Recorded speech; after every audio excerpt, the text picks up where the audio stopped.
Strawberry poop gas. I was cooking in the backyard, feeling like a pro. Tossed in some grass clipping magic, let that compost glow. Dog poop, cat poop, nature stew. Bubble, bubble, what's that do? Smells so wrong but feels so right. Pink smoke rising in the moonlight. Neighbors yelling, what's that blast? Too late, it's cooking fast. Hailed strawberry poop gas, blasting from the grass. Bubble and sizzle, it's science class. One big burp and the backyard blue. Now we're living next to Mount Doo-Doo.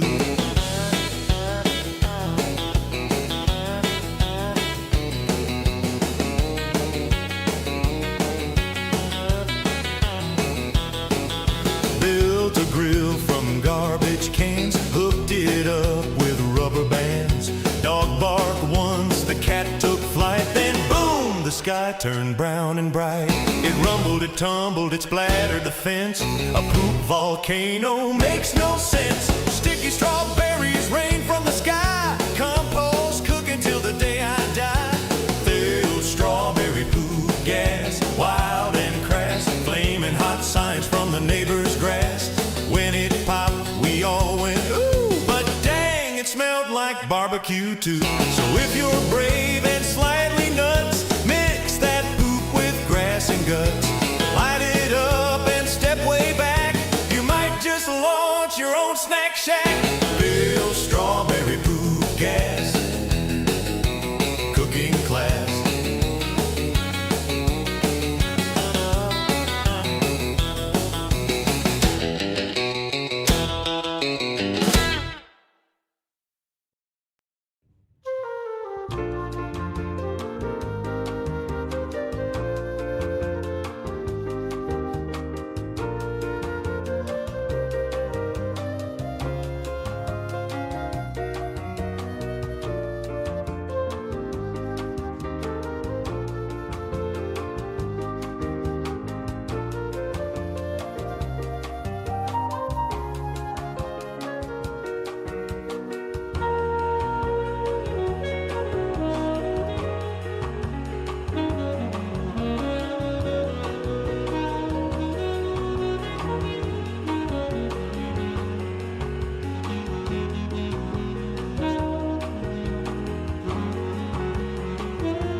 Good morning, everybody. I hope you can hear me. Let me do an audio test and make sure that I don't sound like a duck that is ready to have a heart attack. Good morning, everybody. I hope you can hear me. Let me do an audio test and make sure that I don't sound like a duck that is ready to have a heart attack. Wow. That's actually pretty nice. I have to admit, out of all the people there that are on YouTube, I think I might be one of the most unique. At least I believe I am. Well, anyway, let's see how many people we have here today. And as always, we have the best of the best. The comments from earlier did not seem to be working, so I don't know what was going on. Let me make a change to my camera here. All right, that's a little bit better. And everybody can see me, and I see that I have some great comments coming in, but what do I expect? I have the best viewers on YouTube. I don't have the most, but I have the best. And I put my comment in here today. We had the first one from Mannix Gaming. Hello, Rick. Hello. Glad you're here. And I hear Milton has decided to join. I hear him meowing. Greetings from Tampa Bay. See you in 6 days at Hack Your Health. Well, all things that go well, I will see you. It'll be Saturday. I'm going to be leaving here on Friday. I've let my neighbors know when I'll be going. I'm still in the process of fine-tuning my camera so I can keep an eye on the place. I have not yet been able to find a suitable feeder for little Milton. I built one. Of course, it was a failure. I made another one out of a container as a gravity feeder, but it got stuck. And then Milton tipped it over, and then the roaches got to it. So I'm going to try again. I'm going to hit a couple of these pet stores. Someone told me they had one at Walmart, but Walmart is a little bit of a ride, but I might do a really long ride today. I need to refamiliarize myself with the airport. I've dropped a lot of people off at the airport in the last few years, but I haven't actually been on a flight since 2005. And the bus that I'm going on picks up at the airport terminal.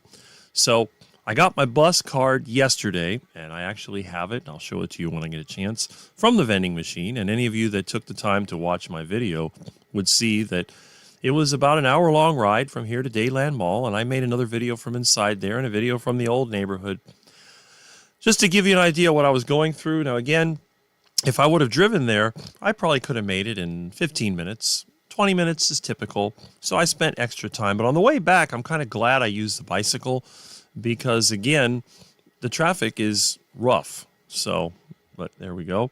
And I put here the comments are working again.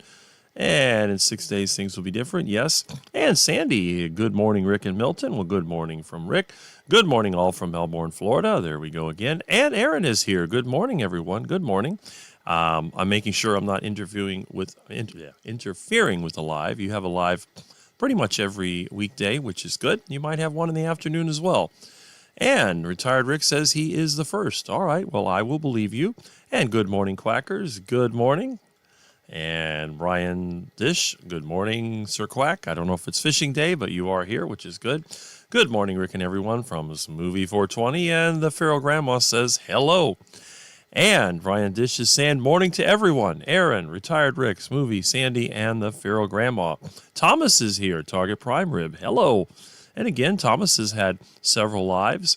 I've been kind of distracted. I haven't been able to participate in your live, but don't worry. Once this whole Hack Your Health thing is over, I'll be back to my normal self, and probably even better because I'm going to meet so many interesting people. It'll be an inspiration. You're not first, but so happy to see you. Yes, that is true. And I'm sure there were others that were first that YouTube didn't keep up. And BK Belgian Carnivore says, hi, Rick and Milton and the Saturday Quackers team. Well, hello back from Rick. What's up, Thomas? There we go. Carnivore comments are working. Test complete. Yes, it is. And yes, you heard the strawberry poop gas song. That was Amy's creation. She'll probably be on later, and I'll replay it again. In fact, I'll replay it whenever you want because I was laughing so much when I heard it last night. It was cracking me up big time. I'll be back watching this girl get arrested for stealing. All right, and movie goats. There we go. And yes. So we have our good mornings going here, and Lambs is here. Good morning, Rick and everyone. Good morning. And Gary is here. And we see that we have a strawberry poop gas music. There we go. Got my coffee, and I'm ready to roll Rick. Well, there you go. As long as it's not a Rick roll, and it is a roll Rick. And TR, you're always first in my heart. Well, that's very good. And hey, Gary, good morning. And we have another good morning. And let's see. Will we ever catch up with the comments? Of course we will. So we have more hellos, and the sound is great. We have two that agree that the sound is great. I'm really happy about that. And I'll tell you, that's the best $9 I ever spent. And it won't be long now before I build my new computer, and I have a whole different setup. Same background, though. But even when I move, I promise you I'll have a similar or same background, except instead of having just this, I'll have multiple cameras with the whole room. It's going to be like going back to a 1950s television talk show. All right, so we got more hellos, and hi there, neighbor, and okay. And Carnivore Jerry, good morning, everyone. Good morning. I'm glad that you have taken your Saturday morning, at least a little bit of it, to drop in and see what's going on here. And we have DJ Bro, good morning, good morning. And we have a quack quack from Simpson John's. And let's see, get one for the cat at a farm store maybe. You know, that's not a bad idea. There used to be a place here called Sunset Feed, and that was where I would get feeders before. But they've been closed for over a year. Now it's a daycare center. Rick, you wish you the best for next week and enjoy your time there. Yes, I hope it'll be good. I hope I won't come home to a completely destroyed house and a very aggressive cat that tries to rip my face off. Watched it, long ride. I got wore out watching you ride. Okay, well, I need to do a ride to the airport. That'll really wear you out. All right, we have good morning, and we have Juliet is here. Hey, glad you're here this early. That's awesome. While I listen, I do my 1 hour health walk. Well, that is great. And Ricky Lee says, good morning. I think Erin spells her name wrong. All right. Well, okay.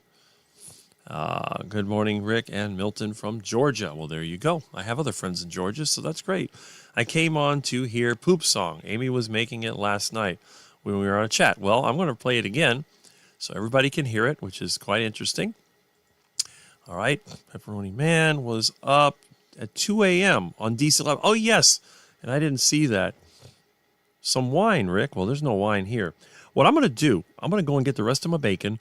My stove, I got a little issue with my stove, and it's funny that the strawberry poop gas song came last night. I'm going to talk about that. I'm going to replay the strawberry poop gas while I get my bacon. So enjoy. Strawberry poop gas.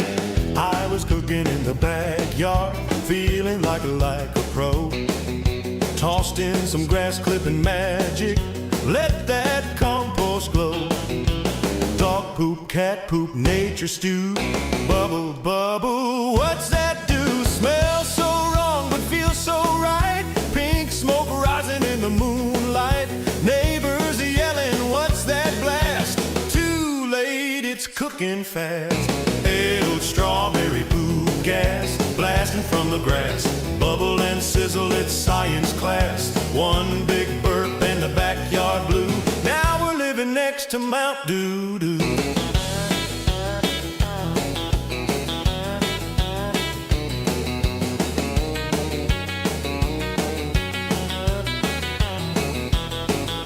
Built a grill from garbage cans, hooked it up with rubber bands.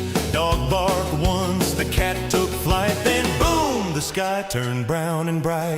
It rumbled, it tumbled, it splattered the fence. A poop volcano makes no sense. Sticky strawberries rain from the sky. Compost cooking till the day I die. Filled strawberry poop gas, wild and crass. Flaming hot signs from the neighbor's grass.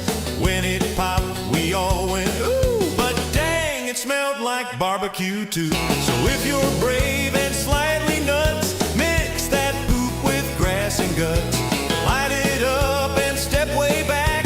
You might just launch your own snack shack. Bill strawberry poop gas, cooking class.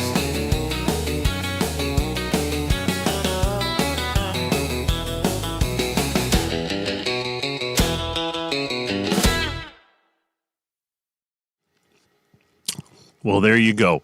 That is really a funny one. I laughed so much last night. I had to play it numerous times so I'd stop laughing like crazy. Really, really interesting. Let's see how the comments are. All right. Spells my name wrong. Okay. Never cared to correct it. All right. Yep. And Peter is here. Good morning. And I see you like the strawberry poop gas. Great song. Yes. And we know who created it. At least I mentioned it before, but that's okay. Crispy bacon is illegal or no? No, if you like crispy bacon, go ahead and cook it and eat it. We have some quacks going on here. What strawberry poop gas? Well, I'm sure you've seen the discussion we had about this on someone else's channel, which is really quite interesting. All right, let's see. All right, there we go. AI creation. I believe it is. It has to be an AI creation. Yep, there it is. She likes that. Have you been using salt for the past 40 years? Yes, I have, but not a lot. I don't salt beef, and I don't salt duck, and I don't salt iguana. The only thing I do salt is heart attack chicken. The bacon that I eat has salt in it. And what else do I salt? That's about it. Really just heart attack chicken. And I do salt my eggs, and that's about it. I make the salt from groundwater. I made this salt over 20 years ago, and of course, salt never goes bad. I'm sure it is. Yes, AI. Yes, Amy made for Rick. There you go. As I mentioned before, some of the AI music is incredible. Well, the thing is, you get the AI music without the attitude of the so-called artists. So that's good. That song was cool. Well, you can thank Amy for that. And I'm sure, on Sunday, Amy has a live. Juliet has a live around 6. And then around 7, Amy has a live that goes a bit longer. And if you don't know who Amy is, you probably didn't see the Carnivore Avenger, the Duck Man, which was me biting into a live Muscovy duck. So, okay. All right, let's see. Great tune. Yes, it is. I was very, very pleased. I thought it was pretty funny. Amy's Avenger with her, yeah, with her Avenger music. That's it. And that's why it's important that we have a lot of different people on the carnivore team to keep it interesting, because the last thing we want to do is bore people with a bunch of stuff. Well, you got to eat meat, and you got to be perfect, and you got to do this and that, and blah, blah, blah. And then you stress people out, and they end up falling into the duck food and waddling around and going quack, quack, quack, quack, quack. That's not what you want. Thomas, how was your night? And there's Amy right there. I knew you'd pop in. Good morning, Rick and friends. Well, good morning, Fred. We're glad that you're here, and I'm sure you heard your creation over and over again, the strawberry poop gas. And the funny thing is, it's all based on something that happened. I had an explosion one time, and poop went everywhere, and it was quite interesting. All right. And Peter says, I made heart attack chicken drumsticks last night with a chicken I bought at Winn-Dixie for 99 cents a pound. Who says carnivore is expensive? And I'm sure if you're like me, you hit the 99 cent a pound pork chops, which I hit Thursday and yesterday. I'll get some more today. I've been having pork chops and chicken. I haven't had any beef for several days. So, of course, it's not ideal. So what have I had to do? I added sauerkraut to the pork, and I feel great. And I can tell you from experience, if I eat just pork and chicken with no beef and no other material, my energy level will go.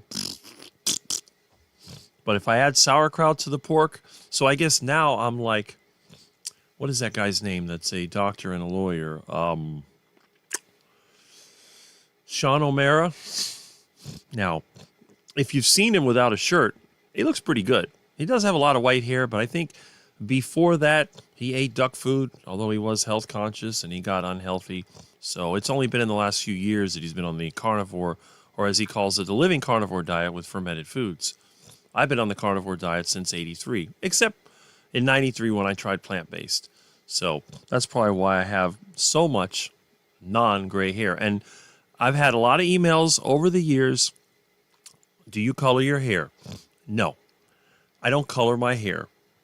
I don't even use any kind of skin products. I don't use moisturizers. I don't use any of that stuff. I make my own soap. I'm living like a pioneer, so that's it. I just listened to Strawberry Pooh song. Hilarious. Well, now I have to start the day for real. Have a great weekend. Yeah, great weekend, everyone. Well, glad you're here for a little bit. It was okay. Only trouble I had is a dog wouldn't let me sleep. Well, that's what happens.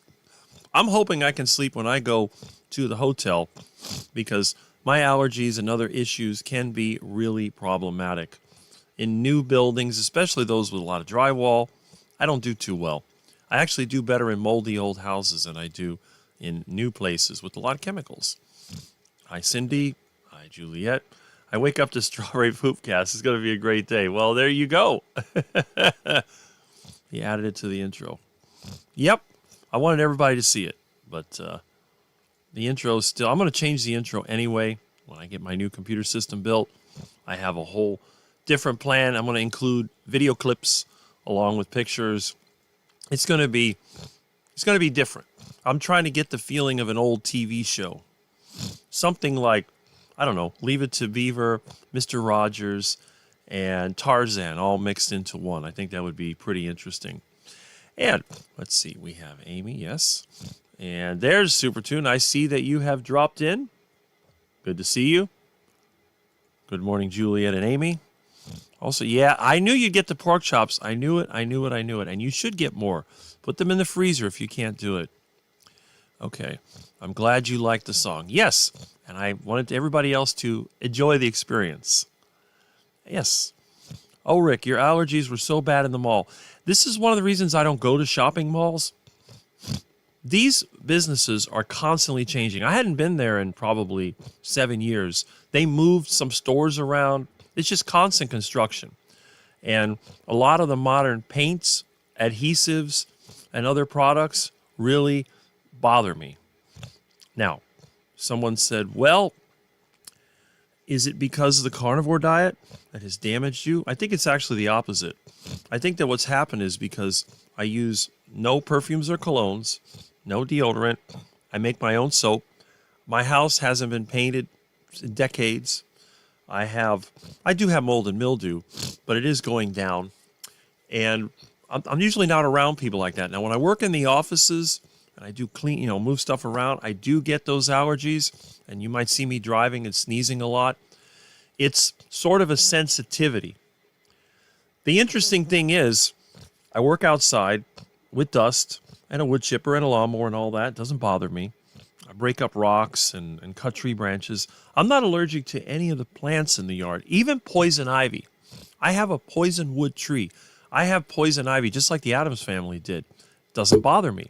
The only plant that bothers me is velvet bean because it has those little tiny stickers that stick you. But I don't get any reactions to any of the plants in my yard. Even the angel's trumpet, the sap, it doesn't bother me. None of that stuff bothers me. But every time I go into an artificial environment, I get it. And if I eat any little bit of duck food, it'll make me sick. Anything that has wheat or that has some type of seed oils, it always bothers me. And it may not bother me immediately. I've eaten meat that was cooked in seed oils and I was fine. But then 3 hours later, I had terrible diarrhea. Then I had to investigate and find out, yes, they use seed oils to cook the meat. So it could be because I've been carnivore for such a long time that I become hypersensitive. But on the good side, I don't get like breathing problems. So in other words, some people, when they get an allergy, they can't breathe. I don't have that problem. It's all right here. It's all right here in the sinuses. It's almost like, you go to a house and they see somebody dangerous and they start shutting the door on you. It's like chemicals be gone. And then it tortures me. It's like, get out of there now before you get sick. And I think that's what it is. So I'm not going to do anything to change it. People don't like it. They don't have to be around me. Cause will sleep in the bed. All right. If you have a feel something, Rick, if you ate low protein, I tried a plant-based diet and it tore me up. It really did.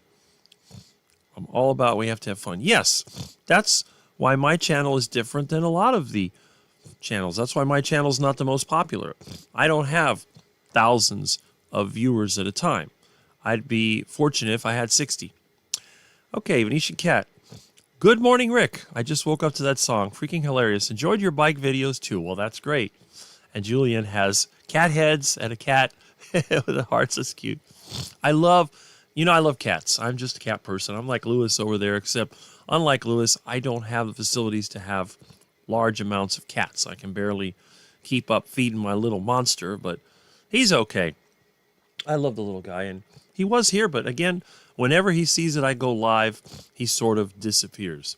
So let's check out and see what's going on with the chat. There I am. Let me increase the size of this.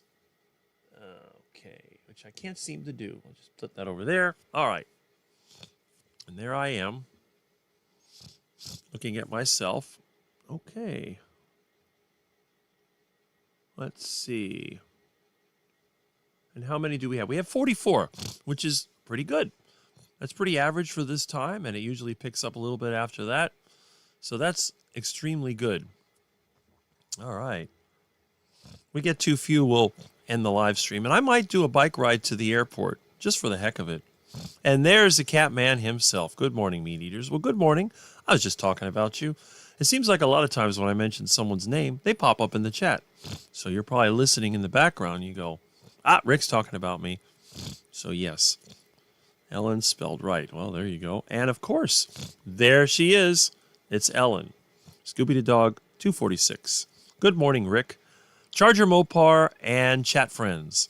Well, we are glad to have you here. All of us are friends, in my opinion. And it's great to have a nice little community.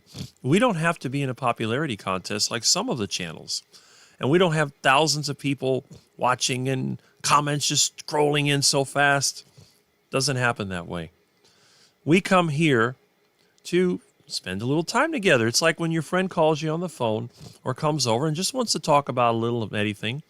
That's what this is for. You will never see me telling you you need to eat the carnivore diet. You're not a carnivore because blah, blah, blah. You shouldn't drink coffee. You shouldn't smoke cigars. You shouldn't this and that. That's up to you. You do whatever you want. I don't care what you do.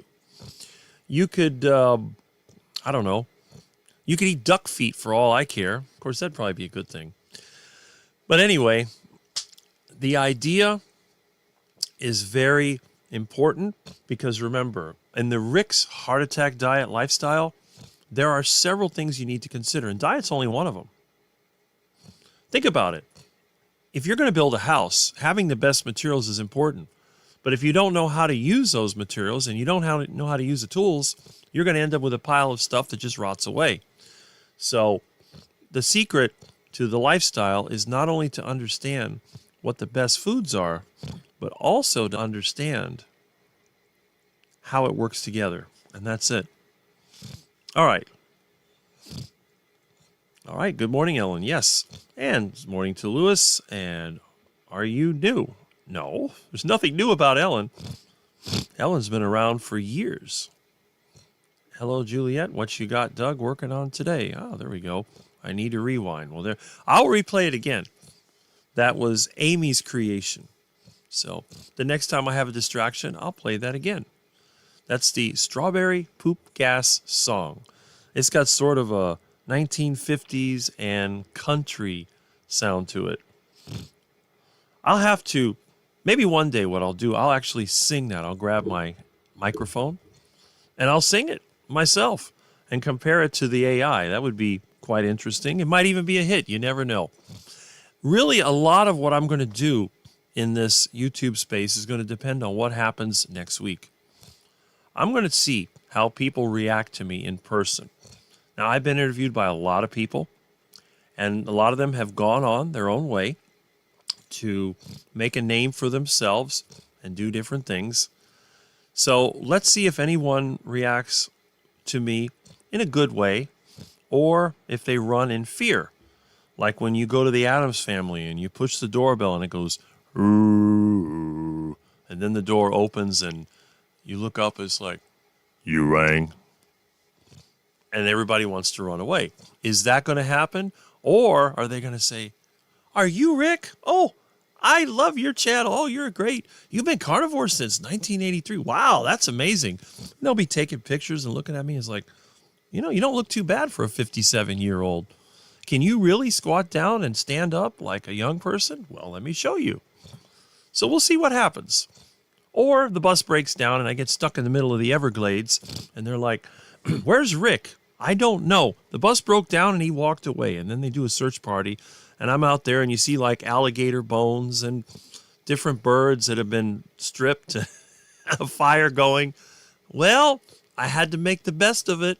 What am I going to do? Starve? All right. Dreaded fence, Gary. Okay, I'm not sure what that is, but it's probably the pesticide. It could be. There's a cat man that I am the cat and kitten rescue lady. Yes, and I've seen some of your little fur balls there. They're cute. I love that you call us friends. Well, why wouldn't I? What else would I call you? Well, I could call you Quacks. You're part of the Quack Pack. It's like Frank Sinatra and Sammy Davis Jr. and Joey Bishop, and I forget, what was the other guy, the drunk one? Dean Martin. They call them the Rat Pack. Well, this is the Quack Pack. It's a little different, but same concept. Yep, Julia's here. Yeah, we got a lot of people here. Recognizable ones, too. See, that's one of the beauties of my YouTube channel. The regulars keep coming back. And that's what I like. So I don't have to worry about the trolls. The trolls, they come, they go. Just like if a robber was going to break into the Addams family house. They take one look inside and they're like, mm-mm. And then if Lurch goes, they really run fast. Or they may see their kitty, otherwise known as a lion. Yeah, listen to the intro music. I will replay that again. I get anxiety and my heart pounds different if I ate seed oil. Yeah, happened to me last week. Takes 3 days to normalize my heart and brain. It's really hard to believe that the seed oils could be that damaging. But I guess most people, their body develops a tolerance. It's like when I was a kid, one of the things they would dare you to do is to start smoking. So a lot of my friends, when they pass a cigarette around, they'd go and they'd suck and they'd cough and sneeze, and it was terrible. So the first time they puffed on that cigarette, it was terrible. Usually when they pass a cigarette around, I'd be like, I don't want that crap. What I would do, I'd go grab something from the dumpster and say, all right, you want me to smoke a cigarette? Eat this. And I'll show them some old piece of meat that somebody threw in the garbage. Ew, disgusting. Or eat boogers. I'd rather eat boogers than smoke a nasty cigarette. But after a while, they can smoke all the cigarettes they want, and then there's always that 1 or 2 kids from the group that start smoking, and by the time they get to high school, they're smoking a pack a day. Now, back then, you could simply go to Bird Bowl, or you could even go to the farm stores. They had a cigarette machine right outside. It wasn't in the farm stores, but it was over there by the dentist office, which I thought was funny. So you had a cigarette machine right there. Well, they had a pizza place. They had a Parenti's Pizza. You could go and buy all the cigarettes you want. It was like 50 cents or whatever it was back then. I think the biggest obstacle to kids smoking back then was getting the money. Most kids got an allowance. I didn't. I got paid for cutting the grass. It was originally $5, and then it was $10. I saved my money, and I bought my first car with the money that I saved from cutting the parents' grass. So it goes to show I've been cheap for a very long time. Plus all the little jobs I did, fixing lawnmowers and doing some little bit of plumbing and electrical, fixing lamps and stuff for other people. All right, so we got some more hellos. I love the kitty condo residence. Yeah, the little playpen for the kittens is so cute. I love to. Yeah, I'm going to try that one of these days. Strawberry poop gas. That'll be funny. Yes, meeting Rick. I'll be meeting you. That'll be interesting. Let's see if you're happy or if you run away like a lot of people do. And any new people here? Maybe, maybe not. I bet you have an amazing bass voice with the deep low notes. Well, I might. I am a tall guy, and tall people do tend to have that kind of voice. I am getting ready to leave to walk a dog. 36-degree Burr. I'm tempted to come down in Florida to meet you guys. Well, it's never going to be that cold here, at least not at this time of the year. So if you do, we'll see you. We definitely have the best litter of kittens, Curly. They're awesome. And they're very cute. Then again, I don't think I've ever seen a kitten that wasn't cute. A little meow, meow, and the little kittens have big ears for the little head. And although I prefer the adult cats, I think they're better, especially the big cats. I like a cat that's at least 12 to 15 pounds, a big cat, just like I like my ducks, real big. The only difference is I cook most of the ducks. I don't cook kitty cats. Kitty cats are carnivores. They are never on the menu. This is not China or any other country. I got settled with my coffee. I got to hear the song. Is it available? Yes, it is. And I will play it in a little bit. Song is amazing. Yes. They are so cute, Louis. Yes. I said hi to you. And your name didn't come up. Now you are here. Seed oils cause me terrible joint pain. Can't walk after a couple of hours exposure. Again, this stuff is surprisingly toxic. I really don't understand it. And I'll show you an example of what seed oils do in a little bit. You'll find this kind of interesting. I guess, let's kiss his cats. I do that with Milton, too. When they see your video capturing iguanas, they're going to be traumatized. Yeah, right? I'll be listening as I can. Hopefully back in the chat later. That's fine. It turned any skeptics into believers. Oh, the song is playing now. It's so great. Yes. Compost, cook until the day. Well, that's Amy's creativity, I'll tell you that.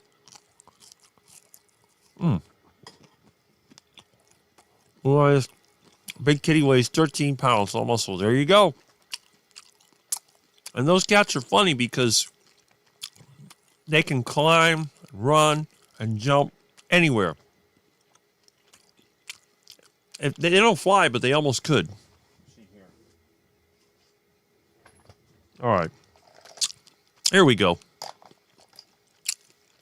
This is a fitting from my seed oil processing system. Take a look inside.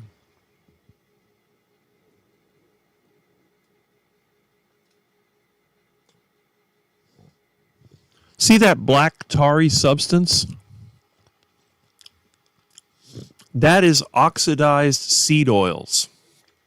Now, anyone that knows about old technology knows that there's a product called linseed oil, which is basically flax seed oil. Linseed oil is used to make oil-based paints. When you make a paint, you want something that acts as a holder or vehicle for different chemicals. You could make a paint called whitewash, which is basically just lime or slake lime. You take quicklime, you put water in it, its calcium oxide is converted to calcium hydroxide, and you paint it on a surface and it's white. Problem is, it will eventually flake off. It turns to chalk and it rubs off. So what they would do, they would take materials like that and they mix it with boiled linseed oil. Now, lime, when mixed with oil, is a little bit beige colored. It's not really pure white. So what they did, they found a material that would stay white when it's mixed with seed oils. And you probably know what that material is. It's lead oxide. Yes, lead. So a lot of the old paints were made using lead oxide and linseed oil. And that's because seed oils can oxidize, which means they can dry. So that oil that was oily and wet, when exposed to heat, sunlight, or whatever, it becomes almost like a polymer, like a plastic. And of course, over time, that polymer evaporates and it begins to crack. And then you end up with the typical paint flaking off. So when they used to use oil paint, you had to keep putting layer of paint. Otherwise, the bottom layers would come off. And if you've seen an abandoned building that sat for many years without any kind of maintenance, you'll see the large pieces of paint just starting to fall off. And of course, in the 50s, they came up with something called latex paint using a bit of synthetic chemistry. But traditional paints used oil. A lot of artwork used oil. Now, the artwork doesn't fail because it's typically painted on canvas, and art is not left out in the elements. If you threw your paintings outside, they'd fall apart pretty quickly. They're kept indoors. And that's why a lot of pieces of furniture that are painted with oil paint, if they're kept in the air conditioning, they can last for a very long time. But as evidenced by this fitting, seed oils oxidize and they turn to a black, sticky mess. Animal fats don't do this. I need to make a kitchen cleaning video, and I'll show you that when I clean my kitchen, which is all animal fats, there is nothing sticky or oxidized. The animal fats can be wiped off with simple soap and a sponge. A little something else. All right, so that was excellent. Yep. Okay, I guess you like that song. There we go. Yep. My cat can fly. He loves to be vacuumed. Like a massage. Comes running when he... My cat runs away when he hears the vacuum. Good morning, Jeanette. And Quack Pack. Yes, well, you're part of the Quack Pack, so that's a good thing. I'm going to go make some bacon. Well, go ahead. I'm eating the rest of mine. Go ahead and make some. All right. Well, linseed oil It's actually cardiotoxic. It will damage your heart. So linseed oil was never used as a food product. It was used as a paint. Another one that's cardiotoxic is what's called rapeseed oil. But we know it as canola oil. They modify the oil in such a way to make it less toxic, and they sell it as canola oil. And by the way, the rapeseed oil is also excellent for making paint. Now, I made a video a year ago where I repainted my payphone with paint that I made from asphalt and from seed oils. The oxidized seed oils that came out of my refining process, and it is a very good quality paint. If you look at my payphone, it still looks great. It's been over a year because water gets into the payphone, and every couple of years I take it off of the stand, I put it in electrolysis, I clean it up, and then I repaint it so that it won't rust out, because you can't really get these payphones anymore. But yes, those seed oils are not food. They are industrial lubricants, and they are good for making paint. So in other words, let's just say everyone went to the Rick lifestyle, people would still grow canola oil, they would still grow flax oil, you would still have seed oils. In fact, you may even have more seed oils under a world of Ricks than you do today, because for inks, paints, and even plastics, seed oils excel in this environment. So if you're a canola farmer and you're saying, oh, I don't want everybody to go carnivore because I'll go out of business. Well, I got news for you. You're going to have just as much business. And of course, the only thing that would be a threat is the additional pasture land. But some pastures may be cycled to grow soybeans at times. Because soybean oil is also used in a lot of inks and paints and industrial chemicals. My rule is simple. You can use them for chemicals, but don't put them in your body. That's where I draw the line. Only saturated fat should go in your body. Yeah. I will replay the song. You'll see. It's funny. All right. It sets the mood. Yep. Miracle of underground oil. There you go. Great energy source. That looks so good. Well, bacon is awesome. It really is. And I got pork chops from Winn-Dixie, 99 cents a pound, in my refrigerator. For lunch yesterday, I had heart attack chicken. And boy, did I have a massive heart attack. I have to admit, I went overboard. I ate 3/4 of the bag, and that's a 10-pound bag. And then, after I ate all that heart attack chicken, what did I do to torture myself? I went on a bike ride. And not just any bike ride. 12 miles of bike riding yesterday. 12 miles. Pretty amazing. And it was 87 degrees at the hottest part of the day. But I was fine. Sweat a little bit. Not so bad. Yep. Yeah, it's all AI. I just tell it, what I want included. Exactly. Linseed oil is also used to clean and preserve cricket bat. Well, there you go. And again, linseed oil is used to tighten the grain of the wood because it oxidizes and it chemically bonds to the wood. So linseed oil is a very good protector. But do you really want to eat something? You want to coat your intestines with this crap? I don't think so. It's toxic to many cells. It's not. I mean, think if you got linseed oil in your hands and it gets all sticky and then you have to get it off. It's not easy to get off. Once it polymerizes, forget it. Okay. I have to hear the song, missed the beginning. Well, you'll get it. Okay, I think you picked the music. I'll make my paints with lard. Well, if you could show me how to make paints with lard, I'd be amazed. I've actually did an experiment where I ran a small generator on lard, but the problem is it's difficult to get going. All right. Scroll back. The song plays in the intro. Yes, and it plays again. I use linseed oil and lead, white, or toxic in paint form. Only been powder form in my oil painting. See? So if you're an artist and you're making your own oil paints, that's the way that you do it. I tell it to style and help formulate lyrics. I know Rick likes 50s style music, so I put that into it. I did. It definitely. I was very, I was very impressed. I was laughing the whole time. I need to do a reaction. The next time I play it, I think what I'll do is play it and then react at the same time. Imagining seed oils and going in the sun. Exactly. Now, I don't use sunscreen. And I was in the middle of the day yesterday from about 1 o'clock to about maybe 4, riding a bike for a couple of hours, other than when I went in the store. And look, I didn't get sunburned.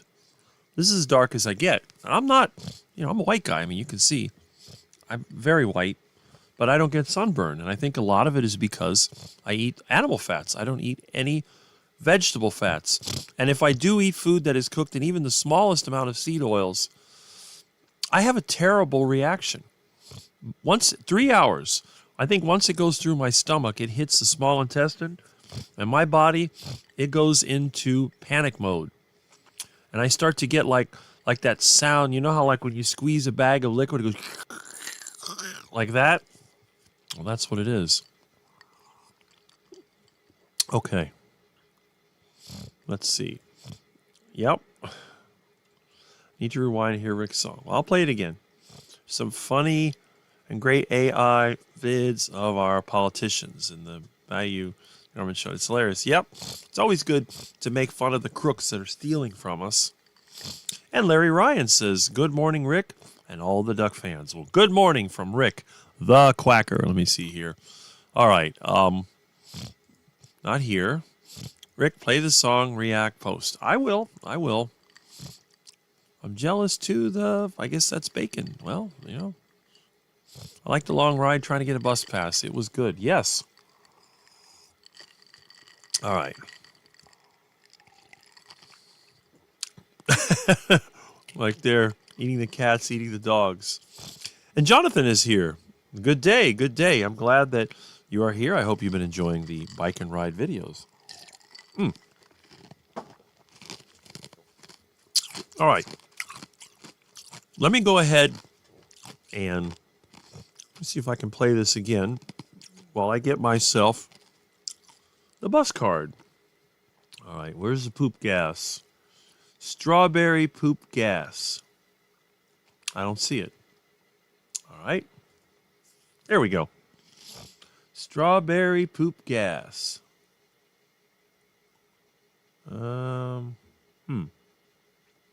There it is. Okay. Strawberry poop gas. I was cooking in the backyard, feeling like a pro. Tossed in some grass and magic, let that compost glow. Dog poop, cat poop, nature stew. Bubble, bubble, what's that do? Smells so wrong, but feels so right. Pink smoke rising in the moonlight. Neighbors yelling, what's that blast? Too late, it's cooking fast. Old strawberry poop gas, blasting from the grass. Bubble and sizzle, it's science class. One big burp and the backyard blue. Now we're living next to Mount Doo-Doo.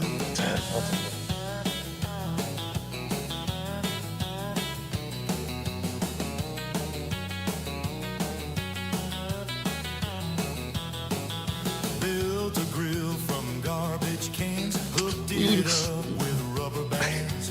Dog barked once, the cat took flight, then boom, the sky turned brown and bright. It rumbled, it tumbled, it splattered the fence. A poop volcano makes no sense. Sticky strawberries rain from the sky. Compost cooking till the day I die. Failed strawberry poop gas, wild and crass. Flaming hot signs from the neighbor's grass. When it popped, we all went ooh, but dang, it smelled like barbecue too. So if you're brave and slightly nuts, mix that poop with grass and guts. Light it up and step way back. You might just launch your own snack shack.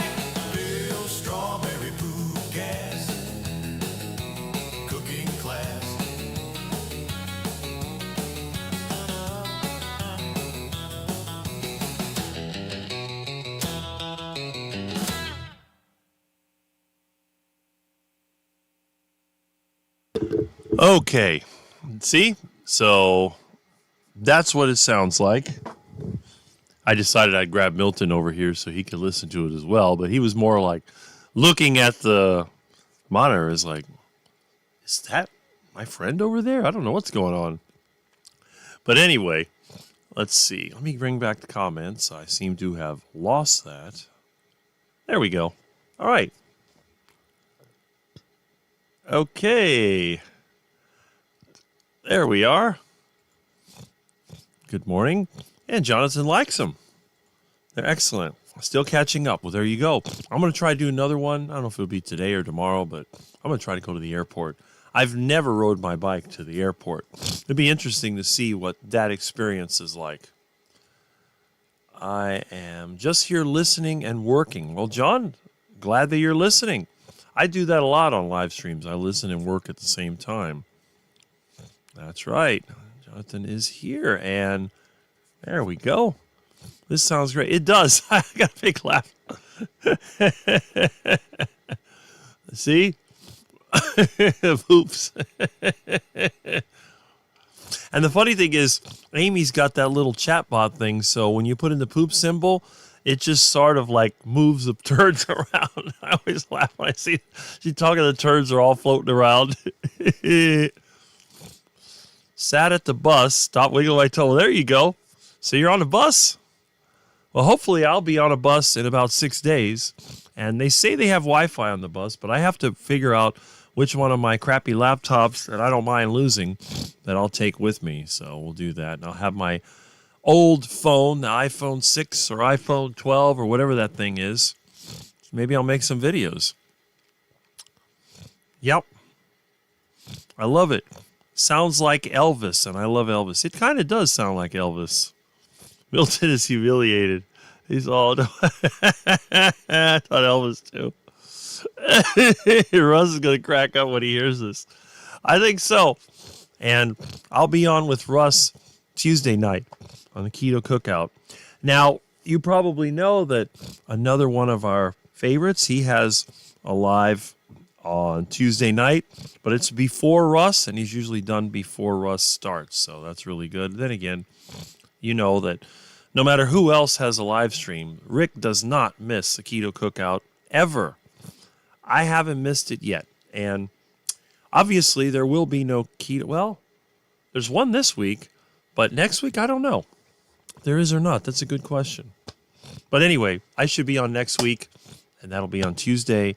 And then on Friday, I will be at 6 in the morning, 6:30 or whatever it is, sitting on the bus bench at the corner, waiting for the Metro bus to pick me up. Now, as you see, I got my bus card replaced.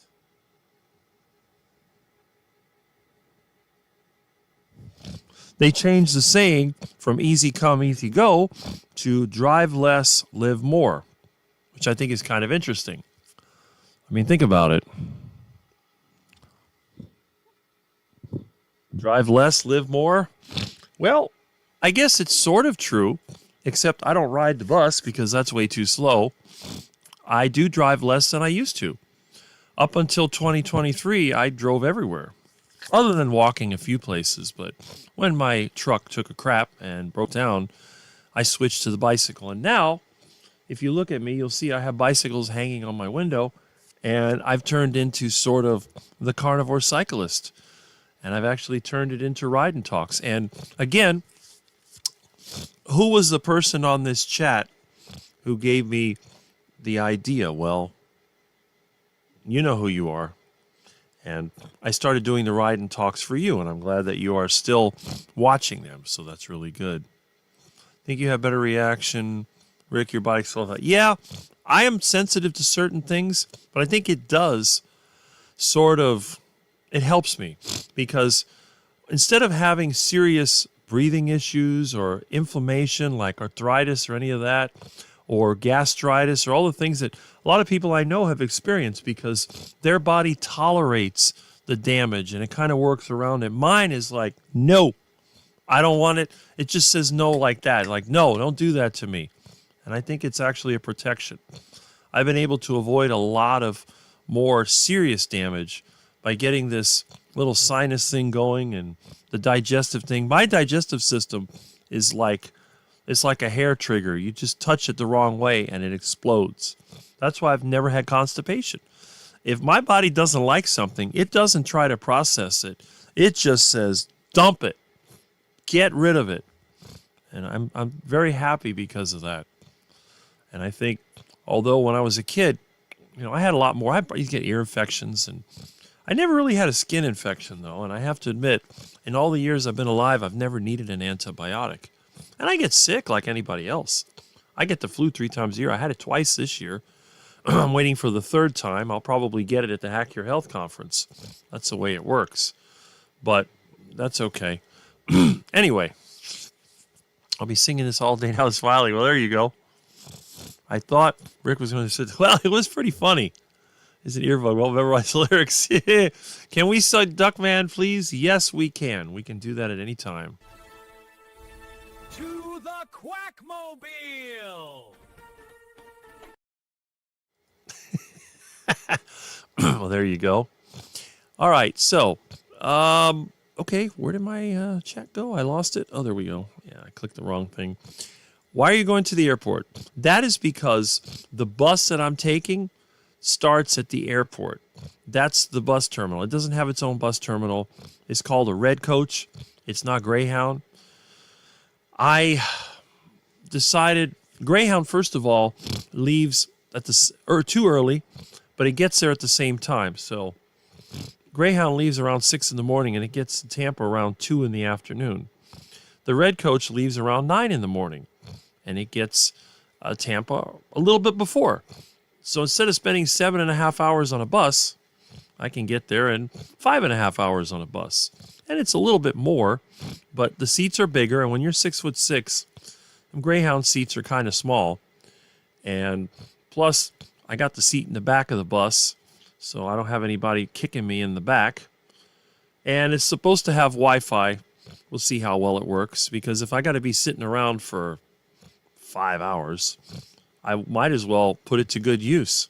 I don't think I can live stream from it. It's probably too slow, but at the same time, at least I can catch up on my videos and some of the other things I want to do.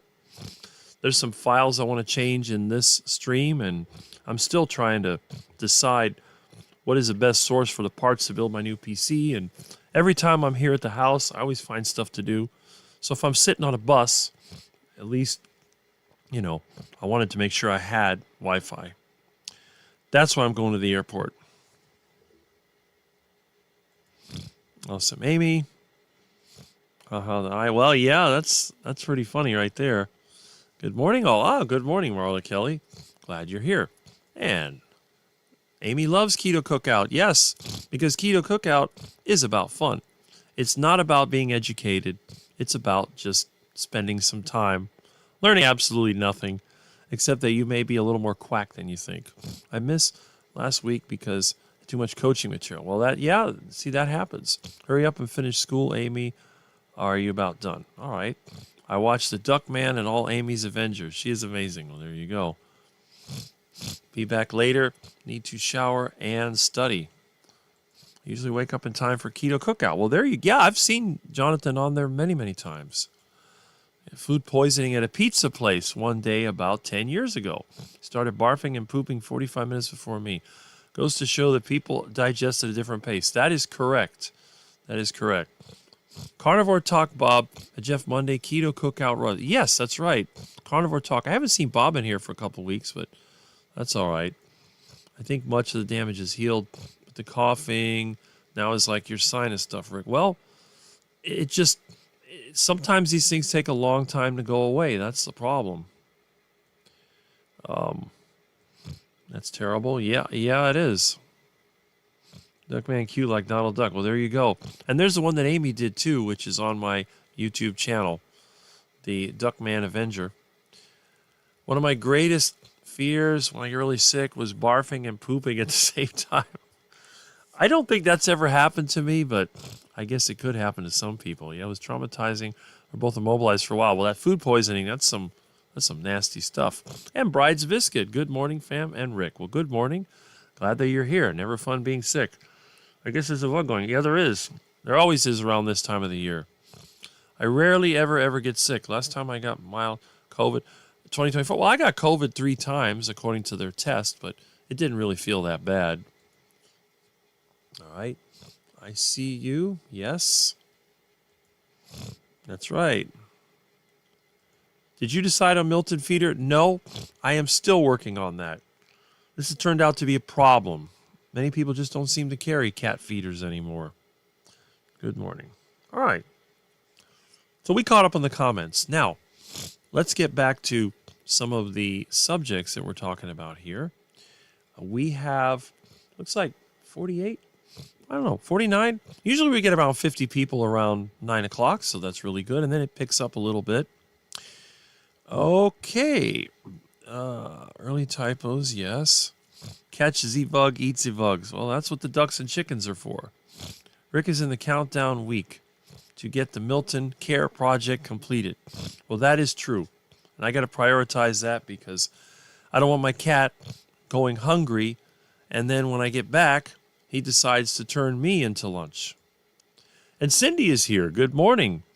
You haven't seen the song that Amy made yet, but you can always catch it on the replay, and I'll put it in my short videos as well. Necessity is the mother of invention. Yes, it is. I agree. And I need to get my cameras reattached. I ran the conduit 2 weeks ago, and I got distracted, and I haven't done that. I couldn't find the DVR. I had a bunch of junk here, which I got rid of. So maybe today I'll get that done, get the DVR up and running again. So I got a camera that'll be over the kitchen. I have one over my room, so I can keep an eye on little Milton, and then 2 out in the yard so I know when there's somebody around. The doorbell, maybe I can get that to work too, but we'll see. We're in Claremont, Florida for a meetup this morning. Well, that's nice. That's another, definitely upstate. So they have some kind of carnivore meat up there? I didn't know.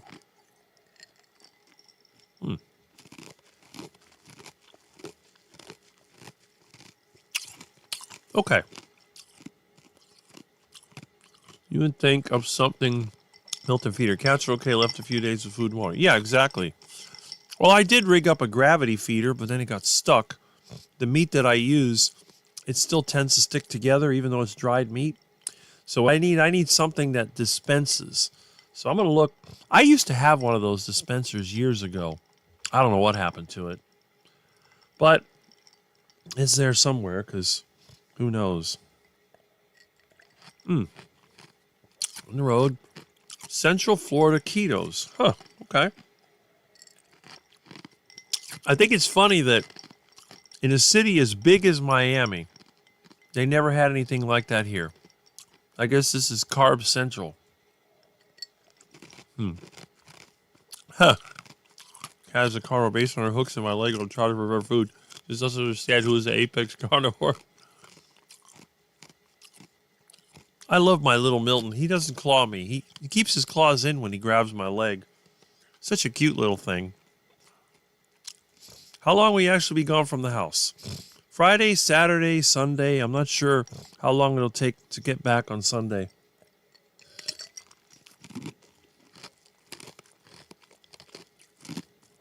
All right. I hate traveling, but I'm doing it because I get to meet a lot of people. It looks like I will. Once I become financially comfortable, I will do that.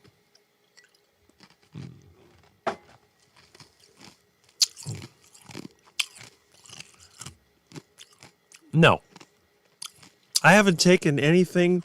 I haven't even taken over-the-counter medicine since I was a kid. That's it. Agree, Amy. It's a long time on the bus. They make stops. Yeah, they do. Fort Lauderdale, and I think somewhere in Naples.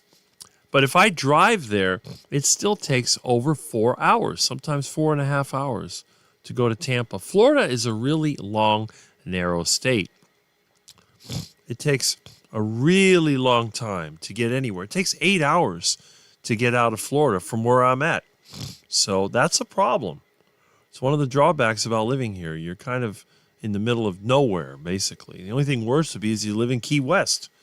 And that takes 2 hours just to get, well, it takes more than that, actually. It may take 3 hours just to get up to the mainland. So that is not a good thing. My cat is mostly good, except when breakfast is late. Then I wake up to gentle throw of my head. Okay. Nancy Tanner hosts the Florida meetup. She is awesome, Rick. Okay. At least we know Rick won't be farting strawberry food gas on the bus. The only time that I fart is when I get sick. If I get a flu or something like that, then I'll do it. I generally don't. Now, when I tried plant-based, I was what they call, you know how they have an SBG, silent, no, what is that, steak and butter gang? Well, I was the SBD, silent but deadly. You're in the elevator, and all of a sudden it's like, ugh, everyone's like, oh, what is that smell? Then, of course, you have to act, too. You have to go, ooh, when you see everybody else do it, you go, ugh. You just got to make sure you don't do it first, because if you do it first, the one who smelt it dealt it. So you got to let everybody else start squirming, and ooh, how terrible. And then everybody's looking at each other. Who made that nasty? And what does it smell like? You know how when you get behind the garbage truck and the stuff is fermenting in there and the juice is leaking out? That's what it smelled like. It smelled like being on the garbage truck that says stay back 50 feet, and you're more like stay back 200 feet because the thing smells so bad. All right. She invited me to come, but I can't because we went to Florida earlier in the year. Well, there you go. Others may be gassy. Might need to bring a clothespin or respirator. Yeah. During COVID, I found vitamin B to be at 35. Now it's 113. Well, that's good. SBD, yes, silent but deadly. Maybe use a small can of Lysol. Blame the cat. Now, usually they blame the dog because dogs are good at doing that. Oh, yeah. Not just on school buses, but never on the Greyhound. Okay. I just laid my song for my husband. I always try to sit at the back of the bus because that's where the air conditioner is. So hopefully, whoever does the fart will dissipate. Thanks for helping extend my fast. I think they had us inhaling diesel. Oh. Well, that doesn't bother me. I do that all the time when I'm driving. One way, cast shame on the offender as soon as you smell it. Who farted in here? Well, they're going to go, you did. Who farted? Safari Wise want to know about iguana farts. Well, I can tell you about duck farts, and every now and then, it's more than a fart. It's just, because when they go poop, a lot of times you hear, and a squirt comes out. Milton gets blamed for everything. Well, Milton doesn't fart. He spends all night sometimes in the bed in my room, doesn't make a single sound, and I don't smell anything bad. All right. I don't really know how you could edit the brown rice song. Can't wait to hear it. Okay. 80s, I took Greyhound from Homestead to Jacksonville, Florida. I took Greyhound from Miami to Covington, Georgia. Oh, that was the absolute worst experience I've ever had. I might as well have rode my bike there. It was so slow. And then it was like a mental hospital on wheels. Terrible. Then there was somebody had a medical episode, and then they had to stop, and the paramedic, it was like, oh, what a shame. I always thought Greyhound would be like it was in the 50s, where you had the upper level, the scenic cruiser, you could look around. Nope. Just a big old cattle car with a bunch of, I don't know what. But that's what I get. Of course, flying wasn't any better. Flying is often worse. It just is faster. 5 hours on an airplane takes you from here to Las Vegas. But by that time, you're so cramped up you can barely stand up. It's terrible. They stuff those airplane seats in so tight. It's just ridiculous. Then when the person tries to recline in front of you, what I always ended up doing was just sticking a book in there so they couldn't put the stupid seat all the way down. They discriminate against us tall people. And I can only imagine what Dr. Sean Baker would have to go through if he was on an airplane. Can you imagine stuffing Sean Baker in the economy class? I don't think that would end well. I think Baker would probably break the seat in half. Played it last night. Stuck Like Brown Rice, EMT song. Man, I missed it. I go back and rewatch. It'll pop up again. Stuck Like Brown Rice, perfect. What are you all having for breakfast? Need some new ideas. I had bacon and eggs. That's usually what I have. Is Amtrak still a thing? Yes, it is. And I had the option. Amtrak was about the same price as the bus. The problem is Amtrak leaves too late. So I wanted to be there. If I was going the day before, I might have done Amtrak.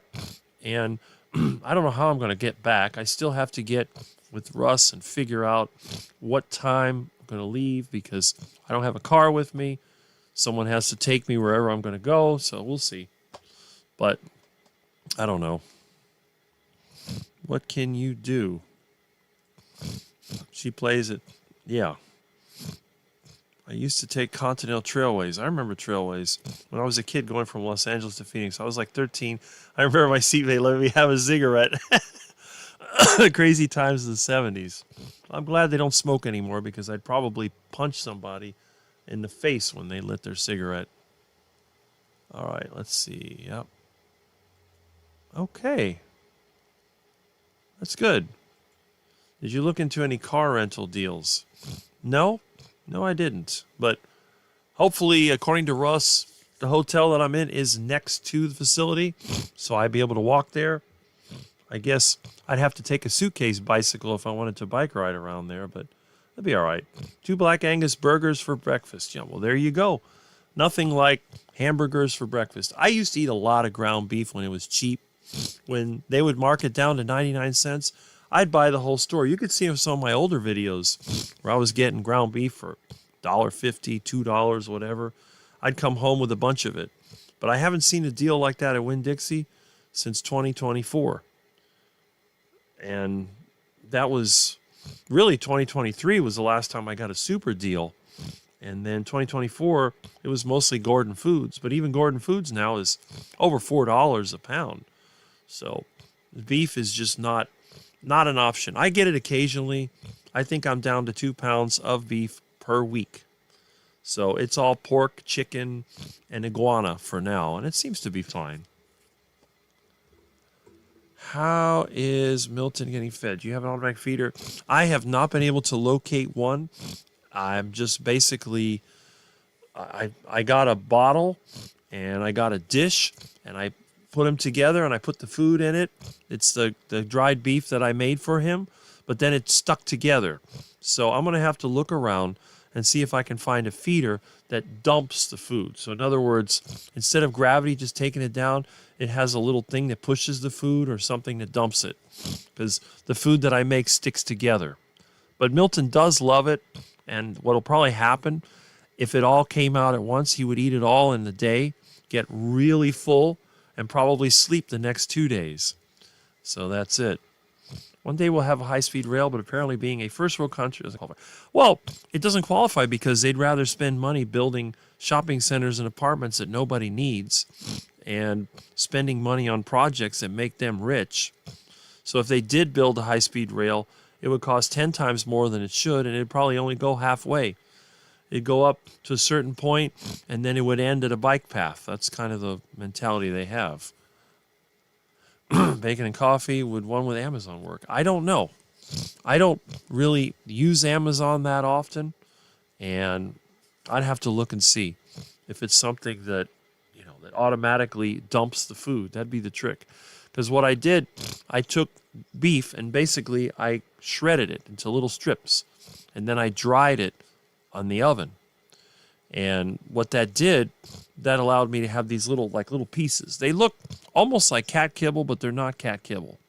The problem is it being meat, they do have some fat in them. And when you put them in a container, they get packed.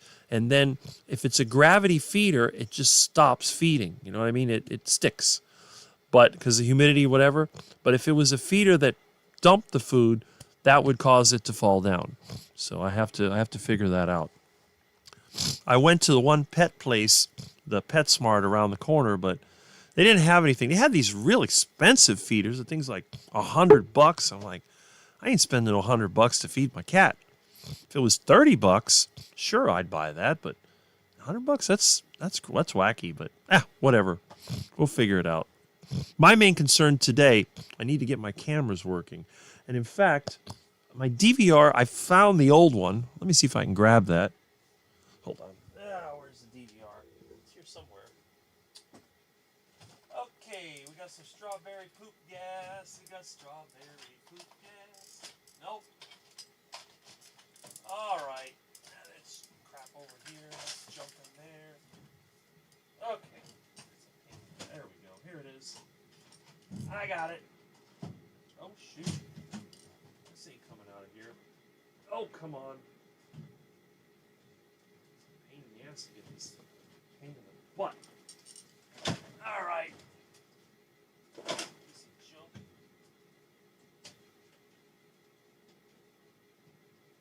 Okay, there we go. There we go.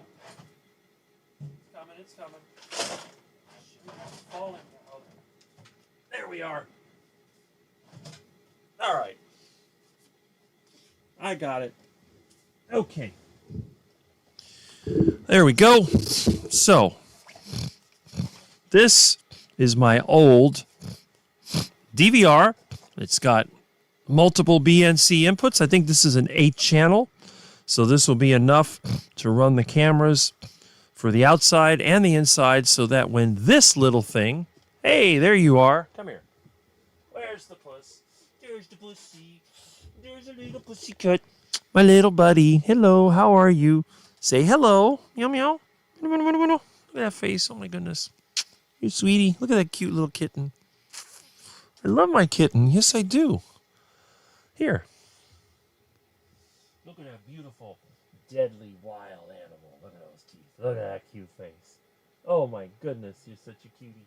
My little kitten. Oh, he's a tough little kitten. Look at that tiny little kitten. Is my tiny little kitten? Yes, you are. Hey, buddy. Cutie? Aw. Say he's a cutie? Yes, he's so sweet. He's a good pet. You're a nice pet. Up. Is my phone ringing?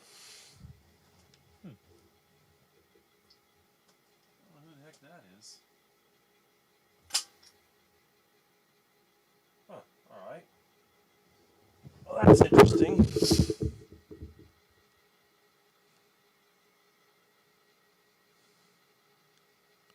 Huh. Okay.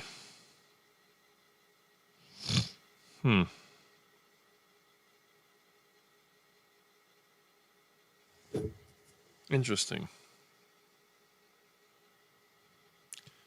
All right. Let's see.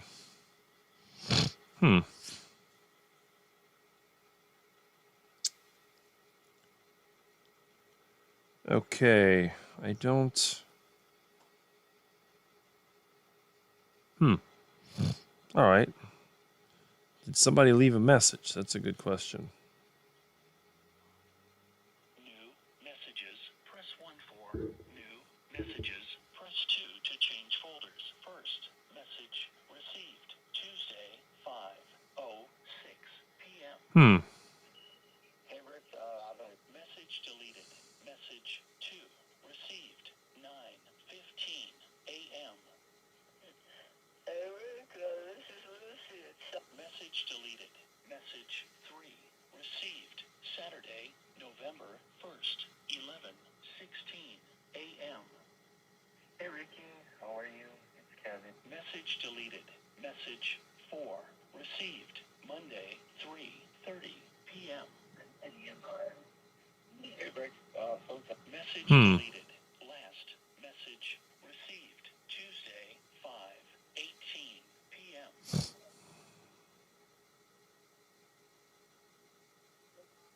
Oh, well. Deleted. No more messages. Press goodbye. Okay, I'm not sure exactly who was calling or why, but hey, those things happen. All right. So let me get back here. So it's got some comments, and I don't know if there's any more comments coming in. Okay, we got some. All right. Why are the comments not coming through? Oh, there we go. Done with my 1 hour health walk. Well, that's great. One of us can send you one from Amazon. Well, if anybody knows of a cat feeder that actually works, that's pretty good. Brown rice and hydrant. Okay. NDA war fund this year was $1 trillion. You know, because imminent invasion is a bigger problem than food, insecurity, homelessness, and infrastructure. Well, that's all they care about. They just care about exploiting people. They don't want people to live too comfortably because then you won't be able to control them. If people are satisfied and they're healthy, how are you going to exploit them to make profit? You can't. I hear you. Our train here in New Mexico is useless for going to the airport. Only good for sightseeing and very expensive. Well, there you go. Your hubby is lucky. Man, he has a very talented wife. Yes, who makes me smile and laugh. That is true. Milton is beautiful, a mini panther. Yes, he is. And he eats like a mini panther, too. You know, with his meat. He's such a good kitty. We have a train shuttle which turned out to be a huge pet project. That always is. It's like here when they built the metro rail. It never went to the airport. It didn't go to the airport until a few years ago, and it's been roundabout. To get to the airport, like for example, the airport is directly over there. If I wanted to go to the airport, I got to go all the way to Coral Gables, all the way up through downtown, and around to get back to the airport. I could ride my bike to the airport faster than I could get there on metro rail. That's how ridiculous it is. Hi, Milton Cutie Meow. There you go. And there's an abandoned railroad track that they built apartments on that goes right over here, right down the street. I could easily get to the airport, but nope, they haven't done it. They were supposed to make a trail, but it hasn't happened. But they sure got the apartments done pretty quickly. Milton is like any other teenager waiting for the parents to leave for a few days. He's like, I'll be fine, Dad. I have toilet water. Well, he's got plenty of water, that's for sure. Okay. Thumbs up for Rick and Milton. Rick, did you pick up a backpacker suitcase? No, but I do have my old suitcase that I found, and I will be hitting the yard sales again, maybe today, or I hit the trash. I'll find something. I'm going to go to the dump also and see what people throw away. There's always crap laying around here. I just have to get out there and find it. The construction shut down highways really. That's another thing. Probably has an old, and actually I do have the suitcase, which I will take that. It's quite interesting, but I do have that as a backup, and I found that in my junk room. I take it no trouble. Well, my neighbors I can trust. The problem is my neighbors are older. My neighbor next door, she's in her 70s. Other neighbor is in her 60s. Milton is extremely fast. That little guy can run, and he gets under stuff. So if he gets out, it's going to be really hard for them. They might be able to lure him back in with food, but he would escape. And I don't want him getting fleas or getting bit or whatever. So I'm not going to do that. But they will be watching the house for me. They have my phone number. Although I don't have a cell phone, I do use Wi-Fi. So they'll be able to contact me if anything happens. Plus, again, if I get off my lazy butt and I get this installed back in my house, then that'll be great. Because having cameras does give me the peace of mind that I need. Try not to scare the other passengers on the bus. I don't know. I don't think I'm that scary. We can hear messages. What if it was a hot sex chick? Well, not on my phone. You're not going to hear that. That never happens. It's always a customer or friend. Usually a customer that has some kind of problem. My daughter who begged for the cat is now the cat feeder by proxy. Well, there you go. Yeah, they are going to turn the Miami Seaquarium into a condominium complex. But they have to go through a process.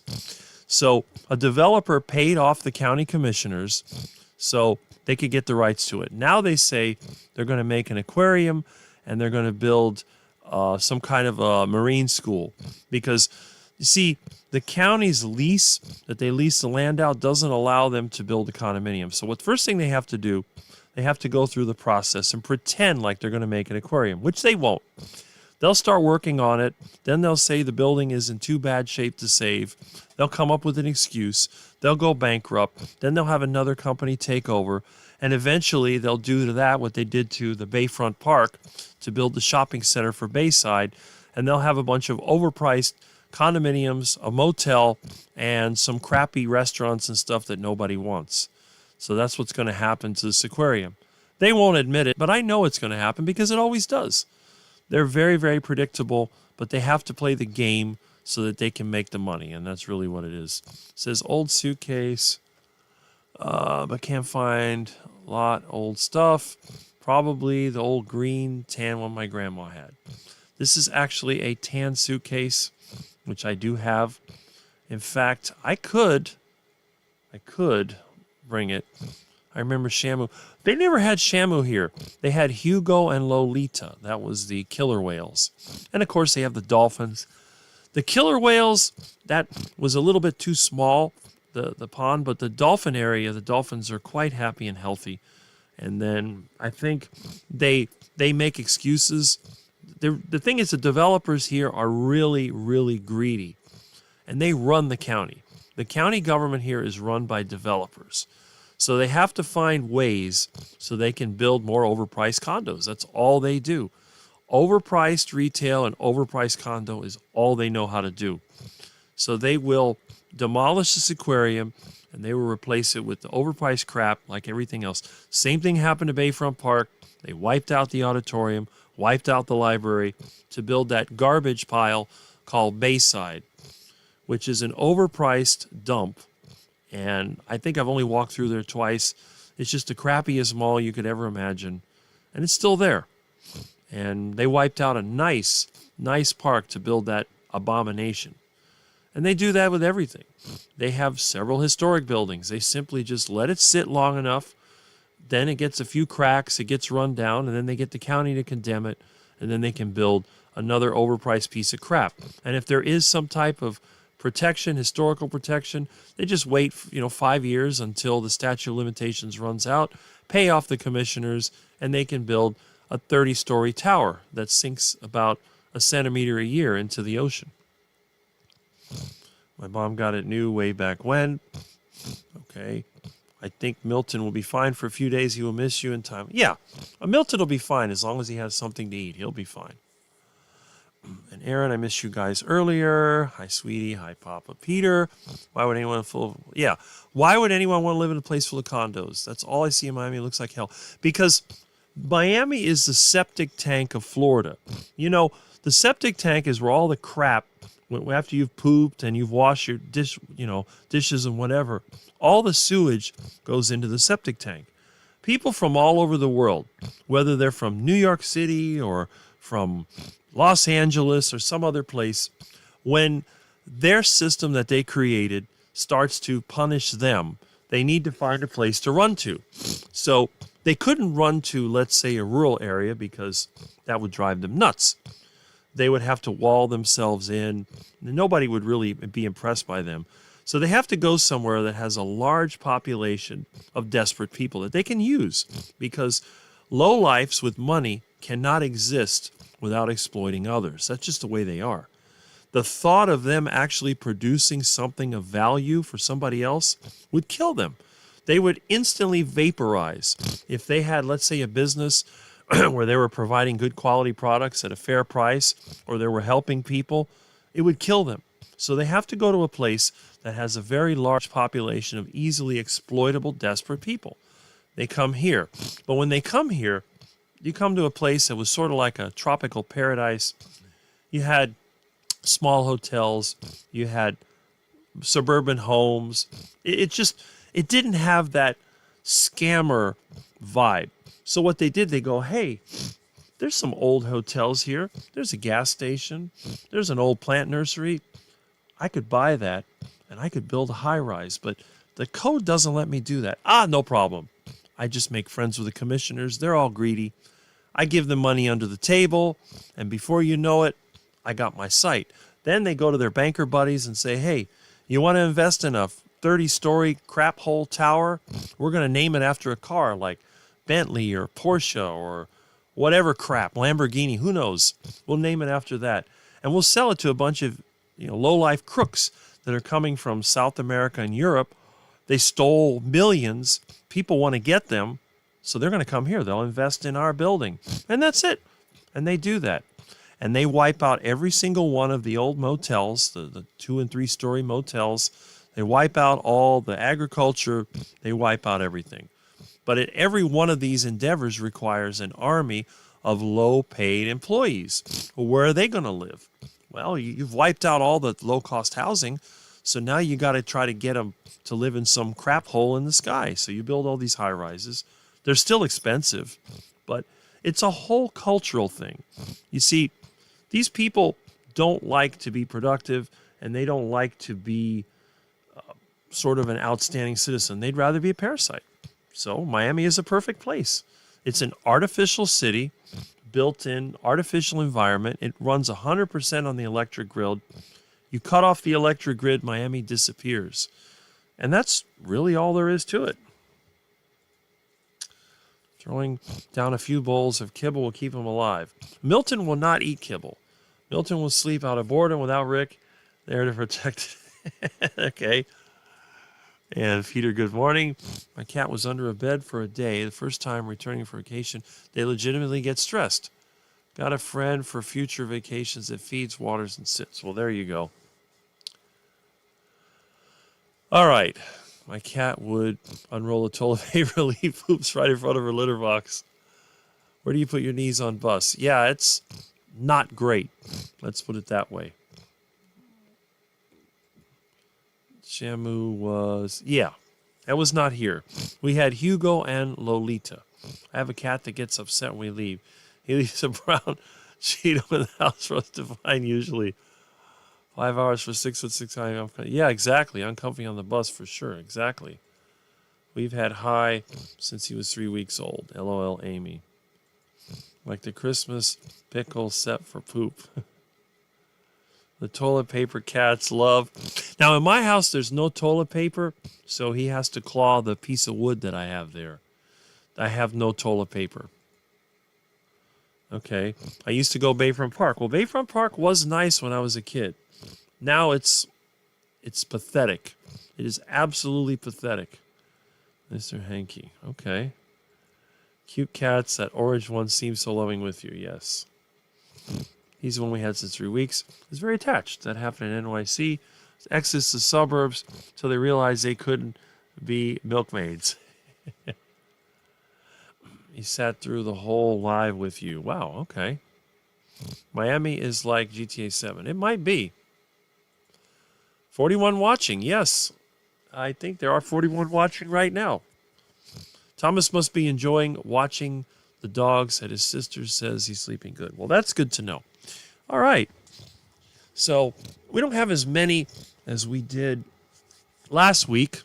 I guess last week was a little interesting because around this time I had cut off the chat so that I could go to the yard sale. So let's see here. We have a comment that from Terry Girl. No toilet paper, Rick. I'm not trying to feature it. Well, you have to understand that normally when it's time for me to go to the bathroom, I'm going to be taking a shower very shortly after. Now, when I use the bathroom, I use soap. I have a bar of soap and I have water. And I have the hose that you wash with. So I find the idea of smearing feces around your rear end with paper to be, let's just say, disgusting. And in many parts of the world, they don't do that. Now, in many parts of the world, they have what's called a squat toilet, which is a hole in the floor that you do your business in, and they use a pitcher to pour on there to clean yourself. But since I'm not eating duck food, I don't have all that liquid nastiness, and I just use soap and water. So I'll put the soap and clean the rear end with soap, and I wash it down with water. I use the white washcloths. I have a set of them that I use in the bathroom. And then what I do, after I have completely washed, I use the washcloth to wash it off, and then it goes onto the towel rack, and then that, when it dries, is thrown into the bin, which is put into the washing machine. So I have these washcloths, are about this big, and they are used after cleaning to dry off, and then they are washed at the end of the week, like everything else. Now, when somebody comes over and they have to use the bathroom, I have to go into the other room and get the toilet paper. And that toilet paper is really old. In fact, the bag that it was in, I think it's probably 20 years old, because it is called Cottonelle, and it's slightly yellow. So it's like, where'd you get this from? It's my toilet paper. I also have the stuff they used to have in school with the toilet paper holder where you have to kind of go around it. That stuff is like sandpaper, and I do have that as well. So I give them a choice. Would you like school toilet paper, or would you like the Cottonelle? It's your choice.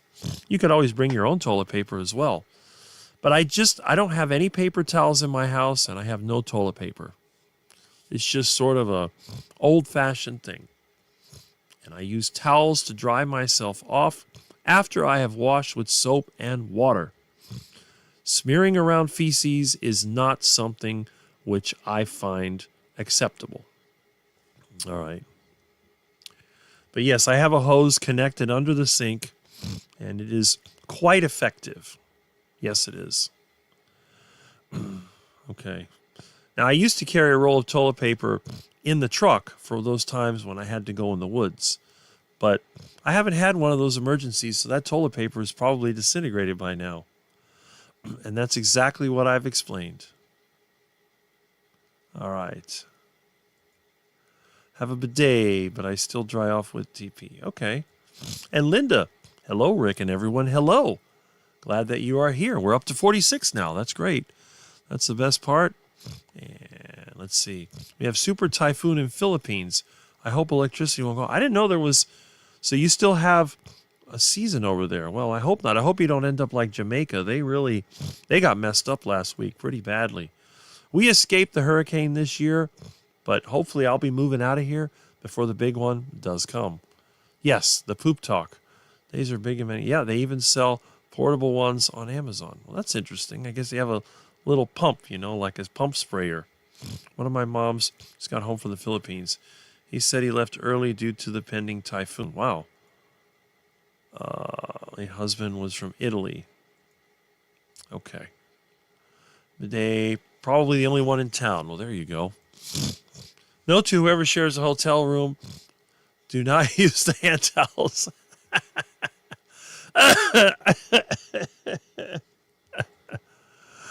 All right. Come to think of it, it's been so long since I've used toilet paper. I guess it'll take some time to get used to it.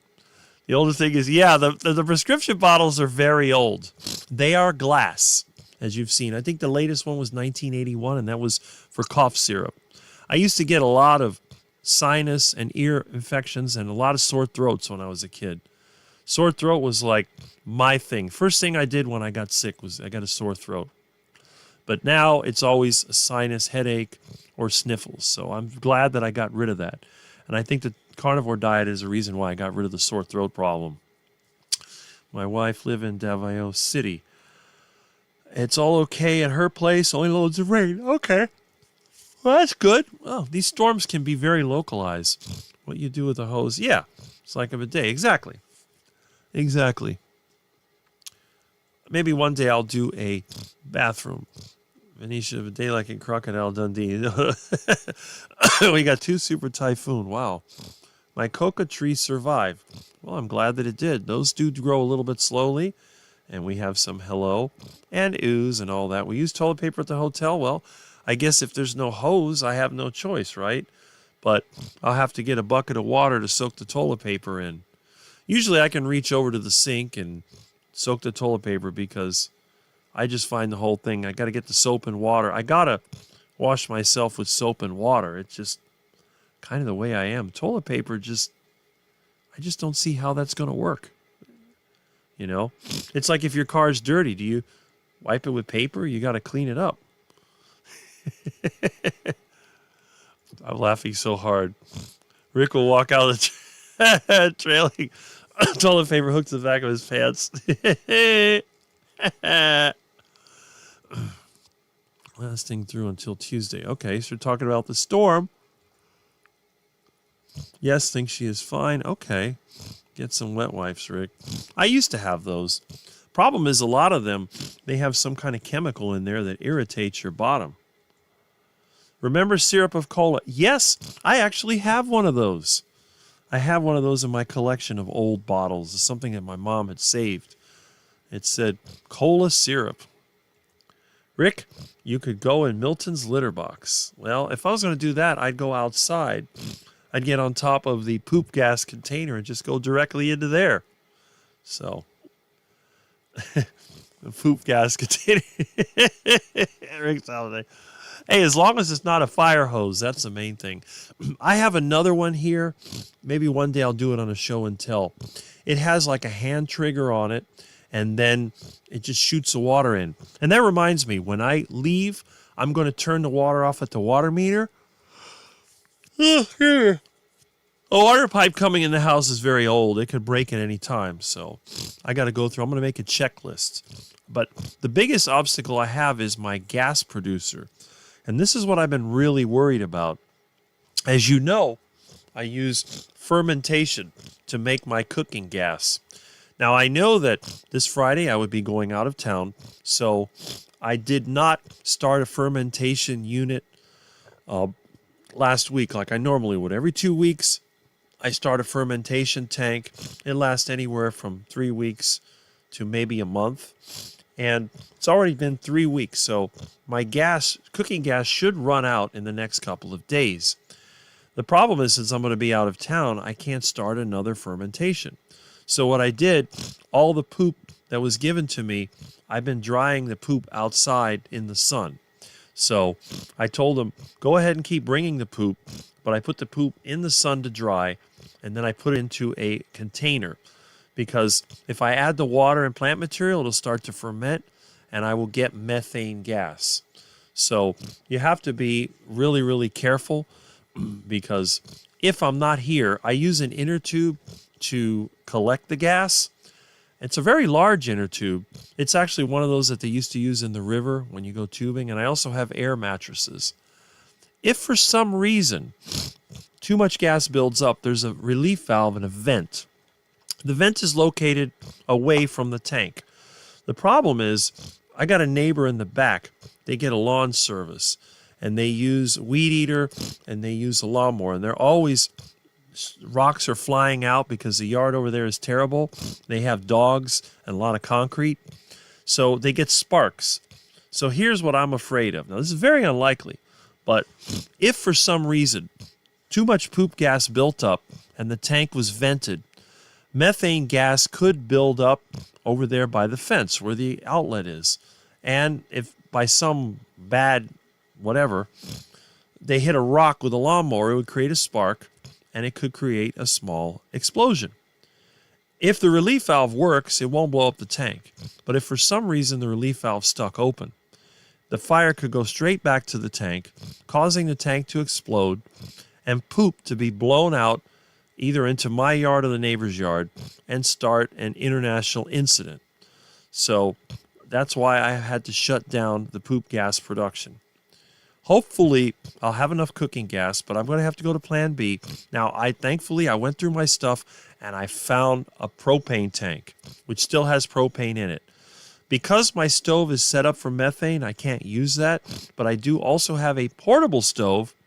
So if for some reason I run out of poop gas, I'll either be cooking on the barbecue on the grill with wood, or I will be cooking on the portable propane grill outside. So let's hope that the poop gas lasts until Friday morning. And if it doesn't, I'll have to cook on propane. What else can I do? It's just one of those things, you get used to always being in the same place. It would be like if I had a homestead. I wouldn't be able to go on trips because who would take care of the animals? Okay. Flushable wipes. You smell like a fresh baby diaper, but it's quicker than a shower. Luckily, the carnivore way, less poops. Yeah, normally when I got to go poop, I don't have to do it immediately, and I'll wait until the time when I can take my shower, and then I will go, because I don't produce that much at a time, maybe that much, very little. I think my cat may produce more than I do when it's time to go. So I'm not in any desperation. I'm sure I'll be fine. But we'll see. Wet wipes, okay. All right. Stay safe there. Yeah. I can't stop laughing. Strawberry strawberry poop gas. Rig up a DIY bidet. Well, I'll be all right. Note to self, visiting rig bring toilet. Yes, you probably would. But then again, most of the time, if I'm going to go, it's going to be in a bucket and it's going to go into the tank. So you probably don't want to eat the food that I cook, because I cook in the kitchen with gas made from poop. Dog poop, cat poop, some human poop, whatever goes in there. A lot of grass clippings, a lot of rotten fruit. It all goes into the tank, and it ferments into methane and other gases. And guess what? I cook with it. Okay. It was today that Rick convinced me that toilet paper is a lie. All right. Hope you're okay.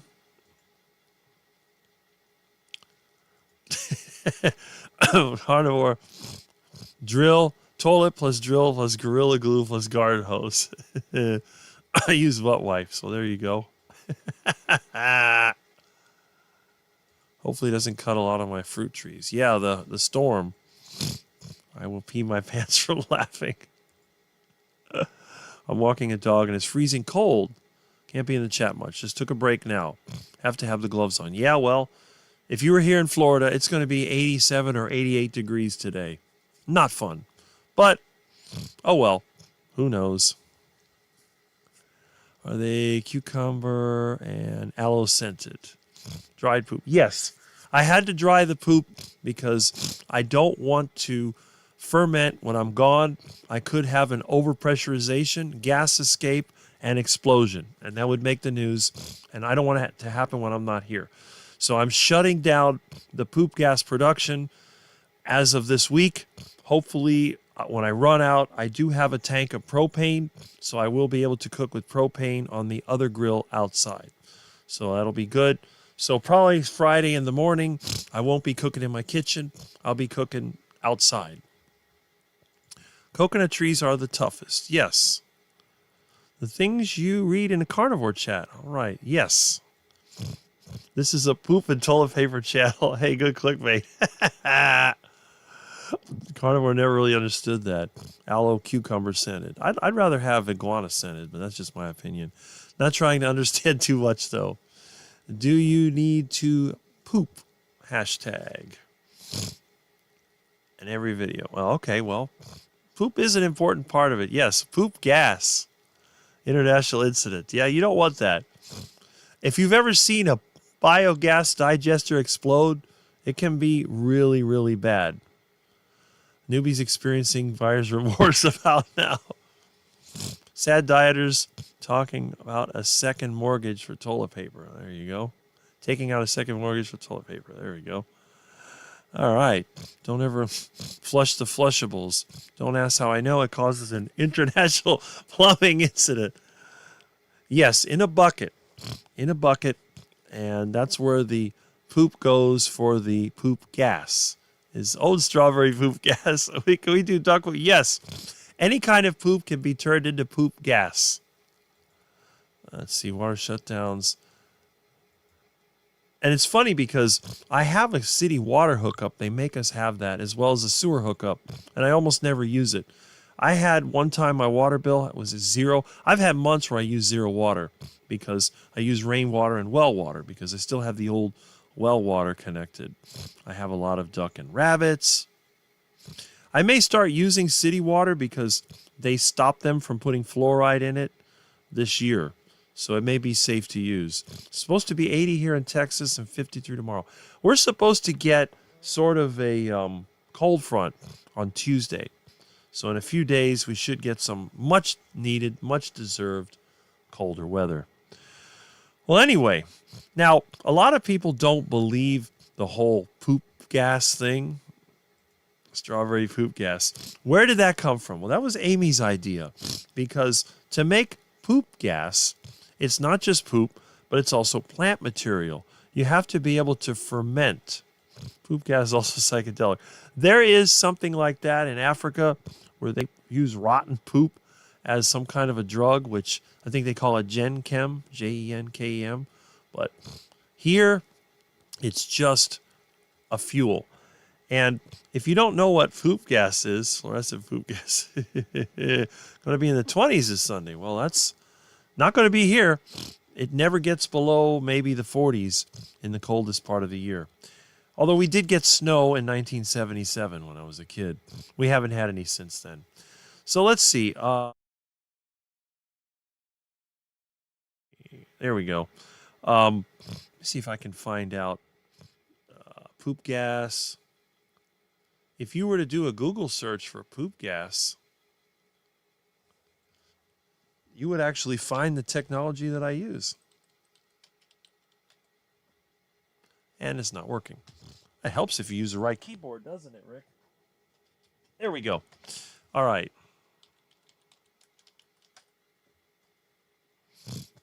Okay, that talks about... Well, that's interesting. Digestion, swallowing air, bacteria fermenting undigested carbohydrates in the colon. Excessive gas can be linked to constipation, diarrhea, or the consumption of certain foods like beans, broccoli, and carbonated drinks. Okay, well, that's it. Digestive disorders. Okay, so, but that's not what I'm trying to find. So AI doesn't understand what I'm looking for. Let's see. Poop gas. All right. Well, we have to use the correct term if we want the computer. Wet farts? Okay. That's what a duck does. So let me go ahead and put the correct... Oh, they got poop gas for cooking. What do you know? All right. Human and animal waste can be converted into cooking gas through a process called anaerobic digestion, which creates a renewable energy source called biogas. This is achieved by containing organic matter like feces and food scraps in a sealed container, where bacteria break it down to produce methane. This methane can be used for cooking, and the process also produces a liquid fertilizer as a byproduct. So, Google verifies what I've told you as being something that is correct. It is not a joke. It is actually real technology that people just don't know about. I don't like anything that goes in the dark. Well, there you go. Is the adage about poop through a goose's backside valid? Yes, and Muscovy ducks poop as much as they do. So yes, they're always pooping. If you've ever seen a duck or a goose, it's just poop all the time. TR, come visit in Florida. Okay. What day are you leaving? I am leaving Friday morning. Are you staying with Russ? I don't know.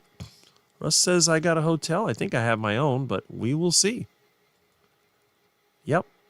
I heard cold front moving through northeast. Poop gas for fuel. Duck gas. And they do produce a lot of gas. I can verify that. Duck farts are the worst because they usually come with liquid. And the smell is really bad. I mean, you eat duck food, you make some nasty stuff. I'll pass on the poop gas. Well, I got news for you. Poop gas is sad, literally. Well, that is the standard American diet, producing poop. And the way I figure it is this. Instead of putting my own body through the stress and damage of producing gas, I let the bacteria do it outside. They can produce gas in my bioreactor, which is made out of an IBC tote. And the beauty of it is the methane that it produces allows me to cook some of the most delicious foods. So that iguana or duck that I may have grabbed by the tail and probably pooped on me in the process is being cooked using poop gas. But the technical term is called biogas.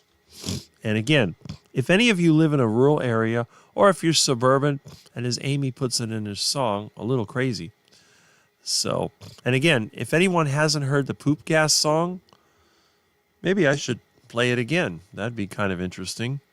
So let's see. Where is that? Okay. Where's the poop gas?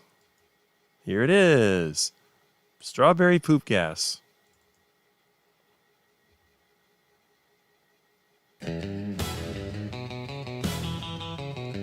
Strawberry poop gas. I was cooking in the backyard, feeling like a pro. Tossed in some grass clipping magic, let that compost glow. Dog poop, cat poop, nature stew. Bubble, bubble, what's that do? Smells so wrong but feels so right. Pink smoke rising in the moonlight. Neighbors yelling, what's that blast? Too late, it's cooking fast. Old strawberry poop gas, blasting from the grass. Bubble and sizzle, it's science class. One big burp in the backyard blue. Now we're living next to Mount Doo-Doo. Mount Doo-Doo. Yes. That thing is so funny. Built a grill from garbage cans, hooked it up with rubber bands. Dog barked once, the cat took flight, then boom, the sky turned brown and bright. It rumbled, it tumbled, it splattered the fence. A poop volcano makes no sense. Sticky strawberries rain from the sky. Compost cooking till the day I die. Filled strawberry poop gas, wild and crass, flaming hot signs from the neighbor's grass. When it popped, we all went, but dang, it smelled like barbecue too. So if you're brave and slightly nuts, Slightly nuts, that's the word. grass and guts, light it up and step way back. You might just launch your own snack shack. Bill strawberry poop gas. Cooking class. Slightly nuts.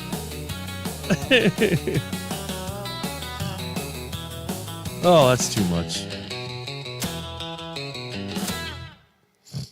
So, if you're brave and slightly nuts, that's the key right there. So, if you want to make poop gas, you need to be brave and slightly nuts. That is exactly what I am. Brave and slightly nuts. And when the comments started coming in again, poop gas is free. That is correct. So instead of having to pay $30 a month to the natural gas company, or having to go to the Blue Rhino and get your tank filled for $20 or $30, you can go to the dumpster over there behind the store, get a big basket full of rotten fruit and veggies, and get your friends to bring all their food scraps, have them bring all their pet waste, and some of the stuff you collect from your own yard, throw that in there. If you find a dead animal, throw that in there too, like a dead bird or something. Chuck it all in there and let it ferment. Now, normally what I do, I have a macerator, which is a grinder, basically like a garbage disposal, and you put all the stuff in there. It grinds it with water into liquid, and then you basically just take the bucket and dump it in there, and when it's filled up, that's it. Now, what I'm going to do eventually, I want to make a one-tank system. Right now I'm using a multiple tank system. So what I'll start doing, I'm going to create a pump, a poop pump. So when you grind up the slurry, you can pump it in there. And then that way it keeps the air out, but at the same time it's a continuous fermentation process. It's almost like a septic tank above ground. So I'm working on that, but right now I'm using the multi-tank system because it is less likely to explode. When I move to the country, I'll probably use a one-tank system, and I may even bury the tank. So what I might do is get a big plastic tank and bury it in the ground, and then use that. And I'll just divert my septic tank right to that tank. I got a few ideas, and of course I can't show the exact ideas because the government won't allow it. But I know how to do things under the table, and what they don't know won't hurt me. And that's it. Hello, hello. We got the hellos going on. We're supposed to be having an ice storm. Well, the only way I'm going to have an ice storm is if Milton opens the refrigerator and the ice tray falls out of the freezer. Okay, let's see. Yeah. Someone delete Google from our mad scientist here before we learn of the next invention next stream. Well, there you go.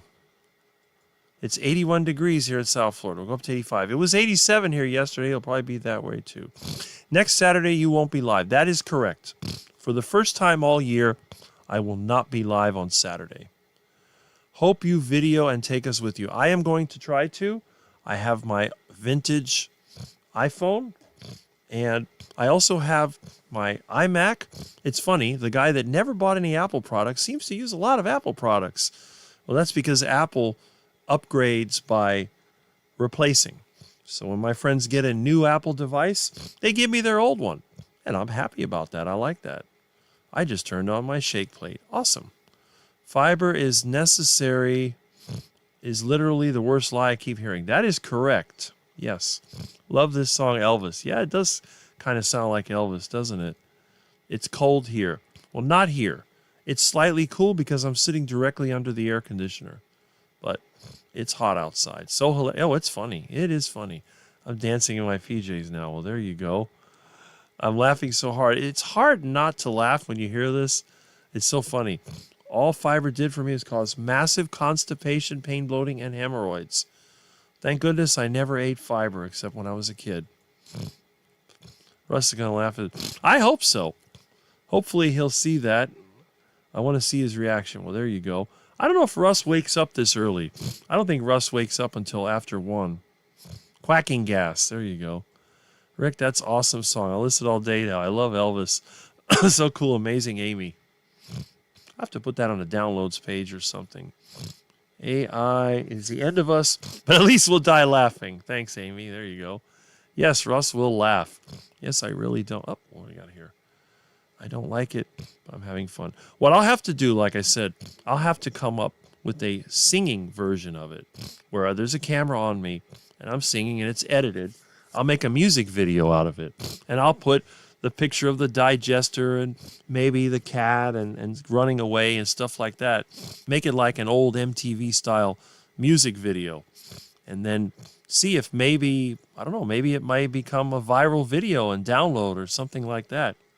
Because when it comes to the carnivore community, we don't have that many characters in the carnivore community. We got famous people. I mean, you got like Sean Baker and Dr. Chafee, and you got Dr. Kiltz, who's kind of a clown himself. So there's a few. But a lot of the people out there are serious. They have their serious programs or whatever. They're not laughing at it. Nobody else calls it the heart attack diet. Nobody else calls regular food duck food. There's a lot of things here that are just different. I'm one of the unique people in the community. And this is one of the reasons why it took me so long to start making videos and going online, because I just didn't see how anybody could relate to me. But then I realized, well, if I'm just myself, I'm going to be a real oddball and might become popular. Who knows? Maybe one day. We'll see. Chuck it all in. That's it. Chuck it all in there. Dancing here while installing my bidet. Well, there you go. Oh, no, not the dead animals. All can be fun, not misused, like talking people's jobs or using a person's voice. And it's not really. Yeah, you're talking about AI. AI isn't going anywhere. Best to try and stay on top of it. I turn on my shake plate several times a day. I need to start remembering to get on it. Okay. AI is scary. Facebook. You know, I can always spot the AI. It's so easy. In fact, someone sent me a video today, and I recognize it as AI. I said, that's AI. You'll see. AI for information is a bit annoying. So I get to change it, response, based on the addition of more information. Well, that's the way it's designed. That's it. Gets the blood circulating. Why so serious? Yeah, exactly. All right. What meats does Milton prefer? He likes chicken, pork, beef, and he does like iguana. So he likes all of them. He likes all meats. All right. He doesn't like sardines, though, for some reason. My mom cannot tell the difference between AI and regular stuff. She thought Melania was pregnant after seeing an AI vid. Well, that's the problem. A lot of the elderly people that are maybe not familiar with it, or their brain isn't working at 100%, they get taken advantage. I know a lot of people have been taken advantage by all kinds of offers and stuff like that. And it's really kind of sad. There's a lot of companies that used to capitalize on that, but it's up to us to keep our brain as sharp as possible. Kind of warm today. Just broke out the fan again. There you go. 10 days of cold on the way up here. There we go. I'm getting on my shake plate now. Oh, there, that's it. I don't have a shake plate, but I do have a bobcat, which is almost the same thing. Interesting sardines. There you go. Yeah, he does not like sardines for some reason. I've had sardines sent to me in the past. I end up eating them because little Milton, he don't like sardines. I don't know why. I guess because I raised him eating chicken, beef, and pork. So that's what he likes. Okay, so let me go back over here to AI can be scary, but is the future, like the Jetsons. Da da da da da da da da da da da da da da. Meet George Jetson. Da, da, da, da, da, da. And he sits all day at Spacely Sprockets. That didn't happen, did it? Anyway, let's see. You know, I'm interested. This does still have a hard drive in it, doesn't it? I think this still works. And if it doesn't, well, I don't know. But yeah, this is my old DVR. I need to get that installed. I need to do that sooner than later. Maybe today I'll just get it done so I can test it. I want to make sure that this is running and stable. So when I go away, I can still see my cameras and see what's going on here. That's good. No dog crate. All right. I can't find the remote for it, so I have to, gotta bend over to turn it on. Well, there you go. All right. Your shake plate. Wasn't there something called the shake weight that looked stupid when people were using it? So, no, they took the doors off. I do remember that weird thing. Let me see here. Whoops. What am I doing? All right. There we go. Okay, let me try this.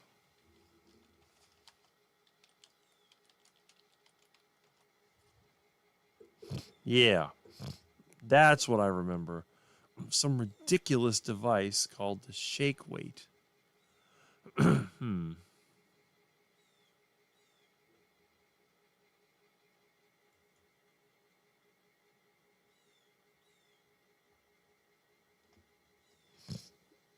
All right.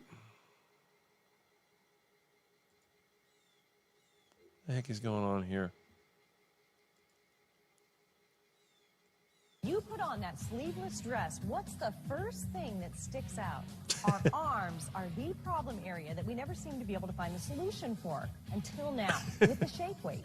The shake weight is the flab-busting breakthrough that trims your arms and That is the stupidest thing I've ever seen. My arm, definitely in the tricep area. Oh my gosh, I can feel the definition already. That's a real workout. You just shake it back and forth. There's no motor, no batteries, and you get the results you want. In a matter of seconds, you feel it really working your muscles. My arms feel worked. It's definitely a good workout. I'm feeling it in my chest and my biceps and my triceps. Inside the shake weight are dual moving weights called dynamic inertia that simultaneously target and engage your biceps and triceps. It's the power of 240 muscle contractions per minute. In fact, if you had the shake weight in your hands right now, you'd feel the results before the end of this commercial. Now you can wear the dress styles you want, the chic blouses that show off your arms, even those cute t-shirts that make casual look just a little sexy. I'll tell you, it makes me crack up when I see some of these ridiculous ads. It's just like, do people actually believe this nonsense? I mean, seriously. Okay. Yeah. Is always discernible. Yeah, exactly. And you know, maybe what we should do, we should be training each other how to recognize what AI is, because AI will never replace the physical world. Now, when you're viewing something through a screen or through a virtual device, it's very difficult to tell what's real and what's not. But when you're in the real world, you're actually in front of other people. There are simply too many variables for AI to copy. And if AI ever does get to the point where it could copy a human being, that's when things would get really scary. So You might be going on a date with what you think is a perfect gal, and it turns out to be a robot. But that's when the Rick EMP portable device will come into play. So then I'll become a multi-billionaire because I will build the ultimate anti-AI system. All you have to do is bring this suitcase with the special Rick-designed automatic EMP generator. The FCC may not like you, but it won't matter. By the time they find out where you are, all of their RoboCops will be disabled. So, good old EMP device. That's all you need. So there are ways of fighting it. Cats are hiding remote. There we go. There's a remote on the floor. I'll bend over and pick it up so I don't have to bend over to turn it on. South Park shake weight. Nothing like the shake weight. Those were a huge joke on us. Yep. Oh, the real one. Well, that's it. Let's see. A lot of comments came in. I do want to see jetpacks before I die. The problem is they exist, but because of entropy, they can only go so far. They do have jetpacks. But what happens if you run out of fuel when you're up in the air? Oops. You're going to be like the coyote in the Roadrunner cartoons. Hope enjoying time at Sister's house and the doggies? Yes. South Park did a goof on it. The shake weight was very controlling. It even dispensed lotion and can fare. Exercise forward so bad. Well, there you go. I remember that. You remember the other dumb devices they had, like the ab workout thing and all this other crap? Ab, is that a movie? Shake weight is kind of sounds like the squeeze machine back in the 80s. I don't remember that one. Ordering now. Guys, I like the shake weight version. Just had the bubs of steel, abs of steel videos. Those worked. Corny than ours. You would find ours boring. I could imagine, Jonathan. I can imagine. The result is looking silly. That yes, you'll get that result. Shake weight cave marriage is strong for decades. Rick, would you use muriatic or phosphoric acid to clean rusty small engine parts? That depends. Muriatic acid will clean a lot faster, but the problem is muriatic acid leaves a very reactive surface, so you're going to have to neutralize it. So what I do, I use both. I use muriatic acid to clean the rusty parts. After I clean them, I rinse them. Then I put them in phosphoric acid, and the phosphoric acid, I let that do its thing. I rinse that off, and I'll neutralize that with something like calcium hydroxide, and that leaves a protective phosphate coating in the pores of the metal. Engine parts are typically cast iron. If the part is cast aluminum, absolutely do not ever use muriatic acid or you will turn it black. You will destroy it. So if you have an aluminum part, you need to use phosphoric acid only. And speaking of cleaning parts, I actually cleaned something which I want to show you. But let me hit these comments. Isn't she the one that made money on that squeeze thing? Which is Suzanne Summers. I think Suzanne Summers had some other device. My mom bought crap like that. It was for your legs or something like that. It looked like a big paper clip. Everyone gets fooled by those AI. They don't know it's AI. Tell them to. Yeah, we need to educate people on how to recognize AI. Susan Summers thigh mask. That's what it is. It's like a thing. You go like this with your legs, and it looks like a paper clip, and it folds in. I think that kind of worked, but it is kind of silly. Thigh Master, that's it. I try not to tweak the algorithm, but there's a huge amount of AI rage bait out there, and the chats show it works for its purpose. Yes, it does. Couldn't remember what it was called. Well, there you go. Ab roller. That was another one where you go on your back. It's crazy. I saw Thigh Master at a garage sale. I see them all the time. I love it, Rick. I definitely want one of your EMP devices. Well, we'll definitely. I'm going to have to. I had a portable EMP, but it was very heavy. I had it in my Charger, my Dodge Charger. I remember I'd drive around and EMP other people's cars and shut them off. I remember one time there was there was like a guy and his girlfriend or wife or whatever riding around in a Ferrari convertible, and they're over there revving the engine, and I'm in my beat up old rusted out Charger. So I thought, okay, let me hit him with an EMP. When I hit him with an EMP, the car shut off, and then it's like trying to start it, and I just drove away slowly. And by the time they got it restarted, I was already way ahead. And then the next time, the guy's like, his ego is hurt. I'm going to beat him this time. And this time, I stepped on it, try to go fast. And of course, being a Charger and being old, it started smoking the tires, and the Ferrari took off. And I hit the EMP. Boom, it shut off. Just bam, like that. And then I finally stopped burning out and start moving forward. And that was it. So after that, they went in one direction. I went in the other direction. That was it. I'm sure that his girlfriend, he probably lost his standing with his girlfriend after being passed up by the biggest rusted out piece of junk you could ever imagine, with a Flintstone floor and a hole in the roof. But when you drive a 69 Charger, which has no computer, you can EMP everybody and your car will not shut off. It does stutter a little bit. Like if I was on the expressway going 60, which is about as fast as I'd want to go in a car that was ready to fall apart, and I pushed the EMP button, it would go boop. It would be like whoop, and that's it. And it would keep running because what can it do? There's no computer. The EMP shuts down the computer by overloading its RAM. And if you got close enough, now a car is metal, and the computer normally is in an aluminum case, so it's like a Faraday cage. So the only thing the EMP can do is overload the CAN bus and shut it down. I don't think that an EMP would permanently disable cars. I know you have these videos of an EMP.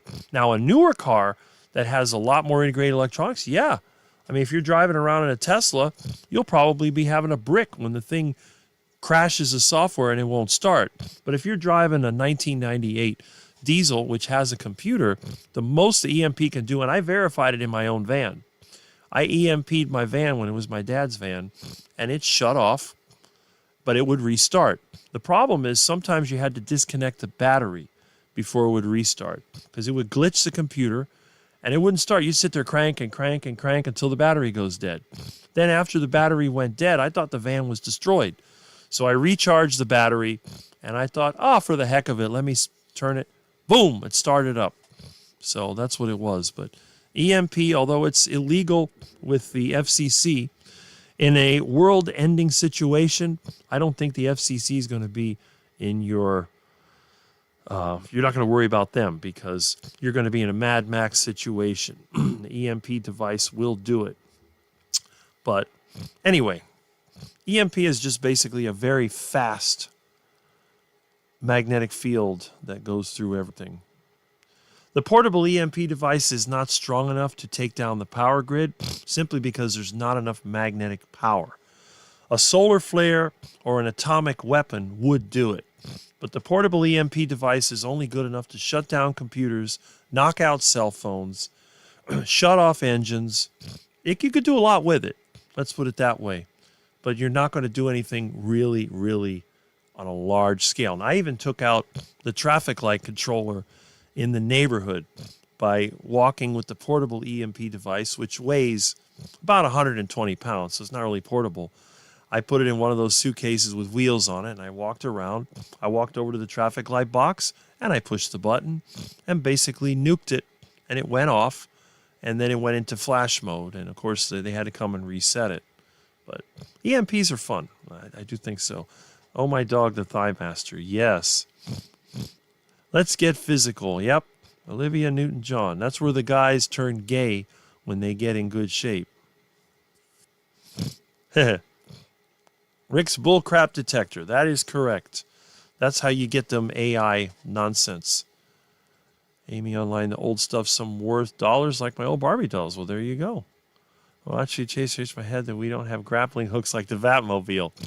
You know, I always thought what would be nice when you get a slow driver, have like a James Bond car with a crossbow built in, and you just have an auto aiming device, and when the car in front of you goes too slow, you shoot the tire. Bam! And their tire goes flat, and they have to get off the road. So when you're stuck on a 2-lane road with the 65-mile-an-hour speed limit and they're going 45, well, that's it. Just give them a flat tire. I thought that'd be pretty nice. I wouldn't do it myself.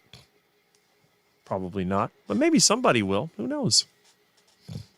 Amy met Terry girl. Garage sale. Me not paying attention. There you go. Didn't they have those vibrating belt machines? Yes, they did. And if you look at that video, Let's Get Physical, you'll see they had that there too, along with exercycles, which I have one of those too. The fit maneuver and in with the grapplers. There you go.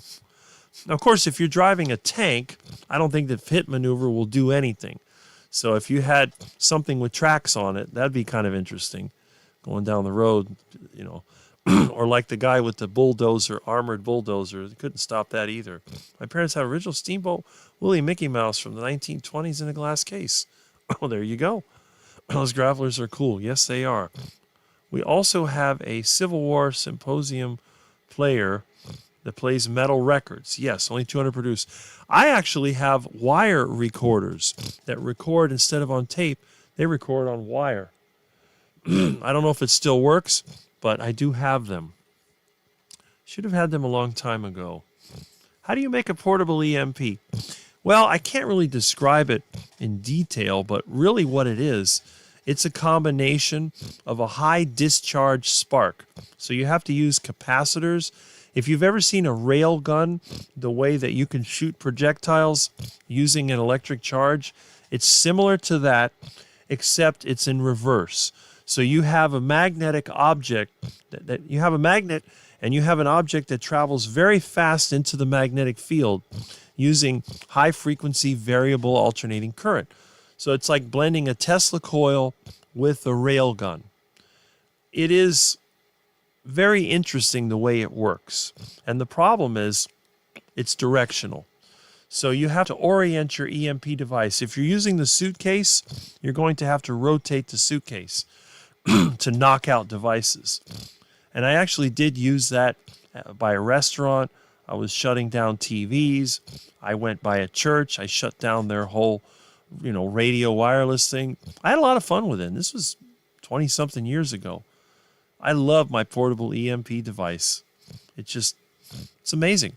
And all it is just a very fast-moving magnetic field. That's all it is. The Earth has a steady magnetic field. And what the EMP device does, it disrupts it. That's how an atomic weapon works. When the atomic bomb goes off in the upper atmosphere, it sends out electrons and neutrons, and that disrupts the magnetic field. When a solar flare comes out, it sends out a lot of energy, which also disrupts the Earth's magnetic field. Now, with the nuclear weapon, because of the amount of energy dissipated, the magnetic field is huge. With the portable EMP device, it's only good up to maybe 30, 40 feet, maybe 50 feet max. Once you go beyond that, it's absorbed into the Earth's magnetic field. But if you're standing next to a computer system with a portable EMP device, you're going to probably destroy it permanently. I had, somebody I didn't like, they actually had a MacBook, which I guess was their pride and joy, and I turned it into basically a brick. It was completely destroyed, and the person didn't know that I did it, and I'm not going to say who it was, but I do know that when that person took their Mac to the Mac store, in the Genius Bar or whatever, instead of replacing the parts under warranty, they gave them a new Mac. I don't know if that's standard. They were not able to recover any data, and they gave that person a new Mac. So, you tell me. I have no idea. Electromagnet. Bring the EMP to the meetup. No, I dismantled it. The capacitors. The thing, I had to take it apart because one of the devices inside of it actually started to degrade, and the portable batteries that I were using were lithium ion, and I was afraid the thing would spontaneously combust. So I disassembled it. I recycled the batteries. The parts are here, but I completely disassembled. I'll have to build another one of these days. Yes. Rick would do well at a science fair. I always used to love the science fair when I was in school, junior high and high school, until they basically kicked me out. It's a long story I don't want to talk about, but, we're famous.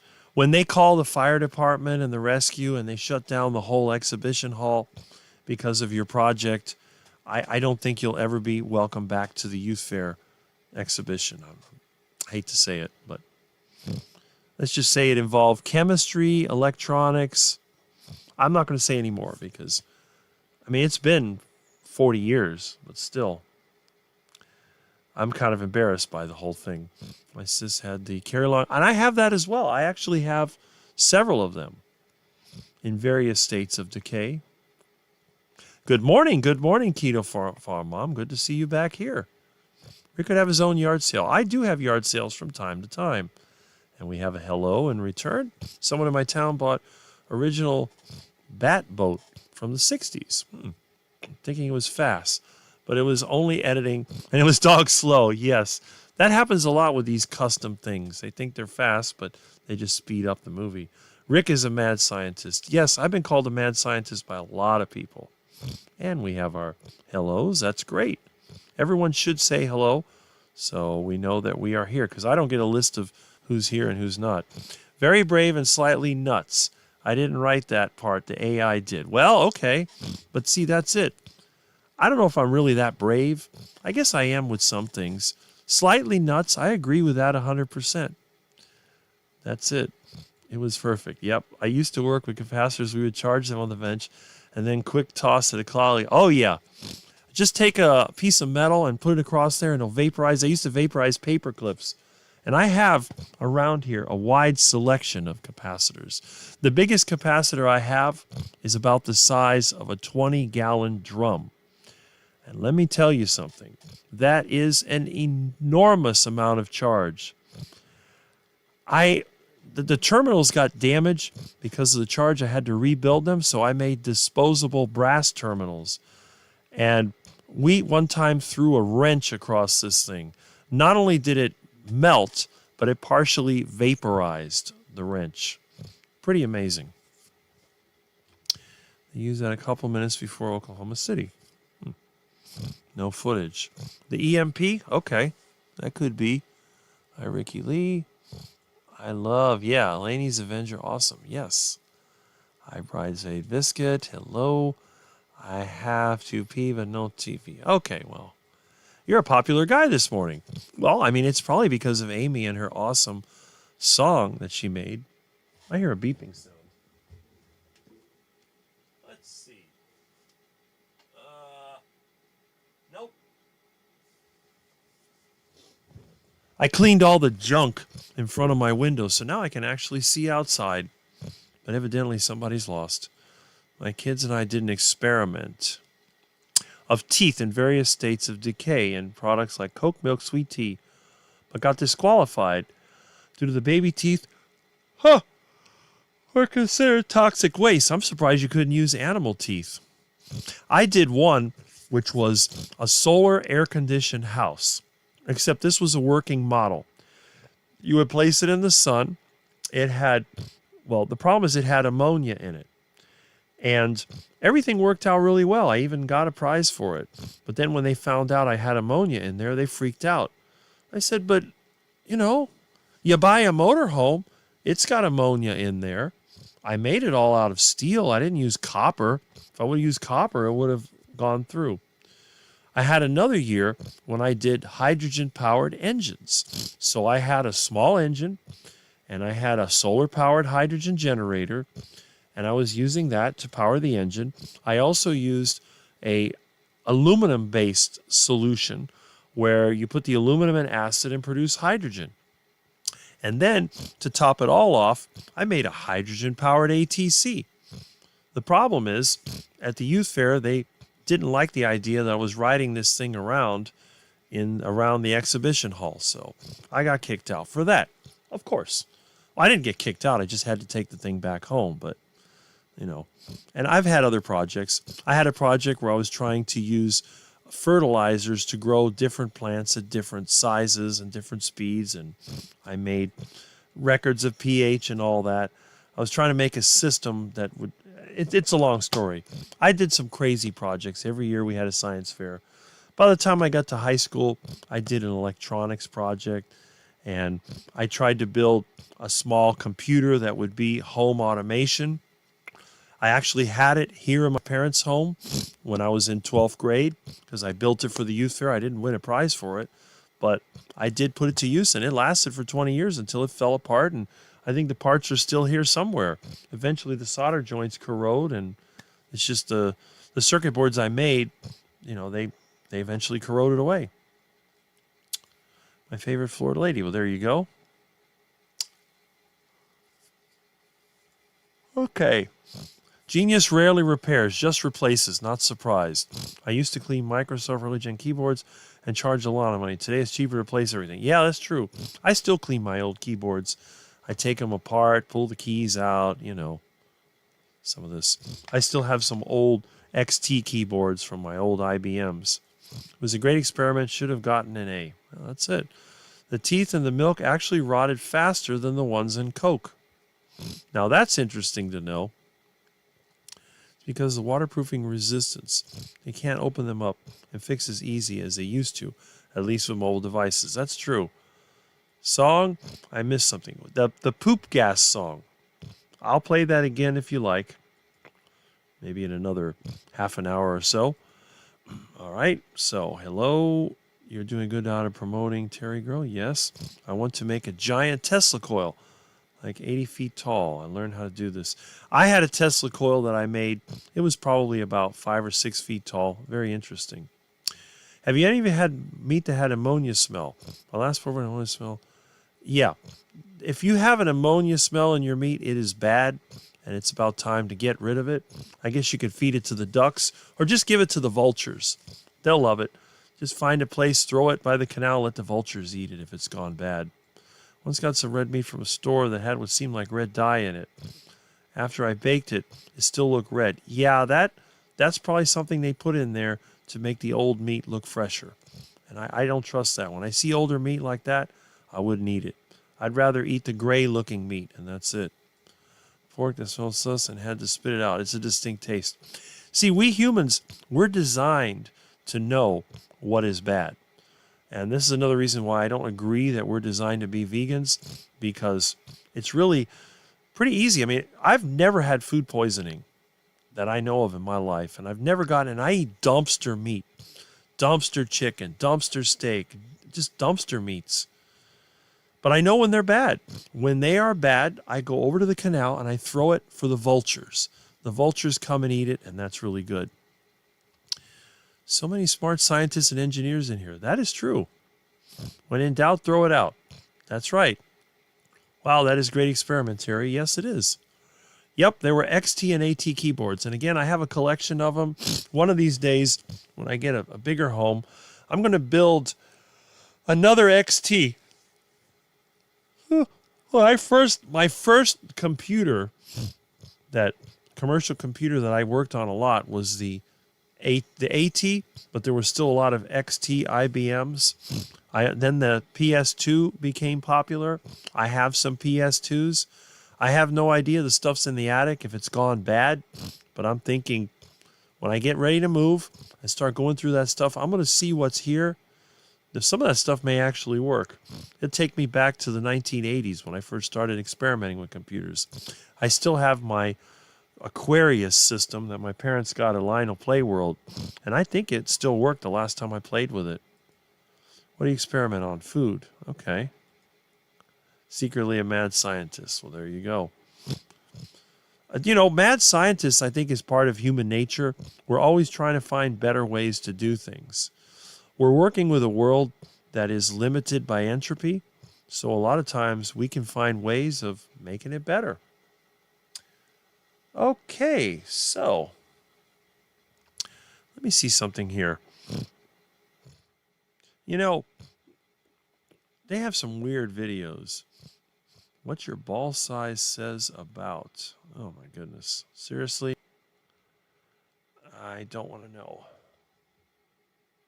Let's see here. Comments. Not legal to catch for eating in Miami. Cooking a peacock found dead in your yard is legal to possess. If I get a peacock in my yard, live or dead, I'm going to put it in the kitchen. That's it. So you get much wind. Let's see. Okay. Didn't see anyone talk about salt.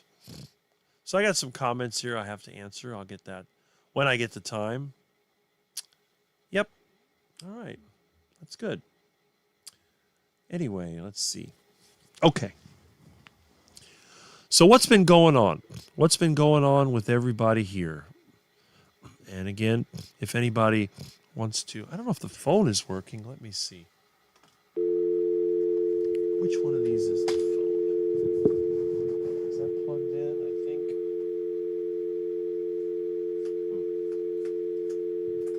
Guess not. Oh, there we go.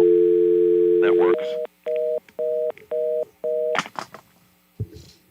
Okay. So I know that works in case anybody wanted to call in. All right. All things food. How quickly I can hail it without choking. Well, there you go. If a steak smells like fish, throw it out. If a fish smells like fish, give it to the vultures or the ducks. I just subscribed to your channel because you have natural beauty. All right. Milton don't like sardines. That's weird. Milton's picky. Yes, Milton is extremely finicky, but that's okay. He likes meat, which is a good thing. Okay, I do not experiment on food. I always eat the same stuff so I can regulate fat. Yes. My cat didn't like sardines either, but loved tuna. Never could figure that out. I offered him tuna. He wouldn't eat that either. That's weird. He must be one of those gold Tina cat can cats. Okay. Whatever that means. That's good. But anyway, so what's been going on? I'm an engineer, which means my career went the way of the TV repairman when I2 blew up. Yes, that is true. I was in IT as well. Tuna. Okay. And we have a good morning from Ellen to DS111. All right. So what's been happening during the week? Well, obviously the usual stuff. People work, people eat, they sleep, whatever.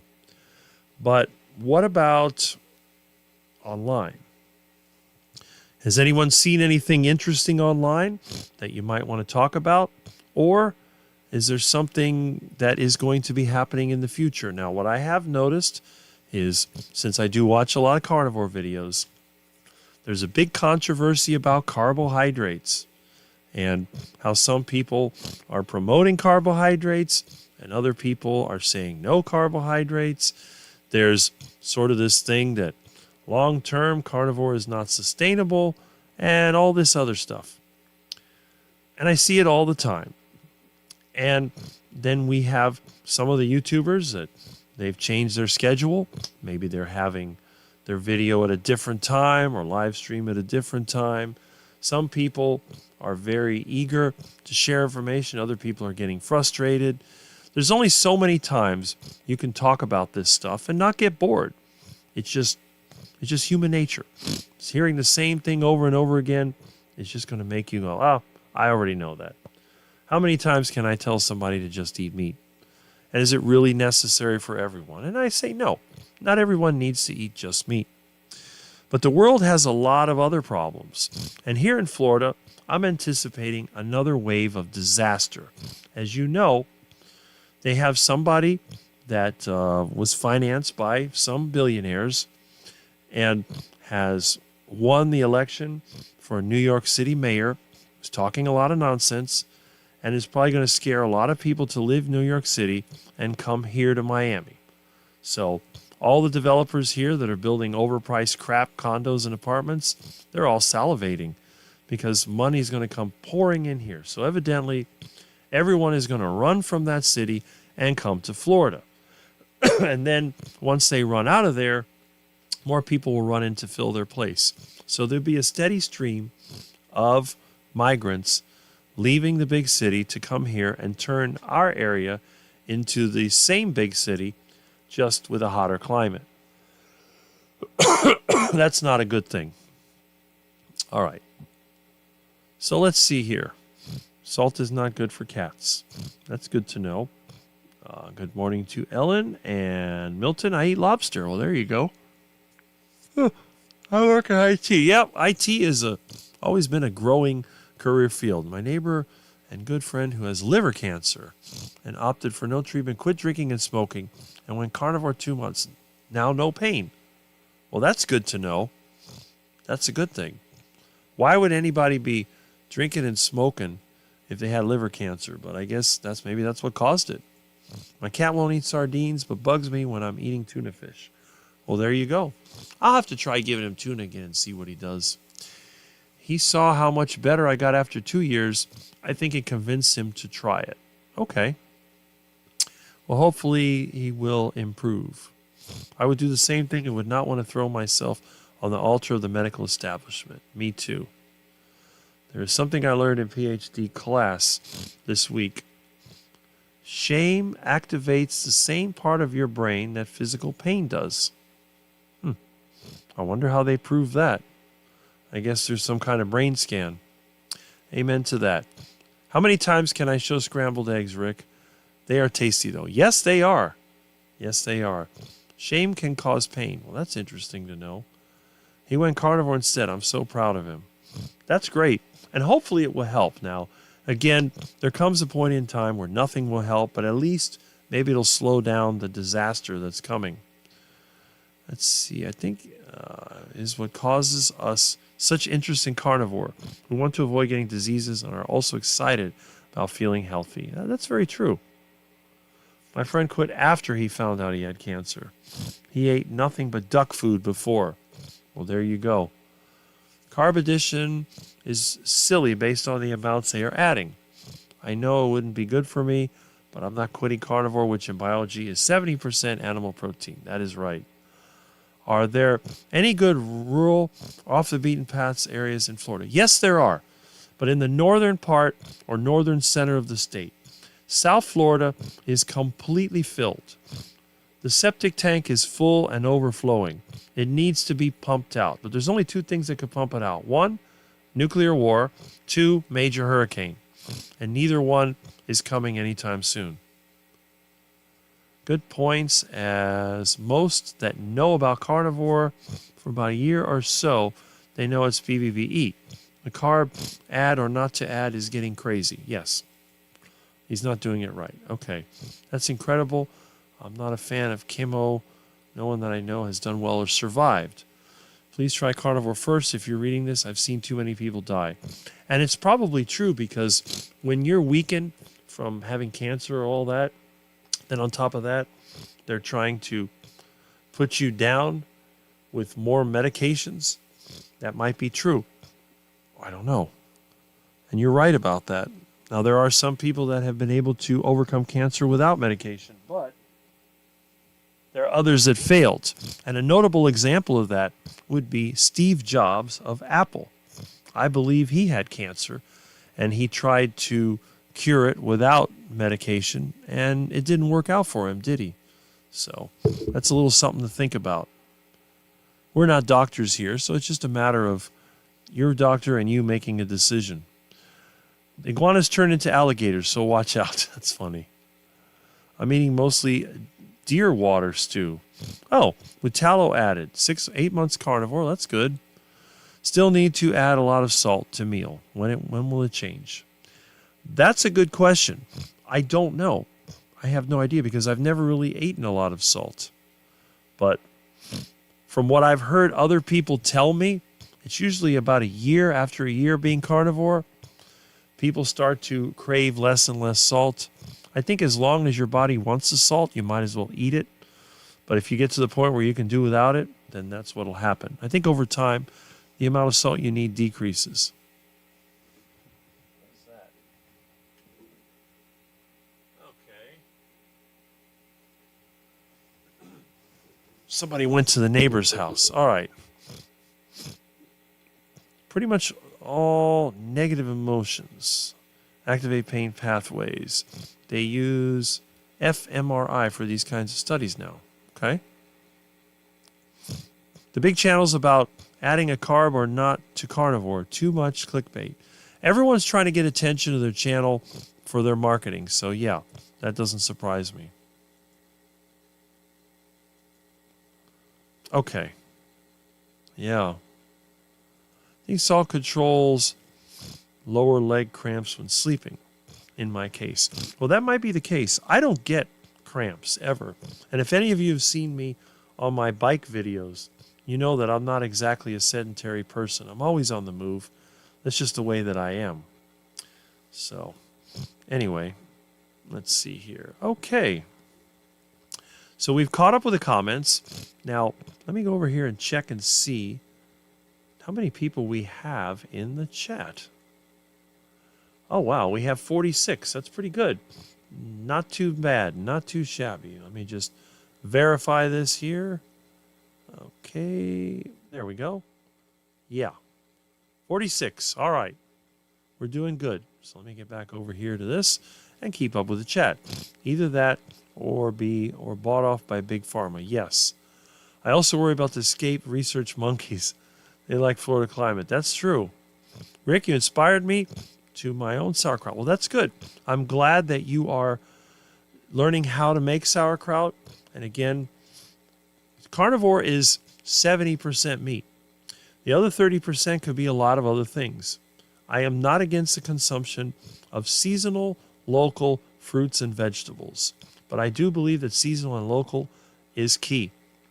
In order to transport fruits and vegetables long distances, especially fruits, they have to be picked green. Vegetables are not fruits, so they don't ripen. They only decompose. So it's probably better if you're going to eat something from another place to eat vegetables. The problem is that vegetables are often sprayed with a lot of pesticides. Eating fruit from another location far away is a mistake. I have a rule. If you can't grow the fruit yourself and you want to eat it, try to get something that would be within biking distance. That would be the thing. Okay. Let's see here. Love your channel, Rick, but Milton is a star. And Milton, I think he's over there sitting by the door. But I'm glad you like my channel. I stopped getting cramps a few months into carnivore and stopped using electrolytes. Well, there you go. See? That's the experience I've had. Milton is number one. Well, Milton is definitely the star here. I love my cat so much. It's amazing. Cancer is so individual and subjective. My sister got a brain tumor at age 9 and died at 18 after several surgeries and chemo. Yep. Kids that get cancer young has to do with in vitro, I suspect. Could be. My sauerkraut is currently beautiful, rotting in my kitchen. Well, there you go. As long as it's in salt water, it's a controlled decomposition. Mom's immune system was awry. It happens. My kimchi is brewing. Well, there you go. And Amy's making a video on how to make kimchi, which is fine. It is so different for everyone. You do not get cramps. Do you think that your work gets you some minerals doing stuff like clean outs and the other work in your yard? I don't know if it's so much that, but you have to remember that I do eat yogurt daily and I do eat some fermented vegetables along when I don't have quality meat. So I think the yogurt especially is providing these electrolytes. And also there are potassium salts and sodium salts in meats and eggs. I think that might be what it is. But no, I don't get cramps. I don't. In fact, I don't think I've ever had one in my life. Maybe I just don't get them. I throw rocks at cottage cheese. Okay. So sorry about your sister. Sauerkraut, man. It's okay once every a month. So it's not for everybody. I sure wish she was there to help me take care of my mom. Yes. Gonna take out my fermentation kit this week.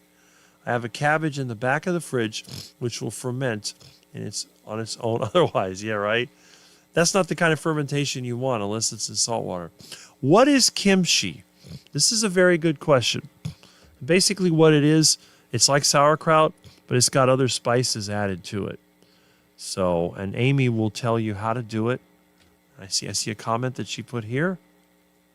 Okay, up. It's a Korean spicy fermented cabbage, Rick. Very easy to make. Yes, it is. That goes out to you. It's terrible. I know what it's like to lose a sibling. It's still painful. I understand kids getting cancer. It's just wrong. Well, it's wrong for anybody to get cancer, but Some people, they smoke and drink and live to 105, never get cancer. Others, they get cancer in their childhood years. It's crazy. Absolutely sedentary and still obese. I do not get cramps or need electrolytes. I did get cramps back in the beginning of carnivore and always before. Oh, I did take magnesium at night and redness. Well, there you go. I love my sis. She passed away. I would never be the same. Okay. Thanks, don't think it like that. All right. I'm not sure what gochujang is, but I used to eat sauerkraut. Well, there you go. So it's not for everybody. I know some people, they would rather not eat the stuff. But again, from my own experimentation, I found when I was on the plant-based diet, one of the few plant-based foods that I could eat without getting sick was fermented sauerkraut. So when I was on the carnivore diet, I was eating beef and eggs all the time, never needed anything. For years, for decades, beef and eggs, beef and eggs, beef and eggs. But in recent years, whenever beef became harder to get, like it did in 2020 because of the virus, and I had a bunch of pork and chicken to eat, well, I started doing that. After a week, my energy went down the drain. Anyway, I was falling asleep around this time, so it was time to add it. I tried adding fruit. That did not help. So I thought, let me try the fermented cabbage, and it did the trick. So when you're forced to eat pork chops and chicken mostly, adding fermented cabbage is a good thing. If you're eating the grass-fed steak, you don't need it. You shouldn't want it. And yes, sometimes I do put sauerkraut for my friends in a heart attack burger. I also ferment onions and tomatoes. So they get to have the onion and the tomato and the sauerkraut. And that's it. And again, if it doesn't bother you, there are not a lot of carbohydrates in sauerkraut.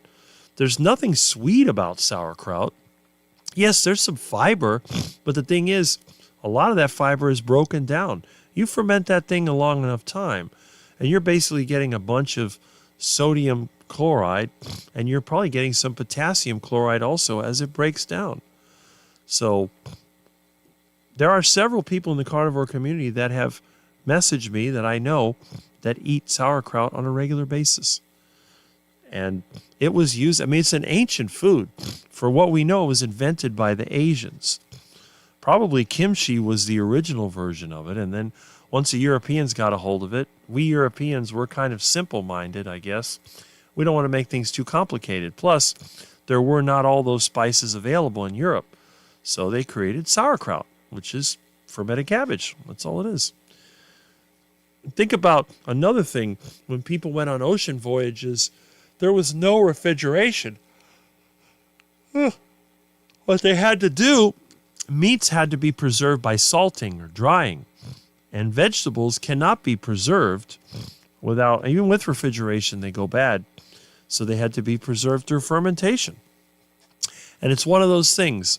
Once you've done it long enough, whenever you have pork chops, it doesn't feel natural to have pork chops without sauerkraut. So, and again, if you think that makes me a non-carnivore, that's fine. But that's okay. I don't care. All right, let's go over here and let's see. I've got a lot of comments. I love the comments. I really appreciate you taking your time on Saturday when you could be outside enjoying this beautiful weather to comment on my somewhat boring videos. My cat is here on the couch looking drowsy and mostly like he wants to go back to sleep at 7:45 a.m. He shouldn't wake me up at 3:30. Well, that's it. Your cat wakes you up too early, they're going to have to face their consequences. How do you not love cottage cheese? You like cream cheese, though. I like cottage cheese as well.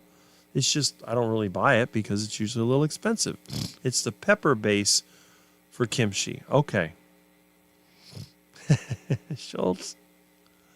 Although technically a nightshade, and I do have Hashimoto's. Yeah, well, pepper is a nightshade, but a properly ripened or ready pepper is probably okay for some people. Some people, they do get burned on the way out. They get a blazing saddle from peppers. Thank you, Rick. You encouraged me to feel safe to eat fermented veggies even on carnivore. Well, again, I've been doing it. It doesn't seem to hurt me. I haven't dropped dead. It may actually be some benefit to it. I feel a boost of energy when I add sauerkraut to lower quality meats. Now, again, if I'm eating parking lot chicken, Muscovy duck, beef, especially grass-fed beef, I don't need that. If you're eating grass-fed beef, you're actually getting the byproducts of fermented grass when you eat the beef. But if you're eating lower quality grain-fed stuff, there's nothing wrong with throwing that sauerkraut in there. I don't know who it was Dr. Kiltz or whatever mentioned that when a predator eats an animal, they eat the intestines. There's some fermented vegetables in there too. So that might be something to think about. Maybe sauerkraut is on the lion diet because a real lion would eat an animal that's been eating grass or leaves. I did eliminate all peppers and just use white pepper now, but I do cheat with a tablespoon of kimchi now and again.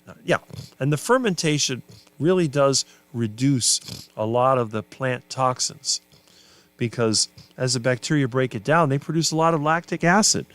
And acid is one of those places where most bacteria don't thrive. Most of the really dangerous pathogenic bacteria, they prefer an alkaline environment, not an acid environment. How do you think a vulture can eat rotten meat and not get sick? And Amy says, maybe I can add the kimchi to our heart attack burger. I can't wait to do this with you, Rick. Email ingredients. Okay, I will email you the ingredients, and I'll try to give you a procedure on how to do it. It's easy. If you want to see details on how to make heart attack style buns, I recommend the Chris Cooking Nashville channel. He's very good at blending up different materials to simulate duck food. So that's pretty good. It really is. All right. Also, sauerkraut historically reduced scurvy in sailors. That is true. Okay. And let me see. Rick, when you get to HYH, maybe when you meet them, you should say, You rang. Yeah, probably. You rang. Maybe I can add the kimchi to the heart attack burger. Okay, I saw that. And You rang. what about buying wild game from hunters? It cost me £40.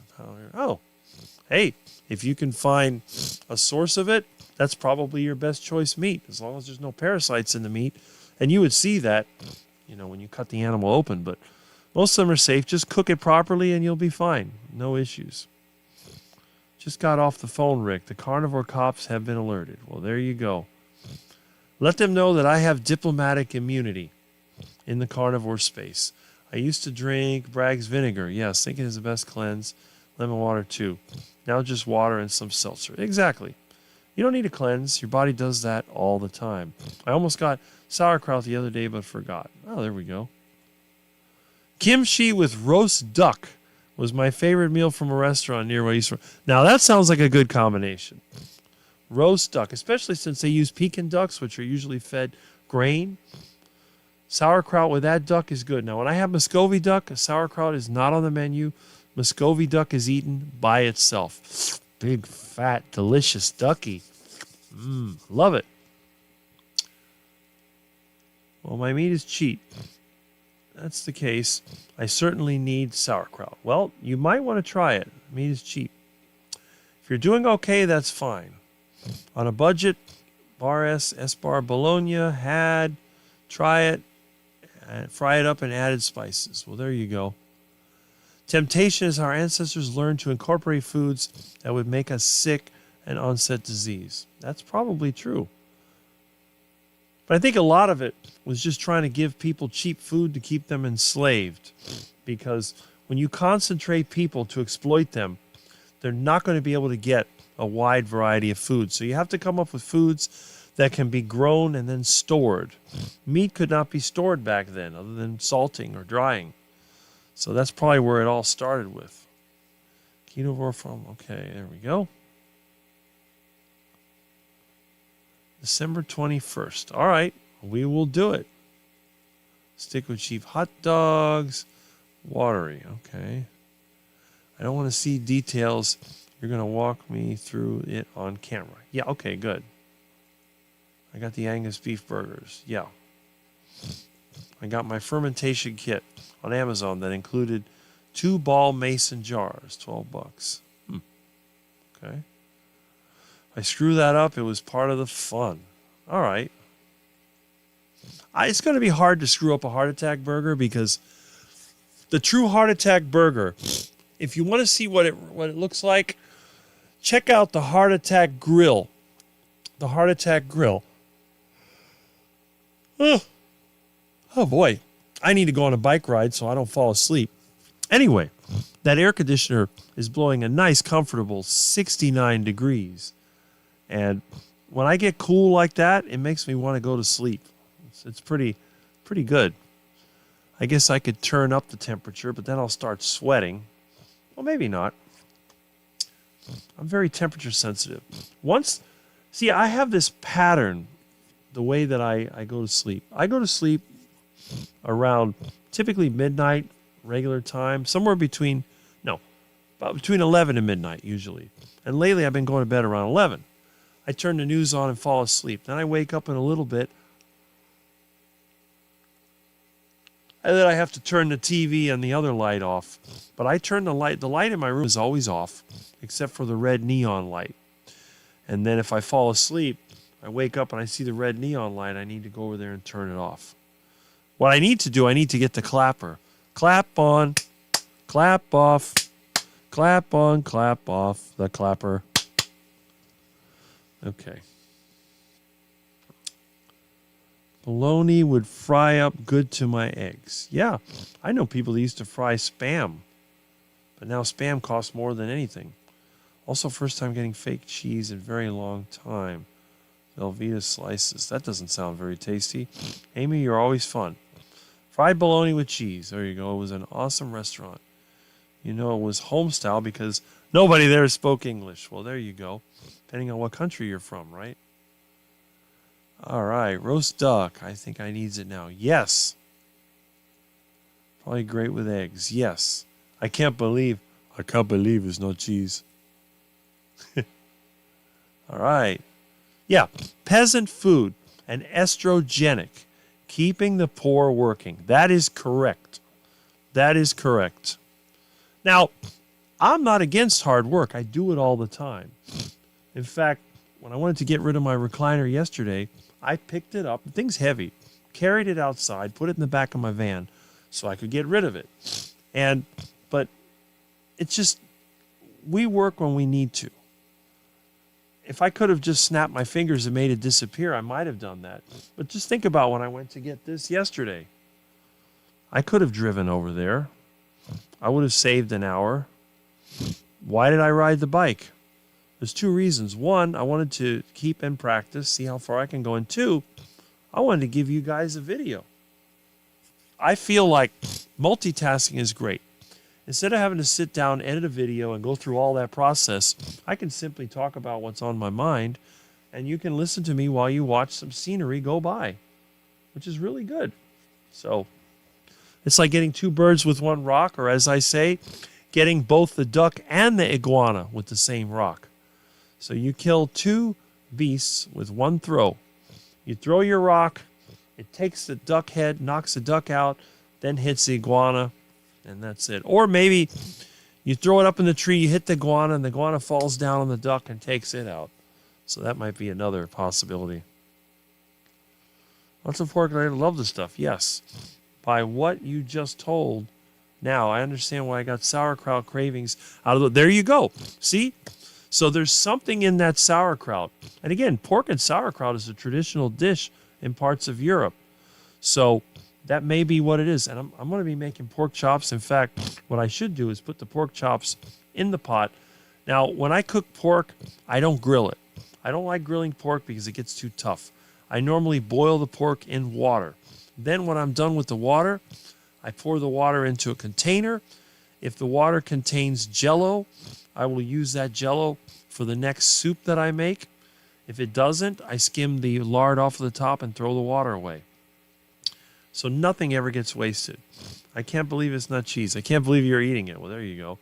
I'll take bologna and hot dogs over rice and oatmeal. Yes. My body's responding much better. Took me 20 years to figure it out. It's been a long road. That's correct. And the thing is, it gets better over time. That's really good. What was that breakfast you had? Bacon? I had 4 scrambled eggs and bacon. That's what I had for breakfast. I was going to have a pork chop, but since it is Live at 8 with Rick, I didn't want to have the pork chop because I usually have a pork chop with my breakfast. I'm going to go ahead and put the pork chops on the stove as long as I have my strawberry poop gas, and that's it. You were overweight before. Okay. Wow. All right, let me go through here. Best plastic game to the art of cheese. Yeah, right? That stuff is garbage. I use smart lights. Okay. I got up to 180. Wow. With both of my pregnancies, keto and fasting got it off. Awesome. Awesome. Krispy Kreme donuts look like plastic toys to me. Yes, they do. To fine-tune further, it's been carnivore for the win with keto thrown in here and there. Yes.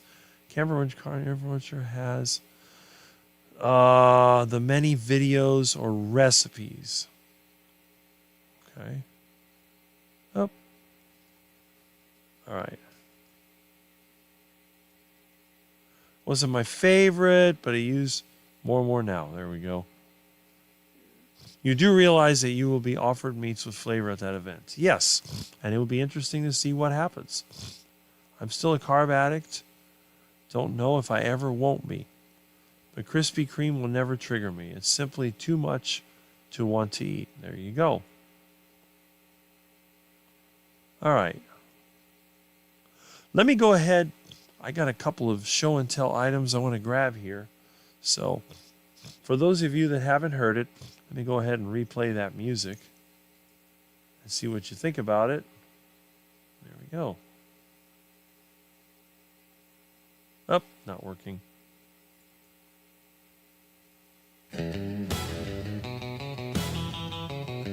Strawberry poop gas.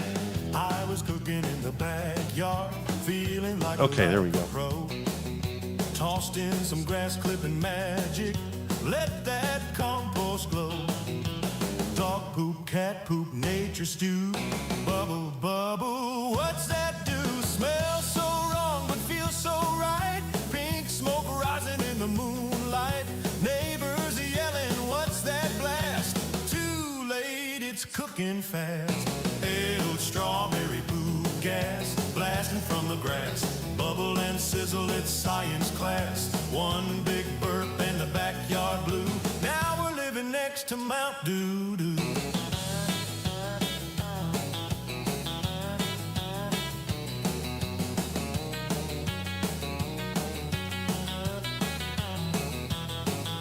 Built a grill from garbage cans, hooked it up with rubber bands. Dog barked once, the cat took flight, then boom, the sky turned brown and bright. It rumbled, it tumbled, it splattered the fence. A poop volcano makes no sense. Sticky strawberries rain from the sky. Compost cooking till the day I die. Filled strawberry poop gas, wild and crass. Flaming hot signs from the neighbor's grass. When it popped, we all went ooh, but dang, it smelled like barbecue too. So if you're brave and slightly nuts, mix that poop with grass and guts. Light it up and step way back. You might just launch your own snack shack. Bill strawberry poop gas. Cooking class.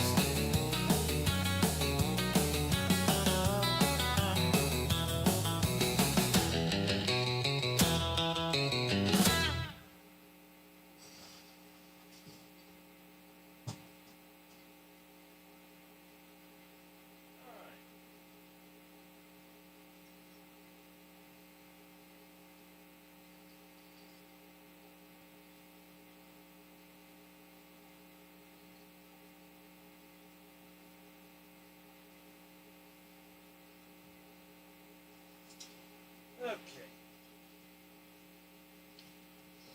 All right. There we go. Lunch is now cooking. So while I'm talking, I'm cooking.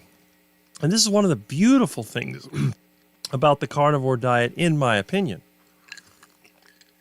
What other diet allows you to put the food on the stove, walk away, go to work, do whatever else you need to, and don't even think about it?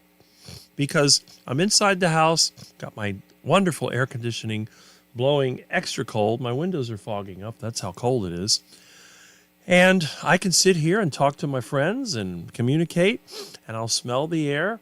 And when it smells delicious, I go to the kitchen and I look, and it's ready. Usually takes about half an hour. So it's about 11. By maybe 11:40, lunch will be ready. And I can eat my lunch and enjoy. And I have the sauerkraut in the refrigerator that's going to go along with the pork chops. So for lunch, I'm having pork chops and sauerkraut. Now, where did that cabbage come from? Did it come from the store? Was it grown with pesticides? Of course not. It came from my backyard. Actually, it came from the roof. I have a rooftop garden because there's too much shade in the backyard. And I have mesh on top of the cabbage garden to keep the bugs out. Those stupid moths that lay their eggs, and the caterpillars eat my cabbage, so it's all covered up. They can't get to it. Occasionally, I would get cabbage that would get the worms in it, and you know what I'd do? I'd take that cabbage and I'd throw it down on the ground, and when I had the ducks, they would devour that thing. Bugs, cabbage, and all.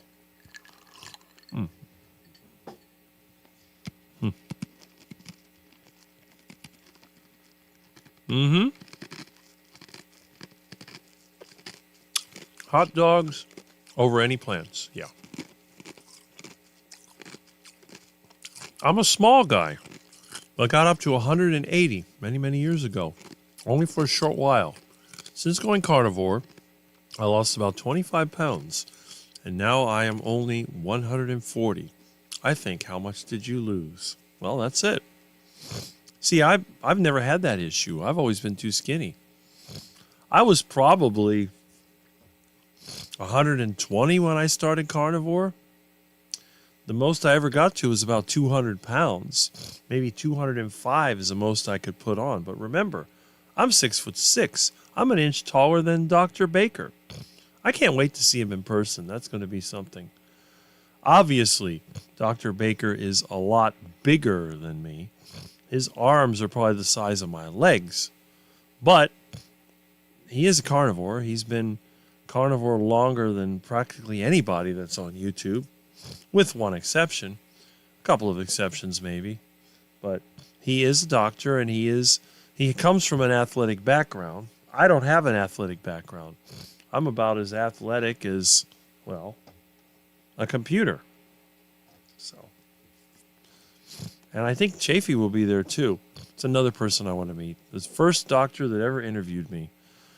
So it's going to be interesting to see the reaction that I get from some of the other people. But anyway, all right. Let's see. Okay. Up. I'm wrangling some duck food. Oh, yeah. Oatmeal with blueberries. Ew. Well, you know who might like blueberries? We know who that is. All you need is some cream and blueberries, and you'll be tempting somebody.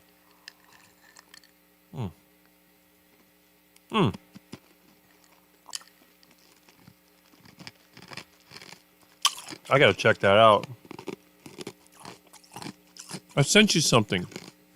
Don't be alarmed if you hear a ticking. Here's the clue. I requested the shipper wind it up. Okay. Julia Child was big on boiling meats, and I have mad respect for her. You know, that's a good point. And Julia Child was fat. I wonder how long she lived.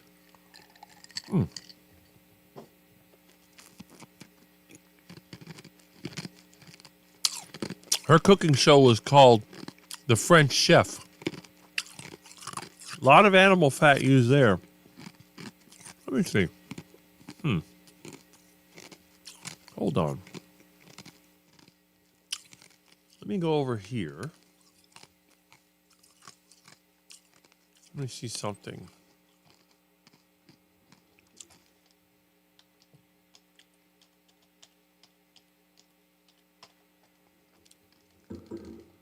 Okay.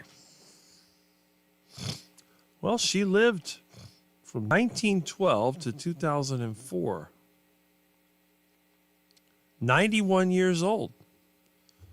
Julia Child lived 91 years. Huh. Doesn't that say something? That was not healthy, low-fat food. That was high-fat food. And a lot of sugar, too. French chef. So what got her? Heart attack? Let's see. Child's use of ingredients like butter and cream has been questioned by food critics.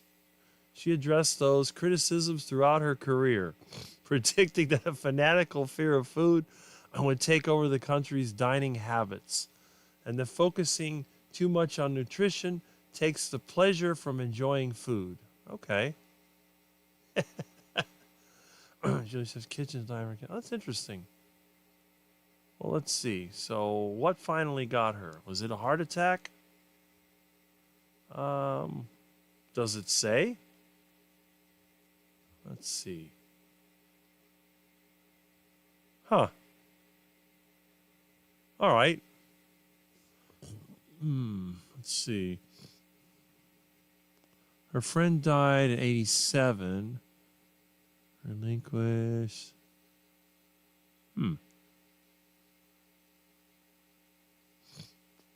Okay. I don't know. Let's see. Following a series of strokes, a child who was 10 years older than her and his wife died in. Okay. Okay. I don't know. Well, she lived to 91. That's actually above average, despite eating all that high-fat food. That's the kitchen. Okay. It's not Rick's kitchen. There's no rot. There's no termites and roaches running around. Okay, so that's pretty good. So, yep. I do remember, oh, Julia Child. I'll never forget that. I used to make fun of that. Okay. Let me go back over here to the Quack. There we go. And we have some hellos going on here. Yep. All right. Yes, absolutely. I lost 16 pounds in about 6 weeks on carnivore. I love watching Julia Child videos. Yes. All right. Lost 23 pounds. Hi, Wendy, for your grandma. On carnivore is the energy I have. It's amazing that meat can do that. Yes, it is. I have a lot of energy myself. Chris Cooking Nashville is a carnivore foodie providing recipes. Yes, that's why I mentioned him before. He gives details on how to make imitation duck foods using carnivore ingredients. You wouldn't want to watch me cooking. Right now I'm cooking. It's not very interesting. I let the fire do the work.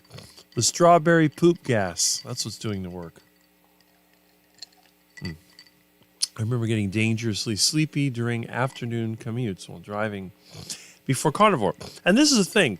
I never get sleepy when I'm driving. I never get sleepy when I'm working. As long as I'm moving, I'm fine. But what happens to me, my body is sort of like unusual. If I sit in one place and I don't do anything, I will fall asleep. I can fall asleep right now at any time. Usually, I start to fall asleep about the time it's time to eat.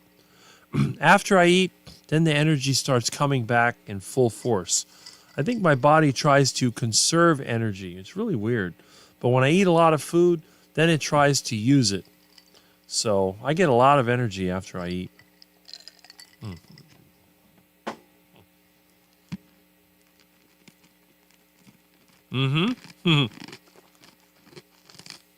That's where the music was. Brought me back to the stream. The poop gas. Strawberry poop gas. What are those symbols? Oh. I don't recognize. I see the music, but it's strawberry poop gas. More poops. Show and tell. That's it. Show and tell. That reminds me. Where did I put that vacuum tube? I love Julia Child. I check in with Jacques Pepin here and there. Is he still alive? I didn't know. I hear you. The wires are fixed on carnivore and no swollen feet. I love looking at my feet and hands, wiggling my non-swollen toes. Well, there you go. I don't think I've ever had swollen feet, except that time I dropped an engine block and it tipped on my foot. That's about it. Yes, there you go. And all right. Going to get the day going by. Everyone enjoyed the show. Well, retired Rick, glad you're here. And since you're retired, go out there and enjoy your life because it's a lot better than sitting in front of a computer. And the comments started to come in fast. Look at that. All right. The cat took flight. I heard something different every time. The list of words Amy sent me, I need to post that somewhere, and that's it. Rick was dancing off camera probably. Now I was getting my lunch ready. And let's see. I don't know him. I have to look him up. Okay. Yes, it does. Yep, he's out. It puts food in the oven. My 400-pound boss is finally buying meat and purchased a box of frozen beef products from a grass producer, but also went on a GLP-1 at the same time. Well, something will work, right? In the old days, they always had part of something sitting over the fire. Yes, they just kept adding stuff as it became. That's right. Stewing was a very old way of cooking. Once they figured out how to make containers, that's how they cooked. Let me just check. I made mock Julia Child. Oh, got me. Skits entertain myself. Julia Child or John Adult, I think is the one we used to do. Julio Adult, I think was another one. Julio Adulto. Julia Child's voice. Yep. Comedy, skits, entertain myself. My old boss lost a ton of weight on a keto way of eating. Well, there you go. He was huge. And keto will do it for a lot of people. I used to do child tasting. Yeah. Are you a carnivore? Well, I'm sure most people here are. I know I am. My son needs bacon, must cook bacon now. My first time going keto, I lost 40 pounds. A couple of months. That was back in 2014. Yeah, no way. Exactly. My boss was bragging about the filet mignon he also got. When I told him they are too lean and I would add butter if I ate them, his brain turned off again. Oh, boy. Good for you. Your weight loss, that is awesome. Too bad your boss didn't just do carnivore.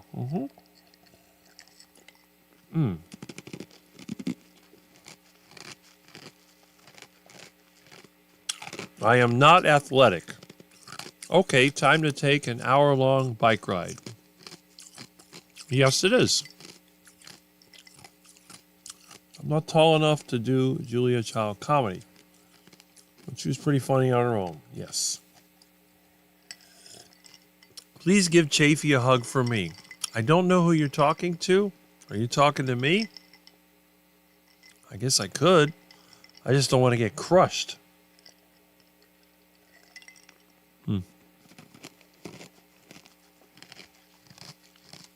I made a joke one time. I don't know what's worse, getting crushed by one of those carnivore monsters or getting excited. I don't know. I remember Julia Child. Yes. Always with the wine. Yes. Definitely. The French chef, the French love their wine. I am only 5'2", but I had her voice down pat. Well, there you go. Yes, I remember the Galloping Gourmet. My dad used to love watching cooking shows. He watched all of them. And he always criticized the food. Oh, too much fat. Oh, the sugar and all that. Okay, fine. But he used to criticize the butter and the lard.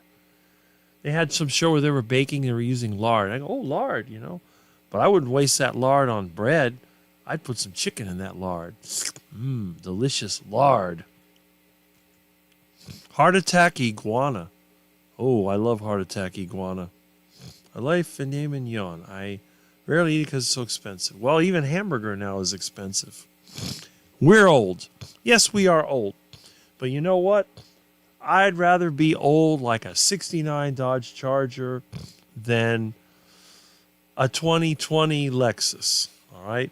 So I'd rather be that old Charger. You fire it up, makes a lot of noise, smokes a bit, but it goes, and it looks great doing it. All right, what do we got here? I'm only 5'3", so 180 was a lot of weight for me, yes. On carnivore, I went from 139 to 122 before I got caught in a carb explosion wave for a while. But I know what to do to get back on the wagon. Well, that's great. That's really great. I'm very happy that you've discovered that, because everyone deserves to be healthy, especially people like you that care. So it's really important that we share our information. That's what I'm trying to do. He was such a lush. I remember Benny Hill doing a Julia Child's comedy skit. I remember that too. It was better. Yes. That was funny with the stuff stuffed in there to get the fake breast. Benny Hill. That's where the first place I heard that song, Yakety Sax, from Boots Randolph. That's a good one.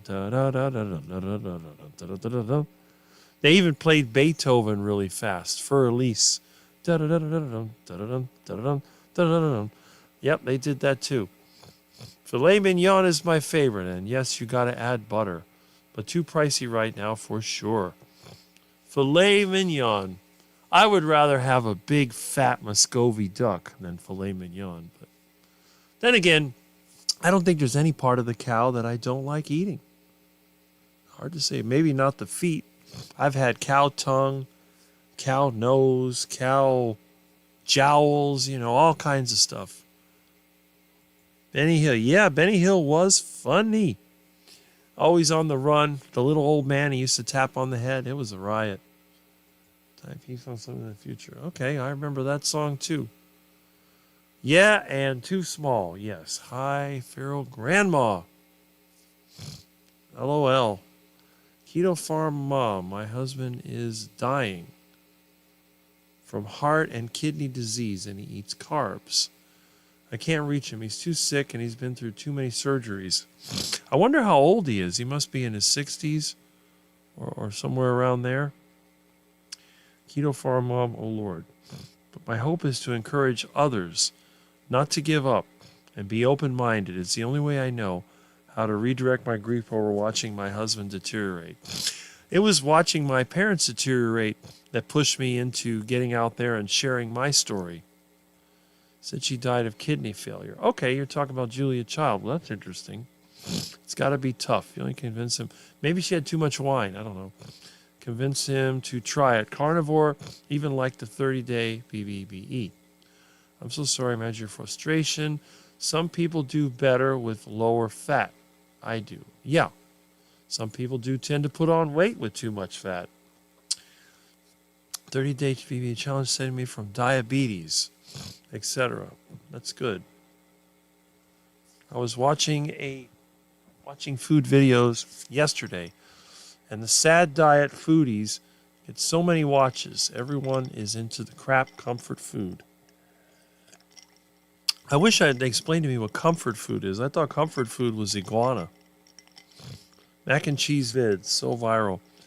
That is it's just garbage. It looks like a duck ate macaroni and then pooped it out with food coloring. That's what it looks like. It's disgusting.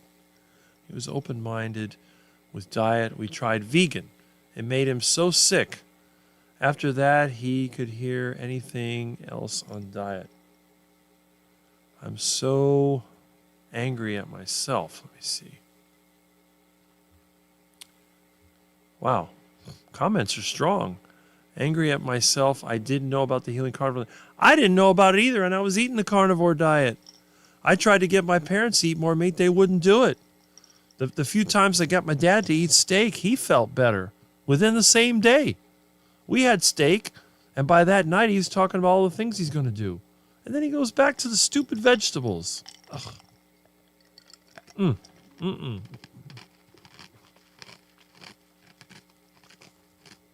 Pretty much eat the same stuff. Yeah. To control my fat intake, like Mitch said. My digestive is working now, working how it should, for the first time in my life finally. Well, there you go. Drink himself to death. Used to date him and broke it off. We're not back together, but I am thrilled that he chose life. Well, that's good. I will get the runs if I eat too much burger grease left in my lunch. Took me about a year to get used to lots of fat. Yes, I went through a nausea phase also. Oh, okay. All about how we poop.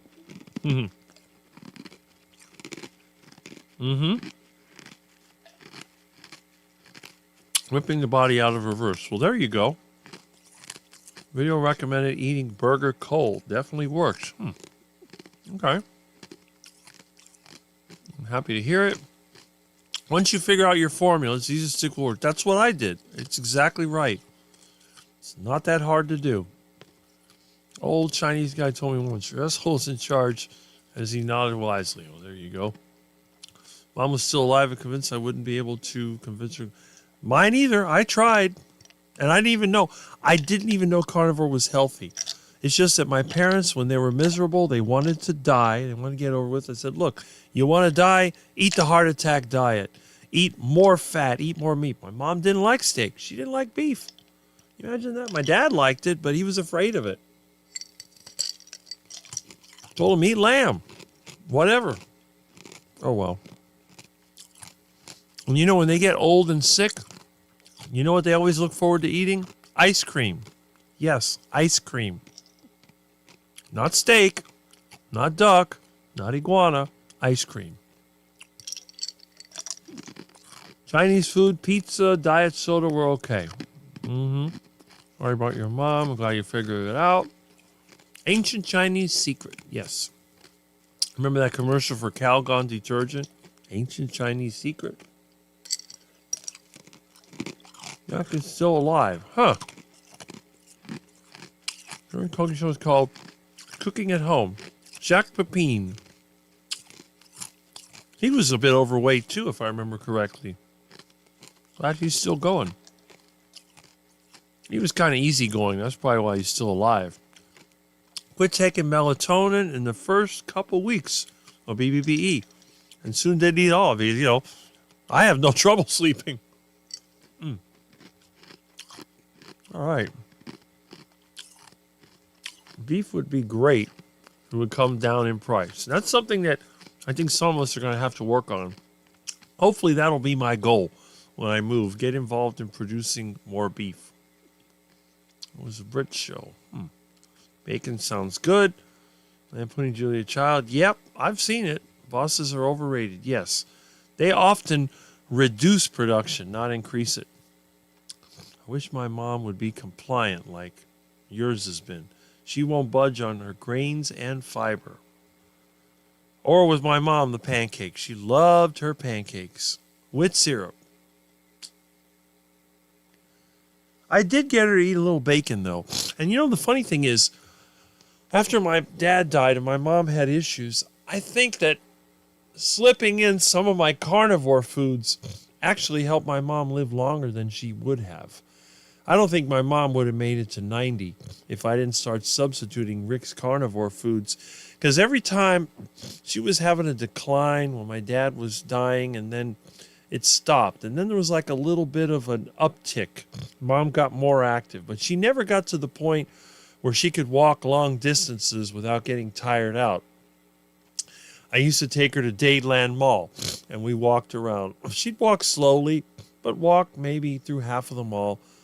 Well, she used to walk through the whole mall, then half the mall, then a quarter of the mall, and then it was basically just go to JCPenney, walk around, and then she would go to JCPenney and sit most of the time. So it's kind of like as Mom got older, she just sort of slowed down. And I think that's the key with these older people. My dad had slowed down. When older people are still moving and they're still doing their thing and they're not slowing down, I don't think they're anywhere close to dropping dead. It's just that when people slow down, and I've been told this my whole life, the faster you walk, the longer you'll live. And it's not that walking fast makes you live longer. It's the fact that if you're healthy, you can move fast. If you're moving slowly, you're getting clumsy and all that. Like my dad, as he got older, he got clumsy. He used to trip over stuff.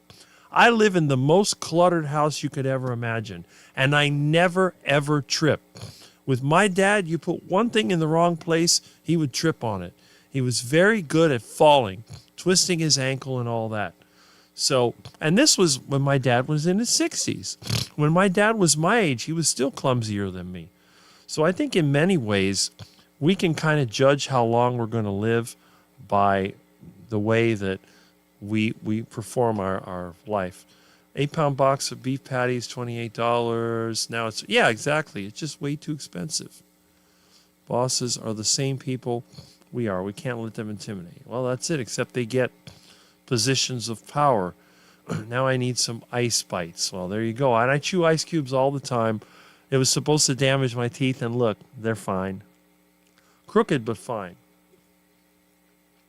Fillets are too lean, but I always eat the bacon that comes wrapped in. There you go. My boss is a drywall contractor and frustrates me, often to the point where I automatically blurted out once, you're the contractor. You're supposed to be the smartest one. This is a problem when you work in these labor jobs, and I've done a lot of them as well. You get someone who's a know-it-all. Now, thankfully, when I work with people, it always seems to be the other way around. Even if I'm doing the labor, people ask me, how should I do this? How should I do that? I'm doing electrical work, whatever. Oh, should I? I get a lot of questions, so sometimes I feel like I'm the unofficial supervisor on the job site. And I've never had anyone really argue with me when I'm working, so that's kind of interesting too. I watched the Galloping Gourmet. He filmed live and did catch a few fails where they had to cut. That is true. You look taller than that. The phone, you know, it's like people tell me I don't look 6'6", but I am. My phone died. Okay, gotta plug it in. Always watch westerns like Bonanza, Gunsmoke, Rawhide, etc. Yes, good shows, good American values. My mom won't budge on her grains either. My dad was very much into whole grains. Gunsmoke is his favorite. Marshall Dillon was so logical. Yes. Sheriff Andy Griffith. Da-dun-dun, da-dun-dun-dun. Yep. Andy Griffith's show. But he had his first heart attack right after my brother died. My husband had his first heart attack mid-50s. Yes. They told me I'd have a heart attack by 55. Our world has zero logic right now, it seems. That's true. Fastest Milkman in the West was sung by Benny Hill. Yeah, I kind of remember that too. He is not a fat guy, not a diabetic. He did the old Hep C treatment, which fried him. I still believe he could help a carnivore because he is pushed to be active, so active. I don't watch the new shows. The old ones are best. Rick is like Fred Sanford, yes, and Son. The Truck and Junk. And don't forget, oh, it's a big one. I'm coming to join you. Junk, that's it. Do do do do do do do dun dun dun dun dun dun dun dun dun. Pain from being active all those years. I can smell the pork chops. I think they need to be checked. So let me go ahead and check the pork chops while I put you on some music here. All right, let's see.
Okay.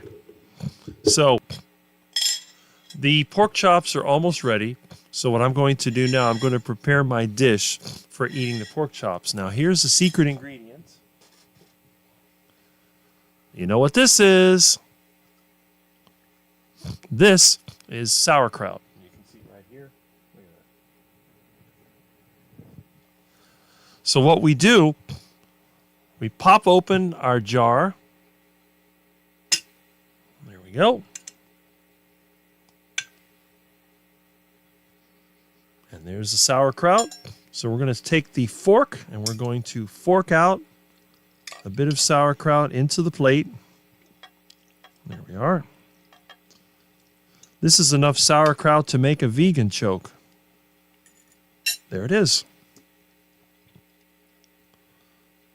All right. So sauerkraut is in place. Now, here's the sauerkraut. When I get the pork chops, I will put the pork chops on top of the sauerkraut and I will eat them together. I don't know if this is really a lot, but this is typically how much I put in the plate to mix with the pork chops. And this sauerkraut fermented for almost 4 weeks. So it's definitely got the tangy sauerkraut smell and flavor. All right. So it's coming. Female kryptonite outlawed in 1970s. Oxtails give me diarrhea, but I love them. Probably too much fat. That's another thing. I've heard people tell me, I've had 2 of my subscribers tell me that since they added sauerkraut to their carnivore diet, they were able to eat more fat. I don't know how that would work, but it might be something to try. And again, while all the carnivores pretty much avoid vegetables, we do have the Sean O'Mara guy that comes out and promotes sauerkraut. So, and yogurt, and I eat yogurt regularly. So I guess I'm an example of someone who's been on the fermented and carnivore diet longer than anyone as well. We're visiting my cousin and her family. Her 7-year-old granddaughter turned away from the TV when a woke commercial came on. And womanly, okay. Old people love ice cream. It's because they have teeth and swallowing issues mostly. They need soft stuff and dopamine. Well, that might be what it is. I absolutely hate ice cream. I always have since I was a kid. When I was a kid, ice cream used to hurt my teeth. And now what do? I chew ice cubes. That's not good. I don't even want to look. What are they showing? It's 2 men kissing. I said, close your eyes. What is that? I know a lot of people get offended by the homosexual stuff, but there are people out there that are homosexual that like that stuff. So, I don't know. I have a very simple solution. I don't watch TV. I watch YouTube, basically. The news and YouTube, and that's it. And I only watch the news at night. My TV set hasn't gotten a TV station since the last time I watched the weather on the news. It's hooked to my computer, and my media center is a stereo, and I play my music, which is all like 50s and 60s and maybe some from the 40s. So I don't know what people are doing. I haven't actually seen any homosexual affection in person, but I do know people. I have a friend that has been married for since 2001, and they seem to be quite happy together. So I don't know. Whatever they want to put on TV, they can do that. I get more upset when I see somebody eating duck food than I would, if I see somebody, let's say, eating duck food and smoking a cigarette. That would make me more upset than seeing a couple of guys making out. I would ignore that. It wouldn't be a problem. It doesn't bother me. Nausea phase, that common. I spent yesterday and lots of other days wondering the grandkids were making me sick. They get sick so often. Kids are germ spreaders. That's for sure. Don't get me wrong. I'm not saying how much low fat. I just don't add extra. Okay. All right. I have her eating healthy, but think the bad sort of knocks it. Yeah, it happens. Oh, motorcycle. Someone's riding slow with a motorcycle. Yes, close your eyes as kids consume too much from TV. Problems I had with fat was a year and a half ago when, not knowing better, I started sipping from the crock pot roast juice. Oh, okay. It's not just fat, too. There's also collagen in there. That might be giving you the problem. That's very true, Rick, regarding moving. Yes. You can tell a lot about a person's health, and even something as simple as the way a person talks. What I've noticed, people that have issues long before they become physically damaged, their voice and their manner of speaking is really, really critical. When you see people starting to pause, maybe they go whatever, they lose their train of thought, they're not able to maintain a conversation. You're talking to them on the phone, and then they just can't seem to keep going. You start talking, pretty soon you're doing all the talking and they're saying nothing. They're probably falling asleep, who knows? But that is one of those things that, just a symptom of it. It is so good, though. Okay. I saw a video with Gene Simmons of Kiss, who was in his 70s, and was showing his home gym that he never uses. Just stand more than you sit, he advised. Well, that's good. And they've been around for a while. I don't know they're still performing. I guess when you wear costumes like that, as long as you're able to be active, you could probably perform till the day you kick the bucket. So that's pretty good. Yes, ice cream is hard to pass up. Well, it's easy for me to pass up because I hate it. But Simmons also loves cake. Says he rubs it over his body. Okay. That's true. Don't sit in front of your computer all day. Yes. My mom was downing Pepsi to her last day. My mom loved her Diet Pepsi as well. Clean strip concrete. Yeah, that's phosphoric acid. In fact, I have some of it, but it's actually weak. Let me get it. Hold on. I'll get it over here.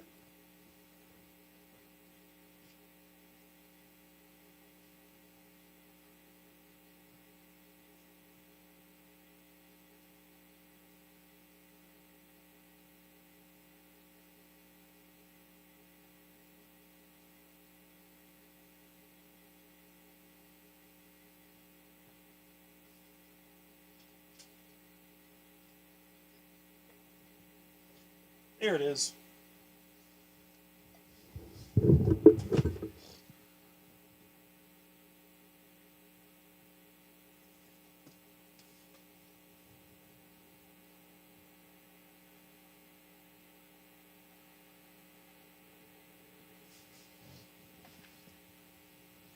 It's phosphoric acid, but it's quite dilute, but it's good enough.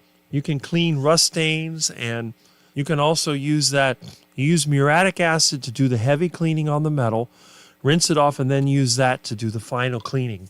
And it'll work very, very well. It doesn't matter whether it's sheet metal, cast iron, machined, or whatever it is. I actually have an old drill press I need to clean, but I'll probably use electrolysis on that one. Now my hands smell like phosphoric acid. Okay. Let's see. Where did my mouse go? I think I dropped it on the floor. Oh, there it is. And it's wrapped around the cord now. I got this over here. Okay.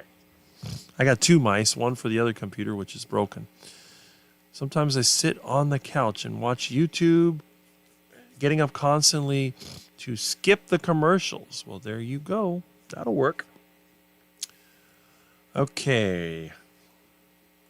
It's like I want to work on my channel sometimes, then I get caught up watching other people's stuff. That happens to all of us. And there's Kelly, excuse me. Hi, Rick, and everyone from rural north central Missouri. Well, hello. I haven't seen any videos. Excuse me. I guess you've been busy about your off-grid living videos, but I'm glad that you're here. Life is a YouTube soap opera now. Well, in some channels, but this is not a soap opera. This is where people go to relax and share their information. I had to make a YouTube channel for my husband so he could not have to watch all the crap I watch. Well, they're on premium. Okay. Carnivore Avenger videos play instead of TV ads. There you go. I don't know if anything will ever redeem TV for me? Well, it's like radio. I stopped listening to radio. I stopped watching TV. It's just the corporate crap. It's just there's nothing there that's appealing to me. I watch any TV show, I feel depressed. Not good. Real life is better than TV. I see people on here from one channel right to another. Do they ever get out? Try to make time for my favorite channels, but I walk and do a lot each day. I only do this once a week. I don't like sauerkraut with beef. Yes, I don't eat sauerkraut with beef either myself, but I do eat it with chicken sometimes, but generally with pork. Chicken I like by itself, especially the heart attack chicken. Music playlist, or eventually I'll do a premiere. We can all hang out and listen to music. Well, there you go. That's it. YouTube ads too, right. I'm down for that. I am too. Be my jam. Music. There we go. Think it'd be fun. Would you mind if I put the poop gas song in my premiere? Go ahead. You made it. Go for it. Amy, you can use anything from my YouTube channel as well. If it's something I put there, everyone that's a subscriber on my channel has my permission to use my videos as long as they're used in a way consistent with what I was saying. Now, if you try to change my words to say that I think everyone should be a vegan, then I will make a complaint. But other than that, that's fine. You must not have been to Key West. I've been to Key West a couple times. Yes. And I know it's like South Beach. There's a bunch of fruits over there, but I just don't see them. The fruity people stay away from me. This is what I've noticed. I tend to scare them more than anybody else. I don't know what it is, but if somebody is on the fruity side, and I'm not saying the fact that a person is heterosexual, homosexual, asexual, I'm talking about fruity. I'm talking about, the expressive and whatever, the ones that you can tell from a mile away. They tend to avoid me very, very often. I've never had them come around me. Now, I've had other people I work with that they harassed, but they don't mess with me. I think there's something about me that scares them away, and I really don't know what it is. Sauerkraut has a probiotic and postbiotic, heals the gut, so there's probably a connection on how that healing improves digestion. That could be true. All right. Think violent and not much sexual as they used to be. Okay, so maybe they're changing. They're getting away from the sex thing to more violence. So I guess they're trying to get people ready for World War III. Bacon is on the skillet. Should I make anyone some? I'm sure there's a lot of people here that would love to have bacon. My stereo finish completely failing. I'm going to take it apart to rescue some CDs. Okay. Those movie makers make them mostly for themselves. Yeah, that's true. I couldn't sleep. I feature a bunch of writers drinking bourbon, smoking weed, eating shrooms, coming up with insane content. My daughter was growing up. I had to endure every animated movie that came up in theaters. Some commercials these days can't even be understood without being high. Yeah, right? I'm making sausage too. Excellent. If you can't stop eating ice cream, just don't leave it on the counter overnight. Huh, okay. Agriculture is developed to farm humans, not animals. That's true. Got to run. I'll have a great day. Well, thank you, Amy. And I'll be seeing you on Sunday, most likely. Awesome. Your husband is a lucky man. Okay. Video killed the radio star. I remember that. All right. Let's see. I'm hooked on Landman, Tulsa King. I don't know any of these. I will be going out making a video for the Homestead channel. Okay. On cleaning out and clearing a fence row. Excellent. Excellent. I've always done that with a bobcat myself. I just meant there was lots of open displays of affection. Yeah, that's probably true. I'm eating raw steak and liver now. Well, there you go. I hope you're enjoying it. I'm sure you are. Okay, have a great day. It puts a serial killer vibe in the basket. That must be what it is. And all right, so I caught up with the comments. I'm going to go and grab my pork chops. They should be ready now. So forgive me while I put them in my plate, and I will return.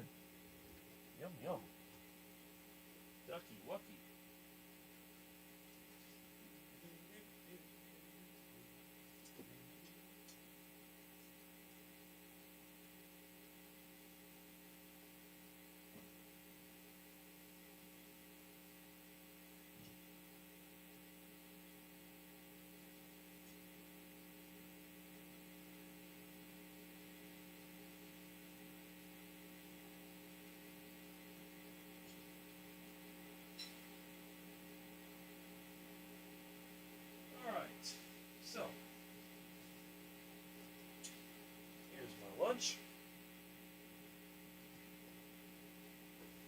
Oh, yeah. There it is. I get 2 of them. I got a couple more in the kitchen. I don't want to load up the plate where I can't even get to it, but I got my pork chops. Look at that. Nice and steaming hot. That's the way I like them. Extra steamy. Pretty good. All right. Okay.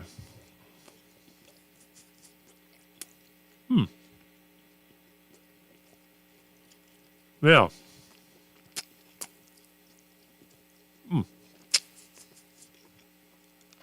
I gave up television in 2010, somewhere around there. Last TV show I followed regularly was a show called Lost. And after that, I was like, no more TV. I lost time watching it. What?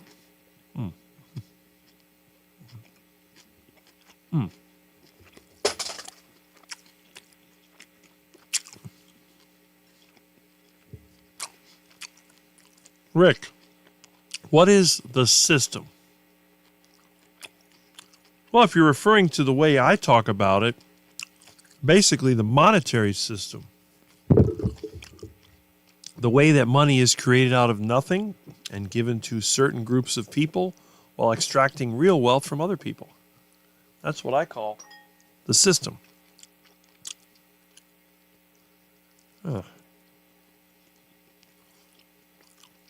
Carbs seem to go better with pork. For example, pork chops and applesauce under sad. Ew, applesauce. Ugh. I eat some carbs, I guess. I got sauerkraut with pork. Pork is a nice fatty meat. Real good.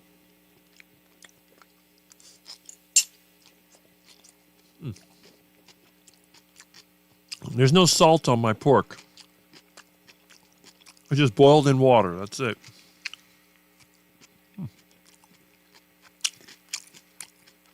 I don't like grilled pork at all.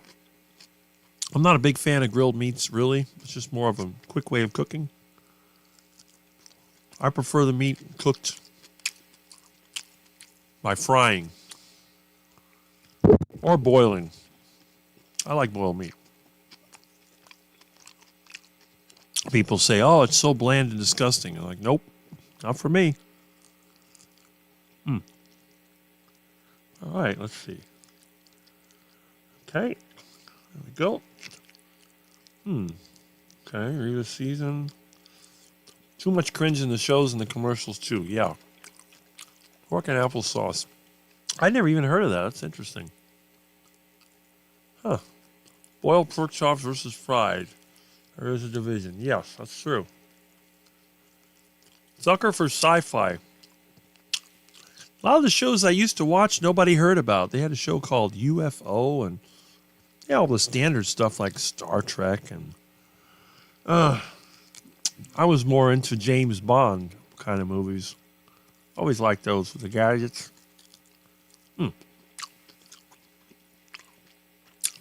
Something weird is liverwurst. I crave it like twice a year. Huh. And I'll buy it for a few weeks and then want nothing to do with it. That's probably some type of innate craving. This is good.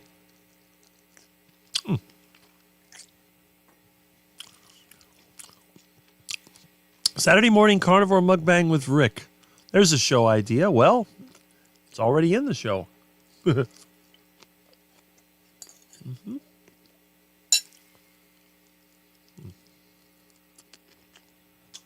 Okay.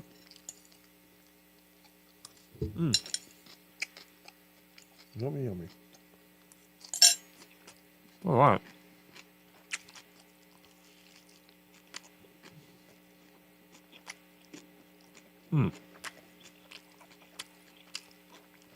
Carnivore reminds me of an ex from the 90s.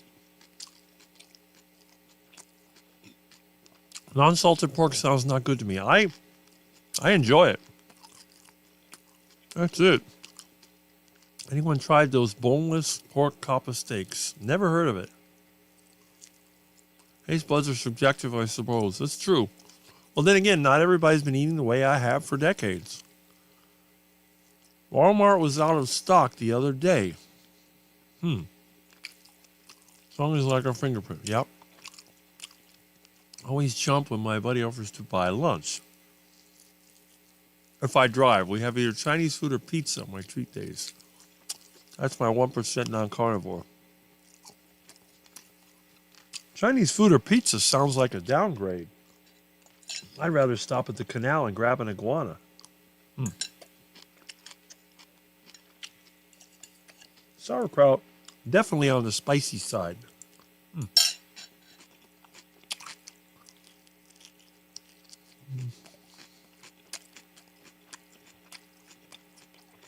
Pork chops and applesauce C, yeah. Oh, good question. You people who are knowledgeable about this stuff, does fermented food like kimchi go bad after a while? You can definitely. Yes, it does. Fermented food eventually will decompose like everything else. The thing is, it happens very slowly.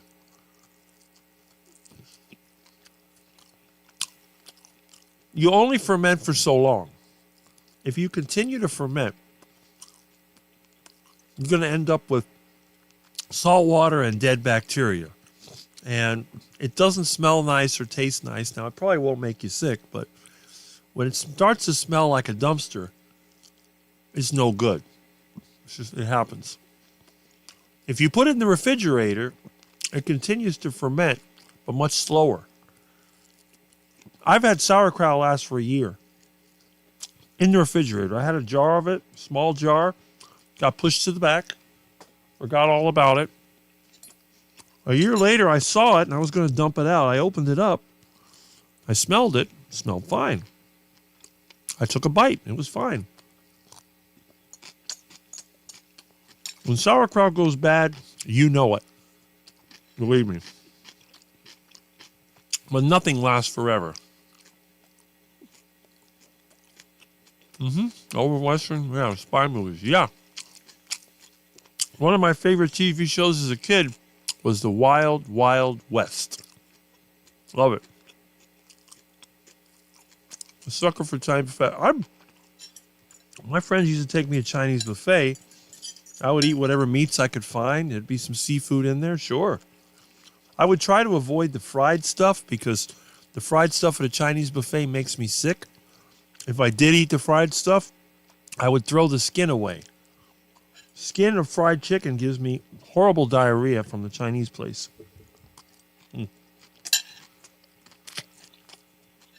Yummy.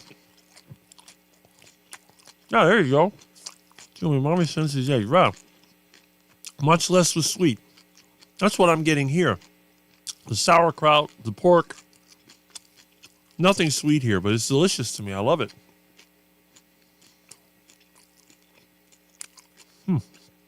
Yes, that was the show in the early 70s. I was a kid. Colonel Straker and, you know, I forget the lady's name, but yeah. It was an interesting show. You had the aliens. They dressed with those funny looking costumes and had that weird gun they used to shoot people with.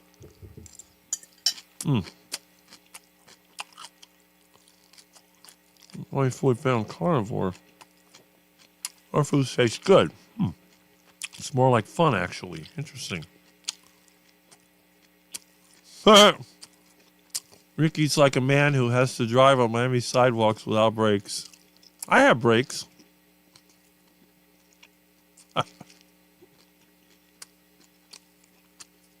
After it's fermented and in fridge, I have some that's been in there for 6 or 8 months. It should be perfectly fine. Smell it and taste it. I eat like Rick now with my bare hands. That's it. Huh. Dr. Who, yep, I remember those. What meat is that? Boiled pork. Yes. I don't know how long, but you can see when I plopped it in there, I probably started this about maybe 40 minutes ago. And it goes by smell. When it smells good, it's ready. Yeah, soybean oil reheated. Exactly. Stuff is disgusting. Again, my mom used to love Chinese food. Me, I thought it smelled like urine. Horrible. Food can be folly, and most people choose to follow food as their food for folly. No. Learning to control ourselves is the whole issue. That is true. Y'all have a great day. Time to make the video and clean out the fence. Well, there you go. Have fun, Kelly. Changing my relationship with food was transformative in my healing journey. Yes. I'm also a geek for old British comedy. Well, there you go. Smell is a good test. I don't eat very much of the ferment, so I end up with lots left over. James West and Artemis Gordon. That's the show. Thank you for that answer, Rick. Anytime. I can answer you based on what I know. Obviously, if you ask me a medical question, I can't answer that. But when it comes to catching food, fermenting food, cooking food, I can answer questions about electricity and some electronics and construction, all kinds of stuff. So feel free to ask. If I can answer it, I will. If not, I won't. I remember that, Rifleman with Chuck Connors.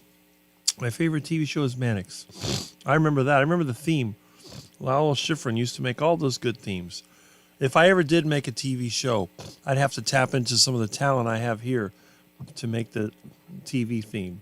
You have a great day also, Kelly. There you go. Recommended an old movie that I watched and really enjoyed. Random Harvest. It's a love story. Love story? That sounds boring. But some people like it. I asked again about the system. Must not like me questioning the order.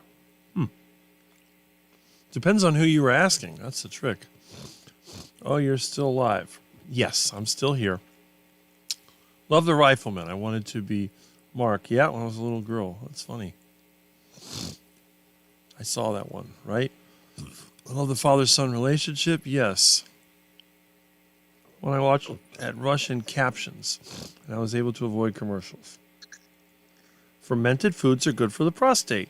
Well, that's good to know. Have fun with the fence. Kelly, I think Chinese food raised American junk food to a new level. It's pretty nasty stuff, I have to admit. All right. You are a wealth of knowledge, Rick. Well, thank you, Ellen. I appreciate that. I love the clothes and decor on the Wild Wild West. I could have totally lived on that train. Yes, I thought it was awesome. I loved all the gadgets. And they had really creative villains. Like you had Count Manzeppi. Now, you talk about some guy who was fruity, that was him. And then you had Miguelito Loveless, who was the dwarf. He tried to use ducks to poison the world's water supply. It was pretty funny. And always some new villain they had. And in the end, always James West wins. You know how that works.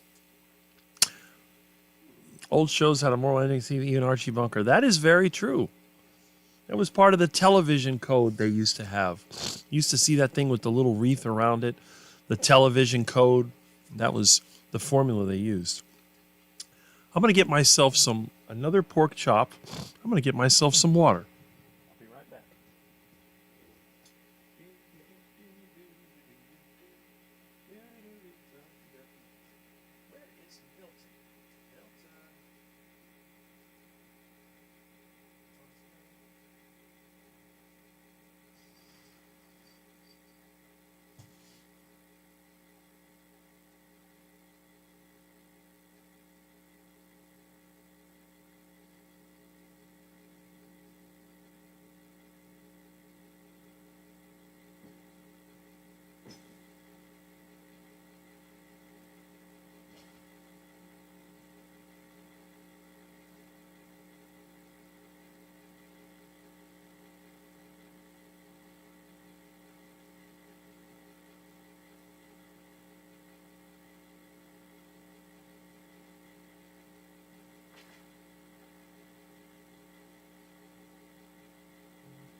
Okay, here we go.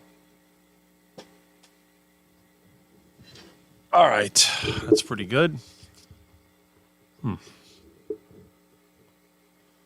Okay, let's see. So we got another one of the pork chops. Oh, here we go. Hello.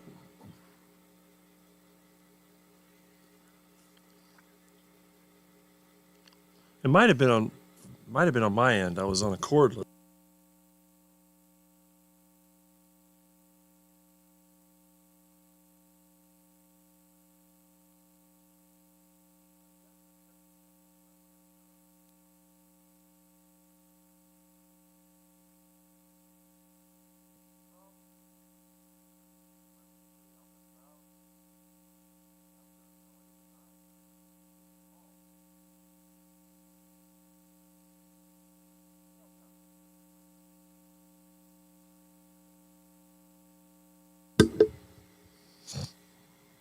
Uh-huh. Right.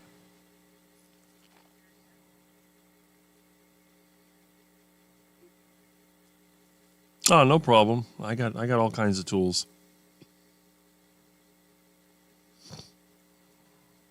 That's fine.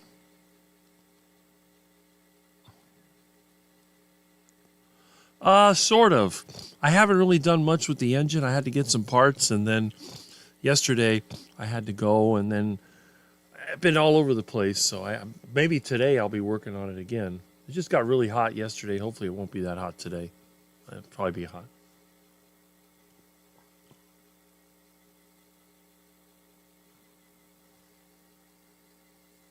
Mm-hmm.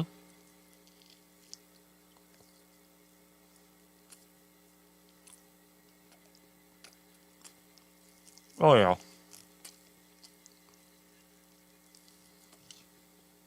Right. Yeah, well, that's it. Hmm. Okay. All right.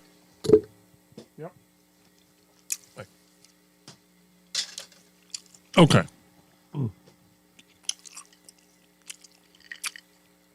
Let's see.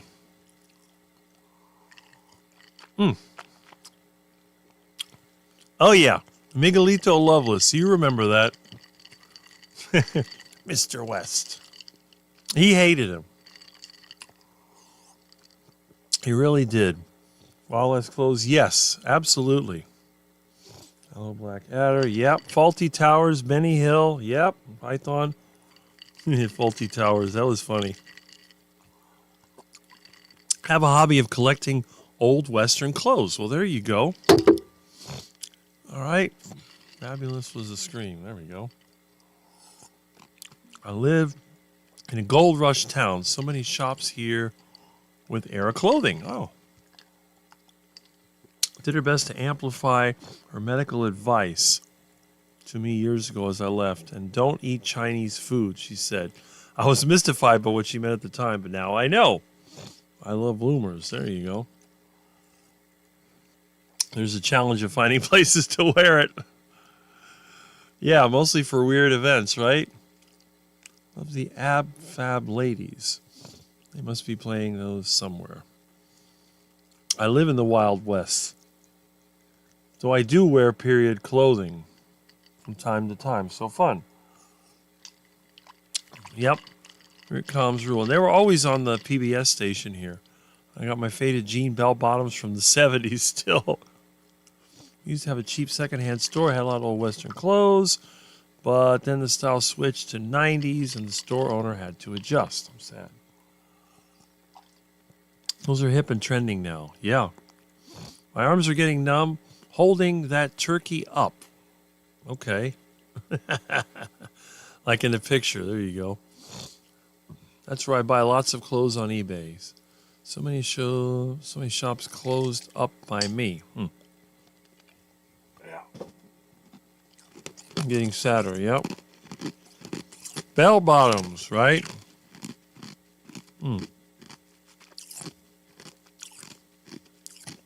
Like the new loose jeans out today.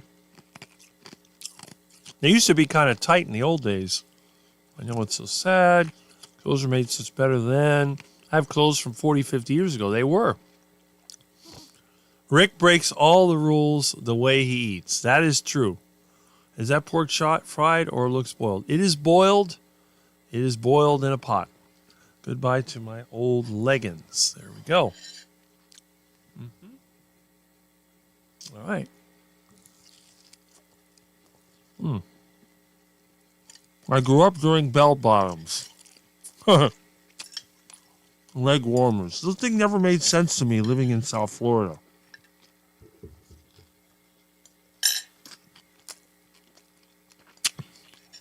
If you want your legs warm, walk outside. They'll be plenty warm.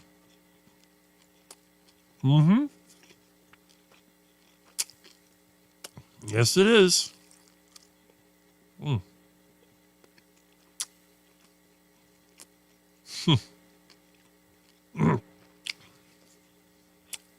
Boiled yuck, no thanks.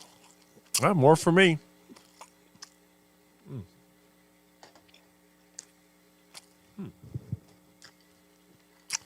Period event things and everyone dresses down for it.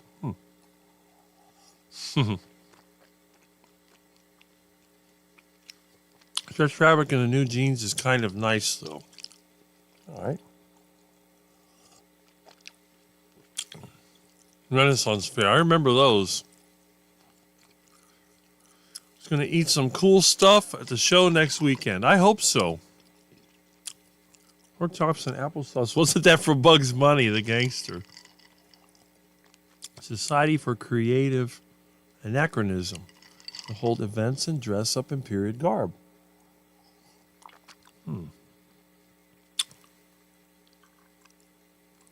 What's it cost to go to the meetup?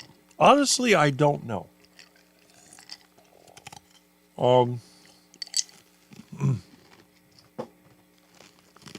My friend Russ and a few other carnivores got together, got me the tickets for it, the hotel. The only thing I had to do was come up with is a way to get there. And as he said, don't worry about it. Everything else is taken care of. And I have faith in that because I know that I have several friends online I haven't met in person. I think everyone will be glad to see me. I'm sure there's some people out there that will be not that glad to see me, but I'm sure most will be. The wear bell bottoms. A bicycle chain ate them. I never understood the bell bottoms thing. I always associated it with Michael Jackson and the Jackson 5. We have much in common. Yep. Vintage thrift. That is where I shopped. Really dried up where I live. Not many good stores. There's nothing good here. It's all a bunch of crap, basically. The good stuff is in the dumpster behind the thrift store.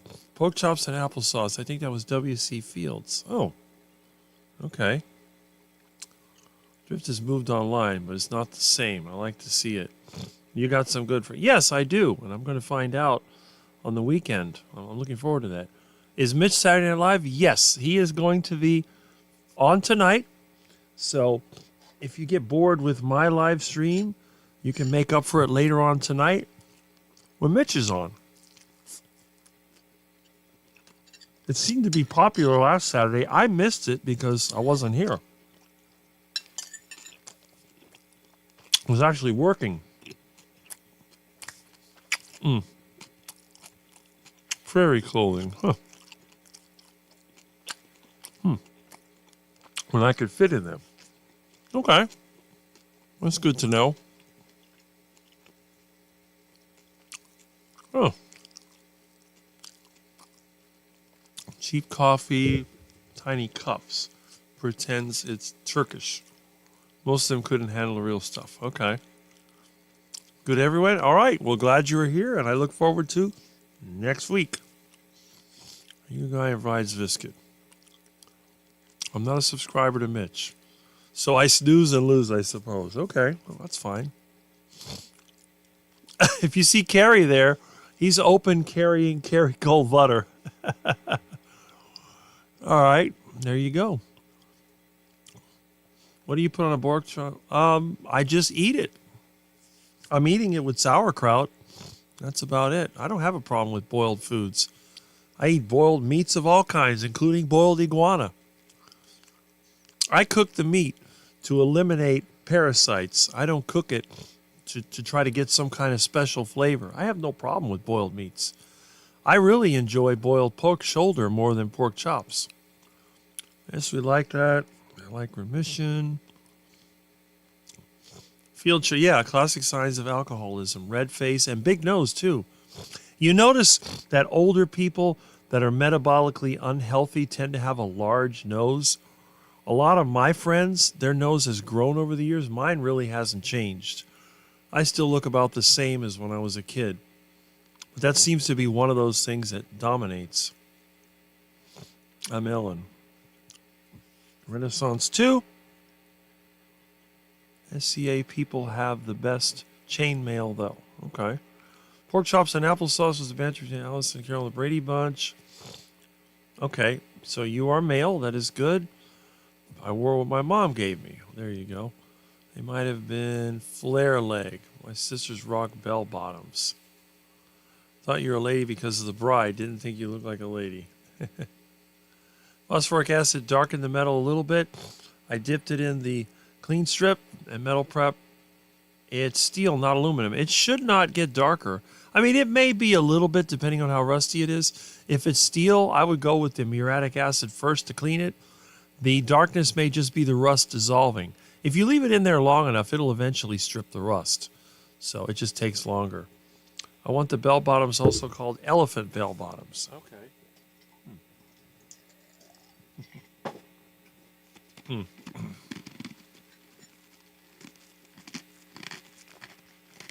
Mm-hmm. That is correct. How many other people do you know that eat boiled pork chops with no salt or seasoning whatsoever? I enjoy it. Good. My only complaint, they don't give you enough fat on these pork chops. This is about all you get.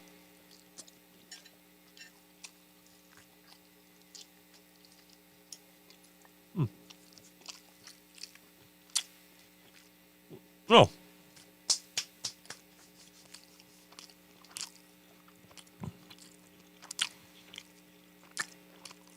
All right.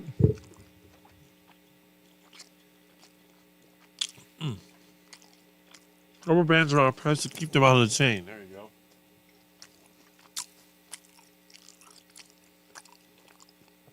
All right. It's time to eat. Signing off. That's great. I got to go. Amy is on live now. Really. Rick, thank you. And Milton and Quack Pack. Have a great day. There you go. I can move better. Well, there you go. Technically, I'm the bride's biscuit. Okay.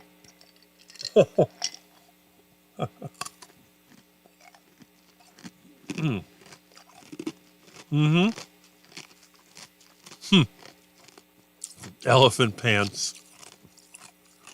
Like skater pants. Right. Ryan says, everyone have a great day, eat meat. There you go. Guess everyone's bailing. Let's see.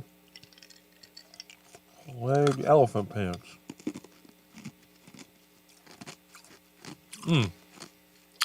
Okay. I'm an unusual one.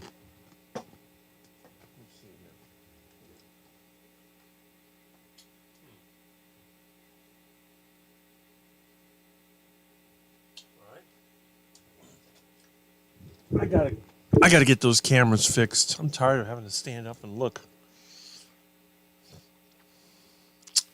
Yeah, I do eat some weird foods. Then again, have you ever heard of anybody eating boiled iguana?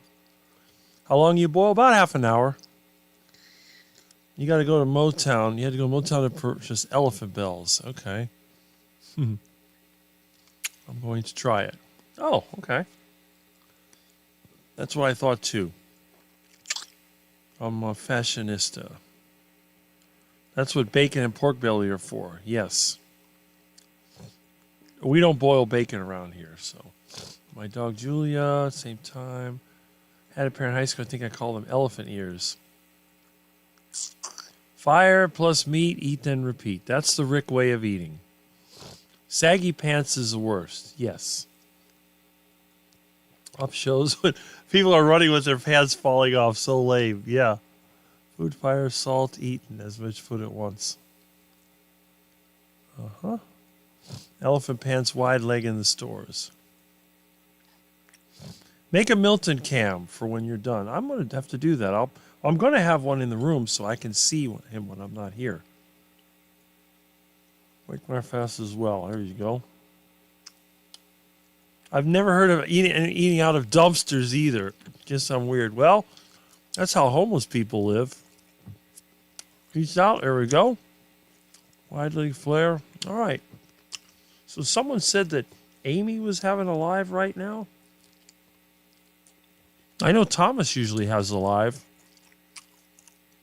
Stovepipe pants. Hang out your dildos. Dildos were best when you were wearing jeans. Okay.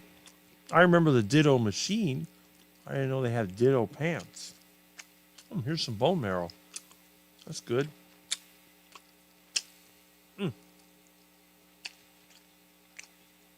Watching a caveman eat.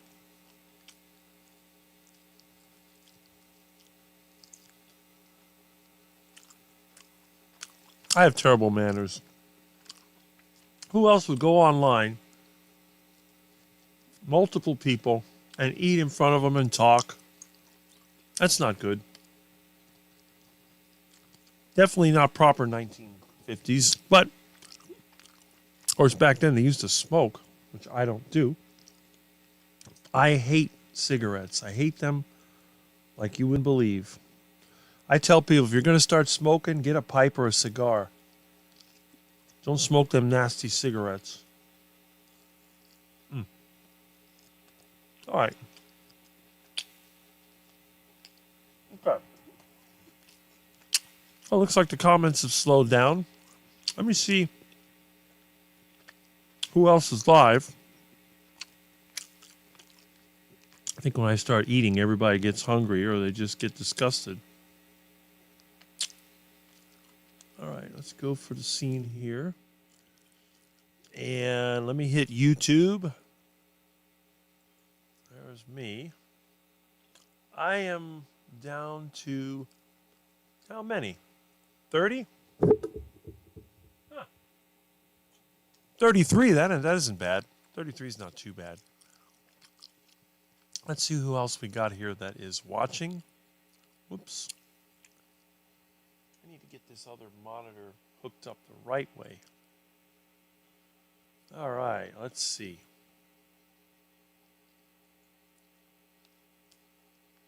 Let's hit YouTube. There we go.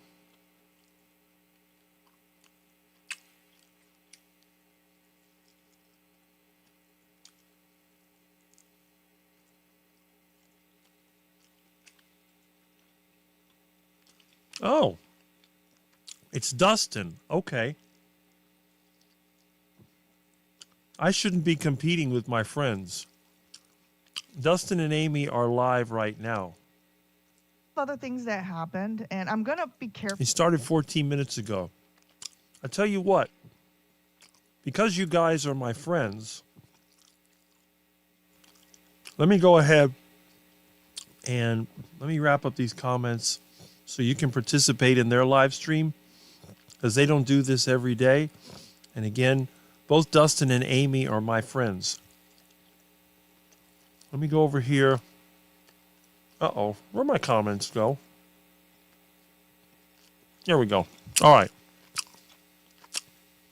So what I'm going to do, does Russ ever drop into your live stream? Oh, where am I? Oh my goodness, I lost my video. There we go. Okay. Yes, he did when I was interviewing Carrie or talking to him about a misunderstanding. And I think he does pop in, but he normally wakes up later, so he may just be waking up. So, and yes, Amy is on with Dustin. So we're going to go ahead. We're going to wrap this up early. I'm out. Love you, Rick. Thanks for a great morning. Well, thank you for being here. Negative side of the stretch fabric. Have a great day. People are heading out. All right. Vaping is better than smoking. Yes, that is true. You can eat with us. Didn't know Dustin. I guess I will meet him. Yes. Check it out. We're going to wrap this up. I'm going to do some stuff here today. I'm going to watch those two and communicate. Let's see. Thanks for the show, Rick. Well, thank you, Ellen, for being here as always. You're one of our regulars. And that's great.